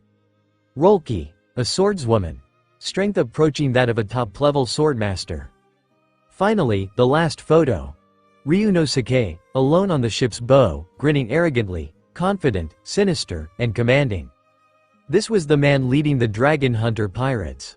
What kind of person could gather such monsters under one flag? And more importantly, what kind of power did he wield? "Should we raise the bounty?" Suru asked quietly. Sengoku shook his head. "Not yet. If we raise it now, Crocodile and the others will just go through the motions. We need them motivated. Make it 100 million for Ryunosuke. The crew members, bump them from 60 to 80 million. If the warlords enjoy so many privileges, then they better start earning them. Send out the orders. Contact every Shichibukai currently in the Grand Line. Assign them missions." Suru gave a silent nod. She agreed. This was the best approach for now. "Oh, by the way," she added, "Garp's already arrived in East Blue. Should we have him pursue the Dragon Hunter pirates too?" Sengoku sighed heavily. Garp might already know Ryunosuke. If he wants to chase him, he'll do it on his own terms. Just assign Gion to shadow him. That way, at least we'll know where he is. Just thinking about Garp gave Sengoku a headache. If that old fool would just stick to the Navy properly, things would be so much easier to manage. "I'll take care of it," Suru said before leaving to make the arrangements. Issuing orders to the warlords, though, that was Sengoku's job. He glanced down again at the information on Ryunosuke's crew. A weary expression came over his face. Garp once claimed he'd bring Luffy, Ace, Sabo, and Ryunosuke into the Navy. And now? None of them stayed. Ace became Whitebeard's 2nd Division commander. Ryunosuke founded his own pirate group, already a rising threat. Luffy just set sail and is already raising hell in East Blue. And Sabo? Missing in action. If Sengoku found out Sabo was now part of the Revolutionary Army, his stress would probably send him to the infirmary. Damn Garp, reverse prophet, that's what he is. With that, Sengoku picked up the Den Den Mushi and began dialing. Grand Line, Kingdom of Alabasta, Dragon Hunter Pirates, huh? Crocodile stared at the report in front of him, deep in thought. Just another rookie crew, yet the Navy was moving so aggressively. Was there more to them than meets the eye? Still, Crocodile didn't feel too threatened. He wasn't about to underestimate anyone though, not when his own plans were nearing a critical point. Get Baroque works on this, he ordered. I want everything on these newcomers. Names, powers, weaknesses. Don't miss a damn thing. Even if they were just rookies, he'd treat them seriously. That's how you stayed alive. Elsewhere on the Grand Line, atop his iconic coffin ship, Dracule Mahawk calmly ended his call with Marineford. He had other matters to tend to. He'd deal with this later, if he had the time. After all, the 7 warlords of the sea weren't Navy dogs. Still, the Dragon Hunter pirates had caught his attention. They were worth remembering. Want more chapters? Check my Discord for extra content. Ryunosuke had officially arrived at the Grand Line. So this is the Grand Line, huh? He muttered, gazing out at the unpredictable sea. Najenda stood beside him, holding up a small device. Here's the log pose we bought earlier, she said calmly. Shall we follow its direction for now? Log pose weren't exactly rare in these waters, but they were necessary for navigation. Yeah, let's stick to the pointer for now, Ryunosuke nodded. Then, he reached into his coat and handed Najenda another device. Also, take this eternal pose.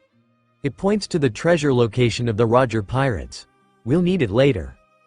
Got it, Najenda replied, tucking it away. Just then, Crollo stepped forward, his eyes full of determination. Captain, he said seriously, can I go explore this world on my own? Ryunosuke raised a brow. Thinking of striking out solo? Crollo nodded. Yeah. I've got my own goals. There are still members of the Phantom Troop I haven't gathered yet. If I'm always following you, I'll be too limited. As the captain of the 2nd Division, I think it's time I formed my own crew. Ryunosuke was silent for a moment, then gave a small smile. An independent squad, huh? That's not a bad idea. He looked Crollo in the eye. But listen, whatever you do, don't tarnish the name of the Dragon Hunter Pirates, got it? Crollo smirked. Of course, Captain. I'd never disgrace our name. There's so much out here worth chasing, and I plan to make all of it part of our legacy. Seeing Crollo's enthusiasm and confidence, Ryunosuke couldn't help but be a little proud. This guy felt like someone born for this chaotic sea. Alright, go for it, Ryunosuke said with a firm nod. Thank you, Captain. With that, Crollo took a log pose, jumped overboard, and landed gracefully on a nearby ship. Without wasting time, he gave the order to sail in the opposite direction of Ryunosuke's course. That way, they wouldn't overlap, and both squads could expand their name across the seas. Suddenly, a system notification echoed in Ryunosuke's mind. Ding! The 2nd Division of the Dragon Hunter Pirates has officially become independent. Designated name, the Phantom Troop. Reward: 20,000 reputation points. All crew members receive a 20% increase to max health. Multiverse roulette unlocked. Ryunosuke blinked. Wait, there's a reward for letting divisions operate independently? He instinctively glanced at Najenda. If Night Raid separated too, I'd probably get another reward. But then he looked into her bright red eyes and shook the thought away. Nah, she's way too cute. I'm keeping her close, whether it's for battle or just eye candy. With that, he opened the newly unlocked Multiverse Roulette feature. Multiverse Roulette. Spend 10,000 reputation points to spin for random items or abilities from across the worlds. Skimming through the prize pool, his eyes widened. Demon bloodlines? That was practically cheating, definitely a game changer. Just then, Rolke returned. Captain, the supplies are stocked, he reported. Our next stop is Valos Island. It's a small town, mostly a supply outpost. No major power controls it. It'll take about 10 days of sailing. Even though they didn't really need more supplies, Rolki had taken the time to scout the area and gather intel, which impressed Ryunosuke. "Alright, let's stick to the usual route," Ryunosuke replied. "That way, we won't give the Navy a reason to forget about us." He turned to Najenda. "Let's make Alabasta our first major destination." Najenda gave a small nod. "Understood. Alabasta wasn't just any island. It was Crocodile's territory, one of the 7 warlords of the sea. More importantly, it was where the ancient weapon Pluto was rumored to be.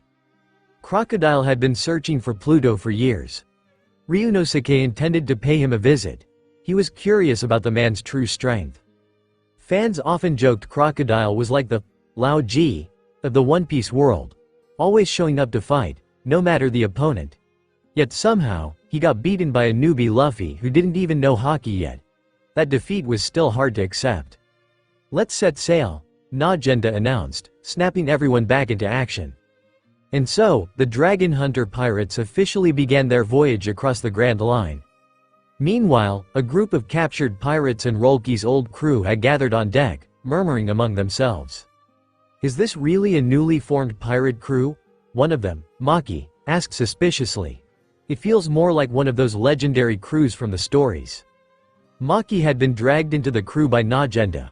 With a bounty of 23 million berries, he used to think he was hot shit. Now, he was doing grunt work, not even recognized as a proper crew member. He wanted to complain, but after seeing the terrifying strength of the official crew members, he kept his mouth shut. Crollo had just sailed off with some of the scariest people Maki had ever met, folks he never would have dared to cross before, and yet, they followed Crollo like loyal dogs. The ones who stayed behind, even more intimidating, especially those on the so-called evil battleship. "I didn't know much at first," an older man named Wells said. He was part of Rolki's original group. "But when I joined, there were only 2 people in the Dragon Hunter pirates. Captain Ryunosuke and the leader, Akame. The rest came later." "Joined later?" Maki frowned. "Doesn't seem that simple." Rolki walked over, arms crossed. Though he was officially part of the crew now, he still handled most of the chores and labor. That's what happened when the core members were always off training or planning battles. "Rolki," someone called. "Do you know more?" "Yeah, spill it." "Even if we're just handymen, we still want to know what kind of crew we're following." The crowd looked at Rolki, full of curiosity. "Want more chapters? Check my Discord for extra content." Seeing the eager eyes around him, Rolki couldn't help but feel a surge of pride.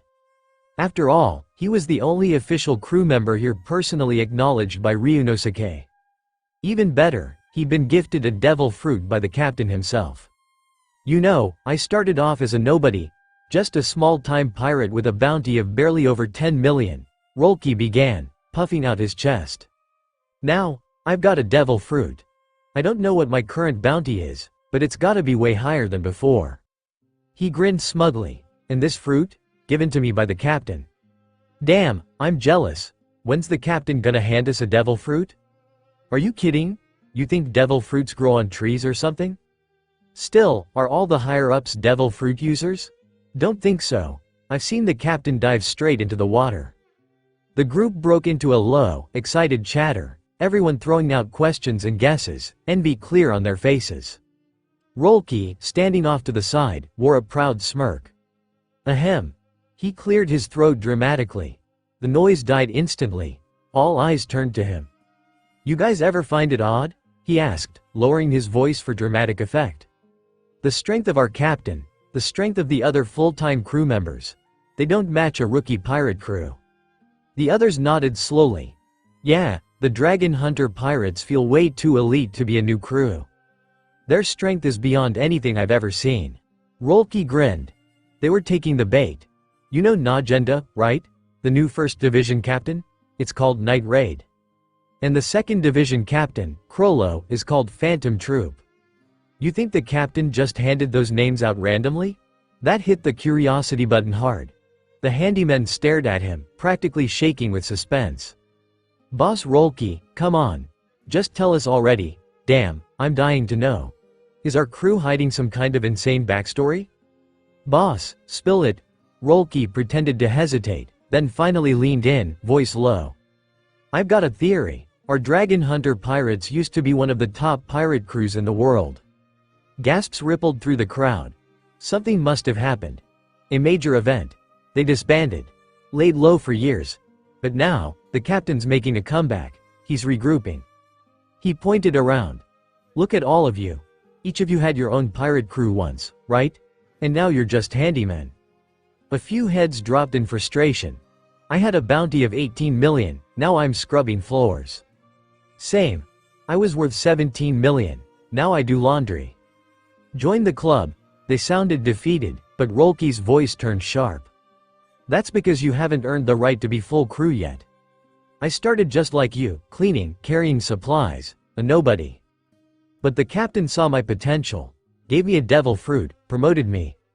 He paused, letting the moment sink in. You all have a chance. Every last one of you can make it. But you've got to earn it. Get stronger. Prove yourself. Think about it. If my level is the bare minimum to become an official member, what does that say about the standard of our crew? That means, someone muttered, eyes wide, we're not even qualified to be trainees. Rolke nodded. Exactly. Which tells you just how strong this pirate crew really is. But why did they disband in the first place? That doesn't matter, Rolke shrugged. What matters is that we're back, and this time, we're going all the way to the top. Excitement bubbled up in the crowd like a wave. Damn, this is huge. Just thinking about it gives me goosebumps. Even as handymen, we're part of this. They weren't just nobodies anymore. They were soldiers in the making, future elite members of a crew on the rise. Their captain wasn't just some upstart. He was a man who once ruled the seas, and now he was gathering his strength again, aiming to conquer the world once more. Even the Navy vice admirals were nothing to him. The atmosphere shifted. No one complained about being a handyman anymore. They were fired up, determined. With time, effort, and loyalty, any of them could rise through the ranks. Maybe even become a cadre one day. Stand at the top of the world. Look down from the peak. And damn, that felt like a dream worth chasing. At that moment, Ryunosuke was lying on a lounge chair on the deck, towel over his face, still catching his breath from a long training session. Ding, congratulations, host. Your reputation has spread far and wide, reputation 100.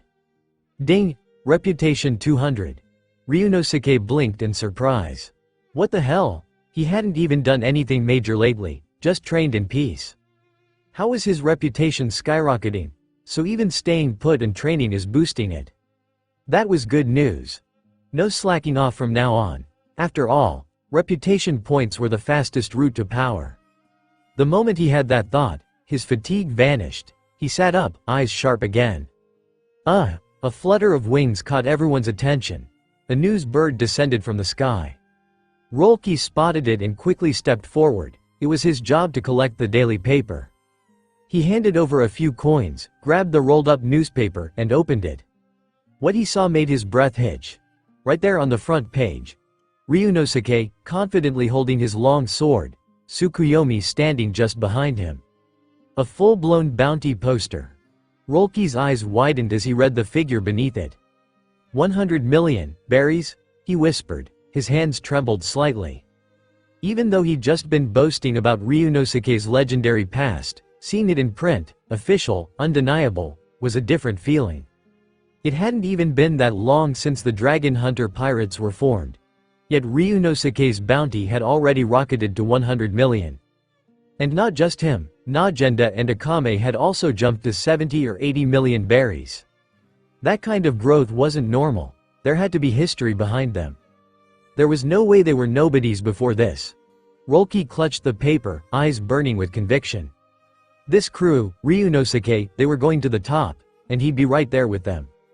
Want more chapters? Check my profile, Discord for extra content. At that moment, Ryunosuke heard the system's prompt ring out again. Yep, another wave of reputation gain. Thanks to the Navy's top-tier PR machine, there was no way Ryunosuke wasn't getting a boost in popularity. Gotta admit, they were actually doing him a solid. Glancing at his system panel, the reputation value had already climbed past 5 digits. Time to consider. Who should he recruit next? For now, the fighting force was stacked. Handling the current level of conflict wouldn't be a problem. So, what kind of talent did they need now? Actually, not much. There were no urgent needs at the moment. Just keep training, keep growing, and steadily level up the Dragon Hunter pirates. System, Multiverse Roulette. With a flick of his hand, Ryunosuke summoned the Multiverse Roulette.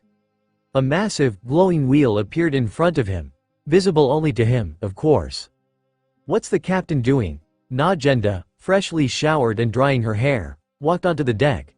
She tilted her head, watching Ryunosuke mutter to himself while making strange hand gestures. No clue, someone shrugged. Brother Ryunosuke is always so mysterious. He's probably like that before we even got here, another added.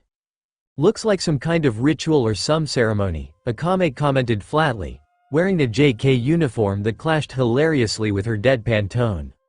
Maybe we're getting a new crewmate, Kuina said as she approached, towel around her shoulders. The captain's powers are beyond what any of us can guess. Just hoping it's not another Crollo situation. Dude bailed the moment he showed up. Meanwhile, the roulette wheel spun. 10,000 reputation points per spin. Ding! Congratulations, host. You have obtained the SSS level item, 12 Magatama Rinnegan eyes from the Naruto world.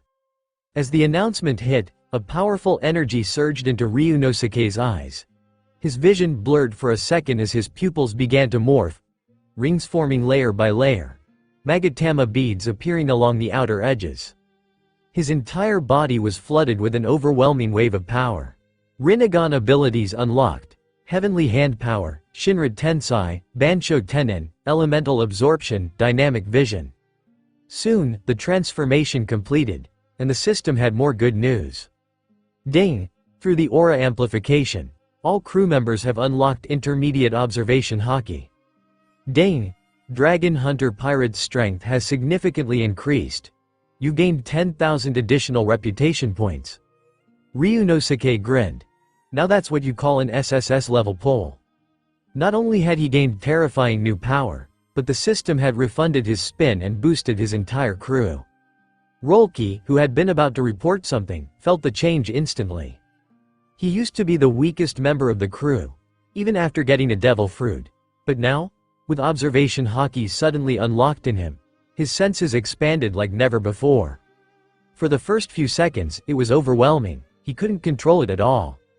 But the clarity, the awareness, it was wild.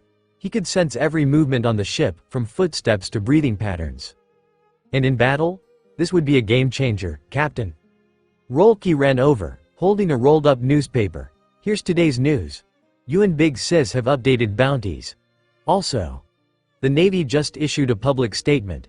The 7 warlords are being deployed to come after us. Ryunosuke's eyes lit up with interest as he took the paper. The 7 warlords, huh? Now this is getting fun. His eyes scanned the bounty posters and headlines. So, Crocodile might make a move. Using the warlords as stepping stones wasn't a bad idea. Not only would it bring more attention from the Navy, but it would also put the Dragon Hunter pirates on the global map. Destroying a country in the East Blue, going toe-to-toe with Vice Admiral Guion and winning. Those feats had mostly been reported internally, to places like Marineford or even Mariajoy. But in this era, it wasn't just the government's recognition that mattered. Pirate reputation was just as important. Once their name really got out there, their influence and strength would snowball together, and that, for Ryunosuke, was the true path to power.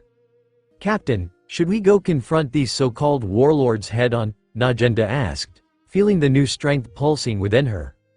The ritual Ryunosuke had just performed clearly wasn't just some. It had strengthened everyone. Najenda could feel it in her bones. The 7 warlords? Akame tilted her head, hugging her Murasama. Want me to bury them all? The way she said it, so sweet and serious, was both adorable and mildly terrifying. Kuina, however, looked a little more serious. The 7 warlords of the sea, officially known as the Shichibukai. They're 7 infamous pirates chosen by the world government and given legal rights to plunder. In return, they work to balance the power of the 4 emperors. In short, they're strong. Really strong. She paused, glancing around at the others. Something about this crew still felt weird. They were powerful, absurdly so, but when it came to general knowledge of the world, most of them were clueless. Besides Ryunosuke, they all acted like fresh rookies. Even Crollo, who was cold and ruthless, felt more like a newcomer than a seasoned pirate. The contrast bugged her. They sound like fun, Akame grinned. Should we go hunt them down, brother Ryunosuke? No need, Ryunosuke replied, waving her off casually. Since the Navy gave them orders, let's see if they come to us. And crocodiles in Alabasta anyway. That's already one of our next destinations. We'll let fate decide. He stretched his arms, clearly not worried. After all, most of those arrogant warlords wouldn't bother chasing down some newcomer pirate crew. Especially one they didn't understand. Except maybe Crocodile. That guy was probably bored enough to make a move. The rest of the crew was buzzing with excitement. They weren't scared, far from it. Thanks to Rolke's relentless brainwashing campaign, fear was no longer in their vocabulary. Want more chapters? Check my profile, Discord for extra content. A week later, Ryunosuke and his crew arrived at Valos Island, 3 days earlier than expected. Despite the journey being smooth, Ryunosuke couldn't help but feel a bit bored during the days at sea. As soon as they docked, he stepped off the ship, eager to stretch his legs and see the island. Valos Island was ordinary, no major powers ruled here. But due to its unique geographic location, pirates had an unspoken rule not to cause trouble on this island. Brother Ryunosuke, Kuina and I are going shopping, Akame announced with a straight face before vanishing into the crowd with Kuina at her side. Najenda wandered off in search of a place to drink. Meanwhile, Ryunosuke entered a lively bar on his own. The place buzzed with chatter, overflowing with all kinds of rumors. Have you heard? A pirate crew called the Dragon Hunters just entered the Grand Line? I heard they're total rookies, right? Yeah, but apparently they're strong. The Navy's already paying close attention to them. PFF'd, a bunch of newbies. They don't even understand what it means to be pirates. Just winging it. Exactly, they'll be impelled down before long. Laughter followed. The bar was filled with pirates discussing recent news. Alongside talk of Ryunosuke's Dragon Hunters, the 7 warlords of the sea came up, especially Hawkeye Mahawk. His rampage from the Grand Line into the East Blue had shaken many. Anyone who stood in his way had been mercilessly cut down. The title of World's Greatest Swordsman wasn't just for show. Ryunosuke sat down and ordered a meal. Each island had its own flavors, and he always enjoyed trying something new. Nearby, another conversation caught his ear. Did you hear? That guy Kid showed up in the Grand Line. Yeah, and I heard he's recruiting crew already. Maybe we should join him. They're aiming to challenge the 4 emperors. You mean Eustace Kid's crew? Ryunosuke paused mid-bite. Kid. So he's already making moves? And with a decent reputation, recruiting becomes easy. Ryunosuke realized he needed to raise his own notoriety fast. Otherwise, even these low-tier pirates would continue calling him a rookie behind his back. Boss. Check, please. He tossed a stack of berries on the counter and stood up to leave. The bar was a good place for rumors, but nothing useful today. These guys hadn't even seen the wider world. Just as he turned to leave, a large, muscle-bound man stepped in front of him, blocking the way. Hey, kid. You seem to be loaded. Why don't you share some of that with me? Robbery? Ryunosuke raised an eyebrow. Since when did pirates stoop to petty theft? You're a disgrace to real pirates, he muttered, stepping aside to walk around the man. It wasn't that Ryunosuke feared conflict. This kind of person just wasn't worth his time, driven by nothing but desire, with no ideals or purpose. Killing him would only stain his hands. What the hell did you just say to me? I've been roaming the seas for 4 years. You think you can disrespect me? Pretty boy, you're dead meat. The brute swung a massive fist at Ryunosuke. Shish. Ryunosuke barely moved. A surge of sharp energy burst from his body, slicing clean through the man's arm like a blade. It was the energy he'd gained from Crollo, now completely under his control. You dare call yourself a pirate? Boom. The man's body exploded into a bloody mist. Ryunosuke calmly stepped out of the bar, unfazed. Wait, that guy. Wasn't that Ryunosuke, the captain of the Dragon Hunter pirates? No way. That was him? He's a monster, just one move. Now I kind of want to join them, but they're just a rookie crew, right? Still, did you see that power? The bar buzzed with fear and awe. Outside, Akame and Kuina had just returned. Brother Ryunosuke, look, I bought so many cute clothes. Akame grinned, her hands full of bags. The town was small, so they had quickly finished exploring and shopping. Ryunosuke smiled. Glad you found what you liked. Let's get ready to head out. There's nothing more to learn here. He then glanced at Kuina. By the way, your appearance in the East Blue, it wasn't just to find that sword, was it? Kuina raised an eyebrow, but smiled knowingly. Well, picking up Wado Ichimonji was just a bonus. Are you finally curious about my real reason for being here? You've never asked until now. Because back then, it didn't concern the crew. But now, Ryunosuke replied, his voice calm but firm, you're part of the Dragon Hunter Pirates. Your business is our business. Kuina stopped walking. A strange look flickered across her face. Then, her eyes brimmed with tears. Captain. Thank you. She stepped forward and hugged Ryunosuke from behind, her voice trembling slightly. Kuina, don't move. Just let me stay like this for a moment. Ryunosuke fell silent as she sobbed quietly against his back. Eventually, her sobs faded. My father is Kazuki Koshiro. Yes, he's part of Wano's royal family and head of a renowned sword-forging clan. Besides swordsmanship, our family also carries ancient forging techniques. But all of it was ruined when Kaido appeared. Kurozumi Orochi conspired with Kaido to seize control of the Land of Rivers. That's why I fight. As for why I came to the East Blue, it's because of a secret transaction happening here. One involving the four emperors, especially Kaido. Ryunosuke nodded. So the deal was happening here, and the Don Quixote family's behind it, aren't they? Doflamingo, the warlord of the sea, he runs the underground arms deals. If you want to trace the network, Doflamingo's your guy. Kuina nodded. I know, but it's not just about what's on the surface, there's something deeper. The Don Quixote family handles the trade, but the distribution? That's controlled by a massive web of underworld networks. Those hidden channels, they're the real threat. Ryunosuke understood now. Kuina's real plan wasn't just to intercept the arms. It was to sever the financial lifeline of the Beast's pirates. Crush the trade networks and force Kaido to redirect his attention away from Wano. A bold plan. And one Ryunosuke would help see through. After hearing what Kuina said, Ryunosuke fell into deep thought. Most of the arms deals going around were purchased by powerful allies, and even the world government was a customer. The central figure behind this web of illegal trades was none other than Don Quixote Doflamingo, one of the 7 warlords of the sea. If Ryunosuke made a move against Doflamingo now, it wouldn't just be about taking down a warlord. The ripple effect would reach the world government itself. And once that happens, they'd slap a bounty on his head without hesitation. If the Navy sent an admiral, combined with the world government's influence and might, the Dragon Hunter pirates wouldn't stand a chance. Kuina, don't worry about that for now, Ryunosuke said calmly. When the world government created the warlord system, they already chose to abandon the allied nations and other kingdoms.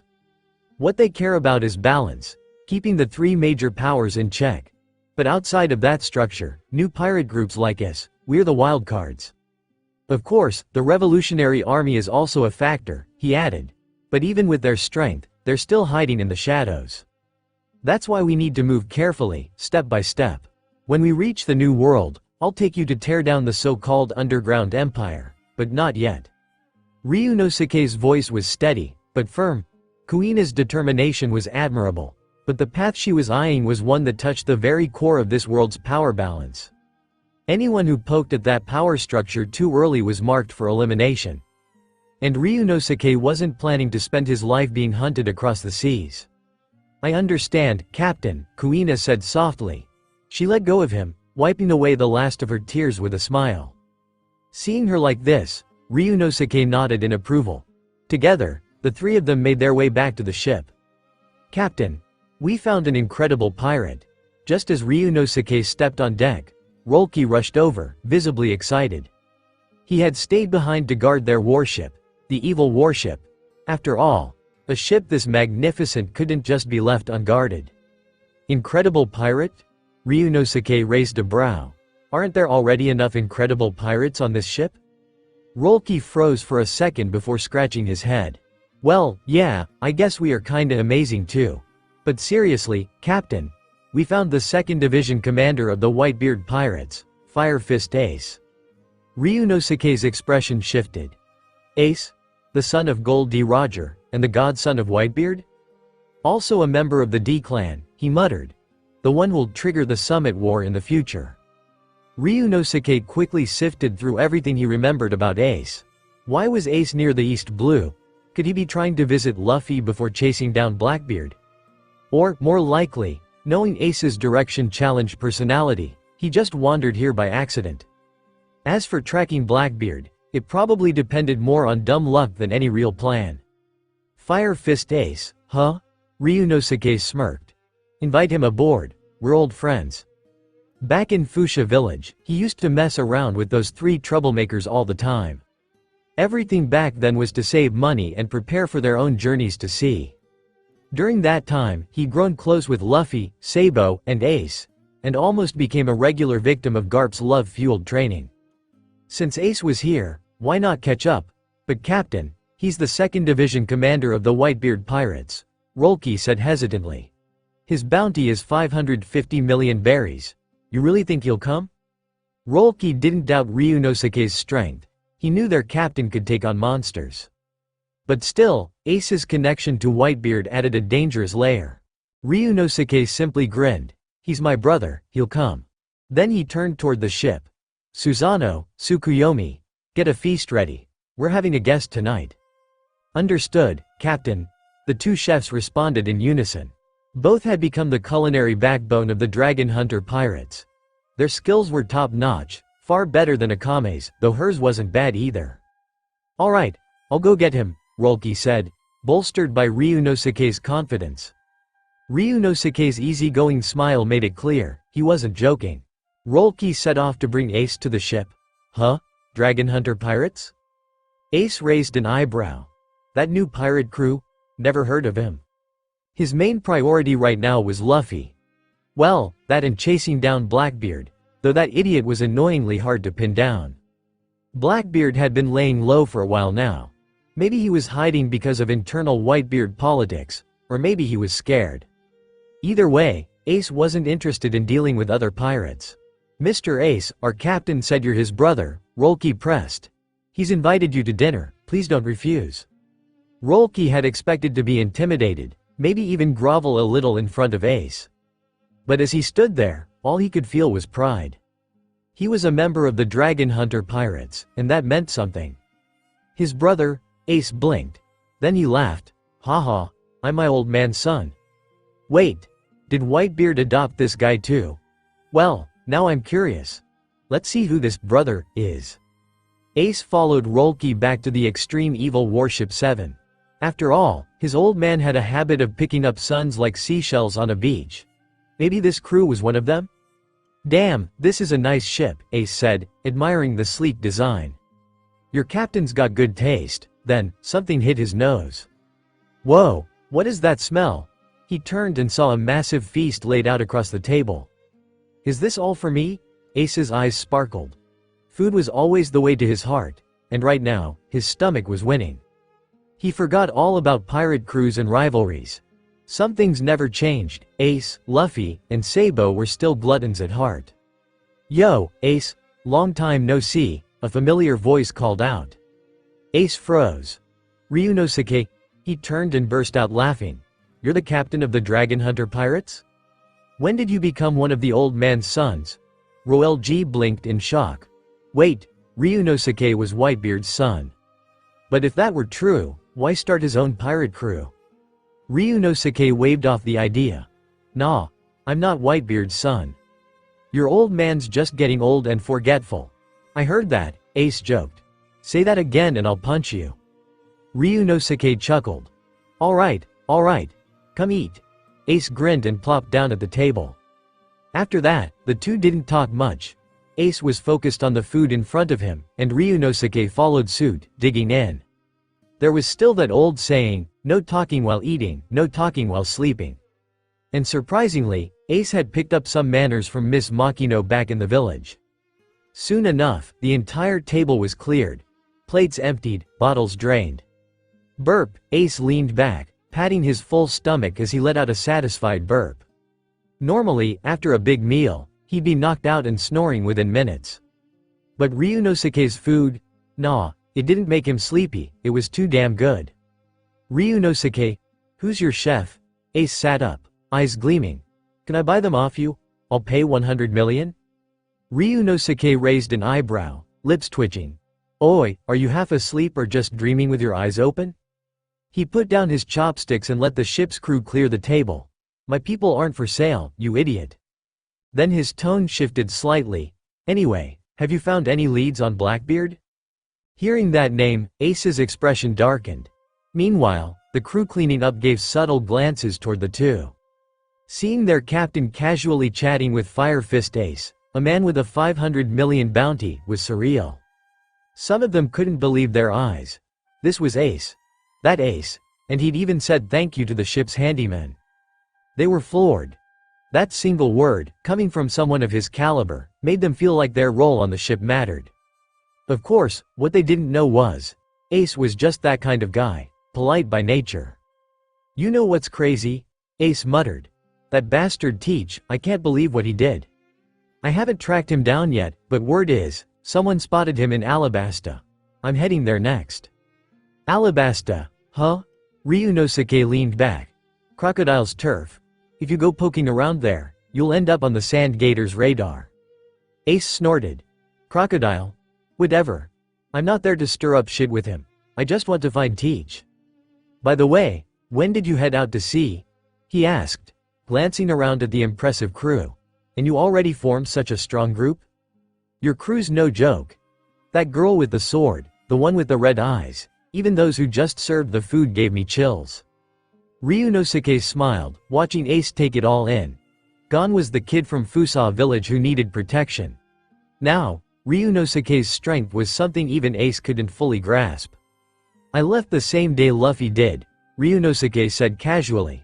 If my guess is right, he should be nearing the Grand Line by now. Ace blinked. Luffy, he really went out to sea? Ryunosuke nodded. Yep. And he's not alone. That idiot's got a solid crew behind him. Ace stared for a moment, stunned. So both Ryunosuke and Luffy had set out on their journeys, damn. Even that fool Luffy was carving his own path now. Hey, that little troublemaker actually got himself a crew, Ace said with a laugh. That's wild. Speaking of dreams, he added, you became a pirate. Are you aiming for the Pirate King title too? He didn't finish the thought but locked eyes with Ryunosuke. Ryunosuke grinned. Raftel? Nah, my goal's pretty simple. I want the Dragon Hunter pirates to reign supreme over the entire sea. The one who'll become Pirate King is Luffy. Ace froze for a beat, then burst out laughing. Huh? You really said that with a straight face? Reign over the sea, huh? Actually, Ace paused, eyes twinkling. Since you're also chasing Blackbeard, wanna tag along with me? We could sail together. Maybe even go check in on Luffy. Though Ace considered the Blackbeard hunt a personal mission, sailing alone had started to feel empty. Sure, he'd met cool people here and there, but he always ended up parting ways. Ryunosuke, though, they were practically brothers. Sail with you? Ryunosuke raised a brow. You just don't want to steer your own damn ship, do you? Ace grinned sheepishly. Ryunosuke sighed. Fine. You can come with me. But listen up, on my ship, you're part of my crew. You make that clear to anyone who asks. I don't want people confusing us with the Whitebeard pirates. His voice was firm. The Dragon Hunter pirates were building their own name. He wasn't about to let that reputation be split or overshadowed. Yeah, got it. Besides, Ace smiled. Sailing with my brother again? Hell yeah? Get lost. Ryunosuke rolled his eyes. You just can't stay away from my cooking. Oh, and don't forget, he added, you're paying for your meals. PFF'd. Ha ha ha. Ace laughed so hard he nearly choked. You saw right through me. The two of them stood there, cracking up like a couple of fools. From a distance, Kuina, Najenda, and Akame watched silently. When did the captain get this side to him? Najenda asked, genuinely puzzled. I thought he was the super serious type, always calm, always steady. Kuina smiled softly. Maybe this is his real personality, and honestly, I kind of like it. Seeing Ryunosuke loosen up like this made him feel less like some untouchable powerhouse, and more like a real, young man. Brother Ryunosuke is so handsome when he laughs, Akame said dreamily. Kuina and Najenta exchanged a quick look, both sighing internally. They admired Ryunosuke too, of course. But Akame? She was blatant about it. Still, they couldn't blame her. Young, powerful, skilled, and with a personality like that. How could anyone not be drawn to him? But most of the time, they kept those feelings buried. He was their captain, after all. On the other side of the ship, you hear that? One crew member whispered. Ace, the Fire Fist Ace, called our captain, brother. Isn't he the 2nd Division commander of the Whitebeard Pirates? I also heard the captain is related to Vice Admiral Garp, the Navy hero himself. No wonder the captain's so damn strong. Even his background is next level. Excitement rippled across the crew like wildfire. Their respect and loyalty for Ryunosuke, already high, just skyrocketed. Soon, Ryunosuke and Ace stood at the bow of the ship, catching up and sharing stories from their recent adventures. Ace, in particular, talked a lot about the Whitebeard Pirates. It was clear he had only one goal: recruit Ryunosuke into the crew. But in the end, he gave up. Ryunosuke had no interest in joining another pirate crew. He made it clear. He wanted the Dragon Hunter pirates to rise and stand atop the world. With a dream like that, how could he possibly join someone else's crew? Still, Ace wasn't ready to give up hope just yet. What if Ryunosuke met Whitebeard and was captivated by the old man's charm? Ace thought it was possible. Rolki, go buy out every damn drink you can find on this island, Ryunosuke suddenly shouted. We're throwing a party. Ace is officially aboard. Let's celebrate. It's about damn time we had a real banquet. Anyway, we've been together this long and haven't even had a proper one. As he spoke, Ryunosuke tossed out a few heavy boxes. Inside was a whopping 2 billion berries. More than enough for a legendary party. As for the rest, Rolki, you handle it. Got it, Captain. Rolki grinned wide. You heard the captain. Boys, go grab some drinks, it's party time. Hell yeah, Captain's the best, long live the captain. The crew roared in excitement and scattered toward the island, ready to raid every tavern and market. Soon, they set up a barbecue grill right on the beach by the port. They began grilling every type of food they had, with Susano and Tsukuyomi taking the lead behind the flames. The rest of the crew helped however they could. Soon, the scent of roasted meat and spices filled the air. It had to be said, being a pirate, having the sea as your playground, your strength as your backbone, you could live as freely as the wind. Of course, only as long as no danger loomed nearby. But even if you stayed landlocked in some village, town, or kingdom, you weren't necessarily safe. These days, many nations were just puppets controlled by corrupt nobles. The common folk? They had no rights at all. That's part of the reason so many people flooded to the seas after the golden age of pirates. Becoming a pirate was often their only shot at true freedom. And so, the banquet raged on, for 3 full days. On the 4th day, Ryunosuke turned to Ace with a serious look. Ace, do you have any intel on Blackbeard? If you're planning to hunt him down, you need to know what you're walking into. Ace clenched his jaw. Blackbeard, that bastard wouldn't have stood a chance if it weren't for a sneak attack. If I can just find him, I'll take him down, no doubt.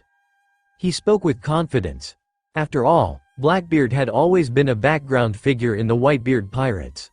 Quiet, unassuming, not someone who ever stood out. Whitebeard's crew was built on trust. Betrayal was unthinkable. So to Ace, the only logical explanation was that Blackbeard ambushed Thatch. Ryunosuke, however, shook his head. You're underestimating him. Blackbeard's way stronger than you think. He's got insane armament haki, monstrous physical strength, and now, he's got the power of the dark fruit. Ryunosuke's voice was calm but heavy. I'm not trying to rain on your parade, but right now, you don't stand a chance against him. Ace's eyes narrowed. He wanted to protest. Ace was talented, and he trained like hell. But Ryunosuke continued. Don't forget, Blackbeard's been hiding in the Whitebeard Pirates for decades. He's from the same generation as Red Hair Shanks. The guy's been lurking in the shadows longer than you've even been a pirate. Ace's fists tightened. Ryunosuke, are you serious? How could someone that powerful stay hidden? I lived with the guy. He's just some average crew member. If he really had all that strength, how come nobody noticed? Ryunosuke met his eyes. Because nobody was looking. The Whitebeard pirates trusted each other too much. Blackbeard played the long game. Plus, your flame fruit? The dark fruit can completely absorb any elemental attack. Your flames won't mean jack. Add his physical abilities and potential backup. If you go alone, you're walking into a slaughter. There was no hesitation in Ryunosuke's tone. Ace stayed silent for a long moment, then exhaled. Damn. I guess you're right. Maybe I do need to go back to Dad. Talk to the old man about this. Ryunosuke rolled his eyes. What, you gonna run back with your tail between your legs now? As my brother, if you embarrass yourself, that's my reputation on the line too. He smirked. Since you've run into me, why don't we handle Blackbeard together? Ace froze. Then burst into laughter. Ryunosuke, just come with me to meet Dad. You'd fit right in. He'd love you. We could be brothers again under Whitebeard. Hell no. Ryunosuke snapped. You've been brainwashed, haven't you? That old man adopts sons like he's collecting Pokemon. What, you planning to take Luffy to him next? Gonna make him Whitebeard's third son, or some crap? Ace blinked in surprise. How do you know? Because, yeah, that was the plan. You're hopeless, Ryunosuke sighed. Whatever. Let's stick to the plan for now, hunt down Blackbeard. We'll worry about your dad issues later. He waved his hand dismissively. Ace, still grinning like a kid, asked, alright, but what's for dinner tonight? The rest of the Dragon Hunter crew had been watching from the sidelines, completely lost. The conversation between Ryunosuke and Ace had touched on some seriously deep stuff. Secrets of the sea, betrayals, power struggles. Yet they'd come to such a major decision so casually. Rolke, on the other hand, looked like he'd just seen a god. His eyes sparkled with admiration. His captain had just rejected the Whitebeard pirates. Whitebeard, the man known as the strongest in the world. And Ryunosuke turned him down without blinking. From that moment on, Rolke didn't just respect Ryunosuke. He worshipped him, and of course, he wasted no time spreading that hype to the rest of the crew. This method, wildly effective. Ryunosuke's reputation points started ticking upward like crazy. As the evil battleship made its way toward the Grand Line, another ship appeared in the surrounding sea. This one belonging to Mr. 5 Gem, a member of Baroque Works. So the Dragon Hunter pirates are actually connected to the Whitebeard pirates? Gem muttered. Brows furrowed. He turned to the girl beside him. Miss Valentine, report this to boss. If these guys were sent by Whitebeard, then the Navy's just trying to use us as cannon fodder, he added with a sigh. Even with Crocodile's backing, one of the 7 warlords of the sea, and their own solid combat strength, Gem knew the harsh reality. Compared to a giant like the Whitebeard pirates, they were ants. Worse, the intel they'd gathered said the captain of the Dragon Hunter pirates, Ryunosuke, already carried a bounty worth of 100 million. Baroque Works agents like them were only worth a little over 10 million each. They weren't even in the same league. And now? They had Fire Fist Ace on the Dragon Hunter pirate's ship. A man with a staggering bounty of 550 million. Gem sighed. We're not fighting them. That'd just be asking to die. I know, Mikita, aka Miss Valentine, nodded and immediately contacted Crocodile. At that moment in Alabasta, Crocodile was still buried in his investigation of the ancient weapon, Pluto. That was his only reason for staying there. We've tracked the Dragon Hunter pirates, Miss Valentine reported. But it seems like they're connected to Whitebeard. Fire Fist Ace is on board their ship now. Do we proceed? Nico Robin appeared beside Crocodile, smiling faintly. She and Crocodile had a working arrangement. He protected her, and she translated the poneglyphs for him. Robin was well aware of Crocodile's ambitions, but she had no other options. No matter where she went, people who knew her true identity would try to turn her in for the bounty. She'd seen too many betrayals to trust anyone now. There was no loyalty between her and Crocodile, just mutual benefit. Whitebeard, Crocodile paused. Though he wasn't afraid of the emperor himself, he didn't want his plans disrupted by one of the 4 emperors, not now, when he was so close to securing Pluto. Once he got his hands on the weapon, he planned to destroy everything in his path. Such power had to belong to him, and only him. Forget the dragon hunter pirates for now, he finally said. Then his gaze shifted toward Robin, a calculating smile on his lips. Nico Robin, I think it's about time you pull your weight, don't you think? Robin stiffened. That name, Nico Robin, was one she kept buried. Crocodile had never called her that before. He always referred to her as Miss Sunday. Ever since she accepted his protection, she'd gone by her alias. Hearing her real name now? That was a threat. He was done being patient. The intel I provide comes from you. Remember? Robin responded coolly. If you give me better information, I'll deliver better results. Even though she knew if Crocodile ever got Pluto, it would bring destruction across the world, she didn't have the luxury to care right now. Fine, Crocodile said, waving a hand. Contact them. Tell them to return. And don't worry about the Navy, he added. I'll handle those bastards. Robin exhaled silently, then turned and left the room. Back on the evil battleship. They're gone, Ace said, standing beside Ryunosuke at the bow of the ship. Looks like we won't be fighting today. He sounded disappointed. Since setting out, they'd known someone was tailing them, but now, their stalkers had disappeared. Kind of boring, honestly. Ryunosuke smirked. You've gotten pretty strong, huh? Fire Fist Ace. A 550 million bounty. Whitebeard's 2nd Division captain. You've come a long way. Ace blinked. You think you've changed less? He glanced at the crew behind Ryunosuke, then shook his head. All right, what are you getting at? Spit it out. You got that scheming look again. The two had grown up together, Ace could see through him easily. Ryunosuke grinned. I am older than you, so you should be calling me Big Bro, right? Ace raised an eyebrow. How about this? Ryunosuke said, eyes gleaming. Let's fight. If you win, I'll call you Big Brother from now on. If you lose, no more excuses, deal? Ace's gaze sharpened. He remembered saying the same thing to Ryunosuke years ago, to settle who the big brother was with fists. Back then, Ryunosuke had refused. But now he was the one bringing it up. All right, Ace said without hesitation. There's a deserted island up ahead. Let's settle it there, and don't you dare back out.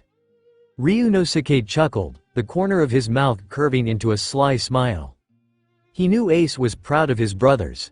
If Ryunosuke beat him here, Ace would have no choice but to recognize him publicly. Having someone like Ace, famous and powerful, talking him up, that'd be a huge boost to Ryunosuke's representative. Before long, the two disembarked and made their way to the small island. Back on the ship, the rest of the crew watched from the deck. Najenda, who do you think's gonna win? Ryunosuke or Ace? Akame asked, eyes fixed on the two figures in the distance. Najenda smirked. Come on. You think our captain would ever pick a fight if he thought he'd lose? Even if there's only a 1% chance of losing, he'd never take the risk, she added confidently. Just wait, he's got this. Akame looked thoughtful, but Kuina chimed in with a more cautious take. Don't underestimate Fire Fist Ace, she said. He's one of the top new generation pirates.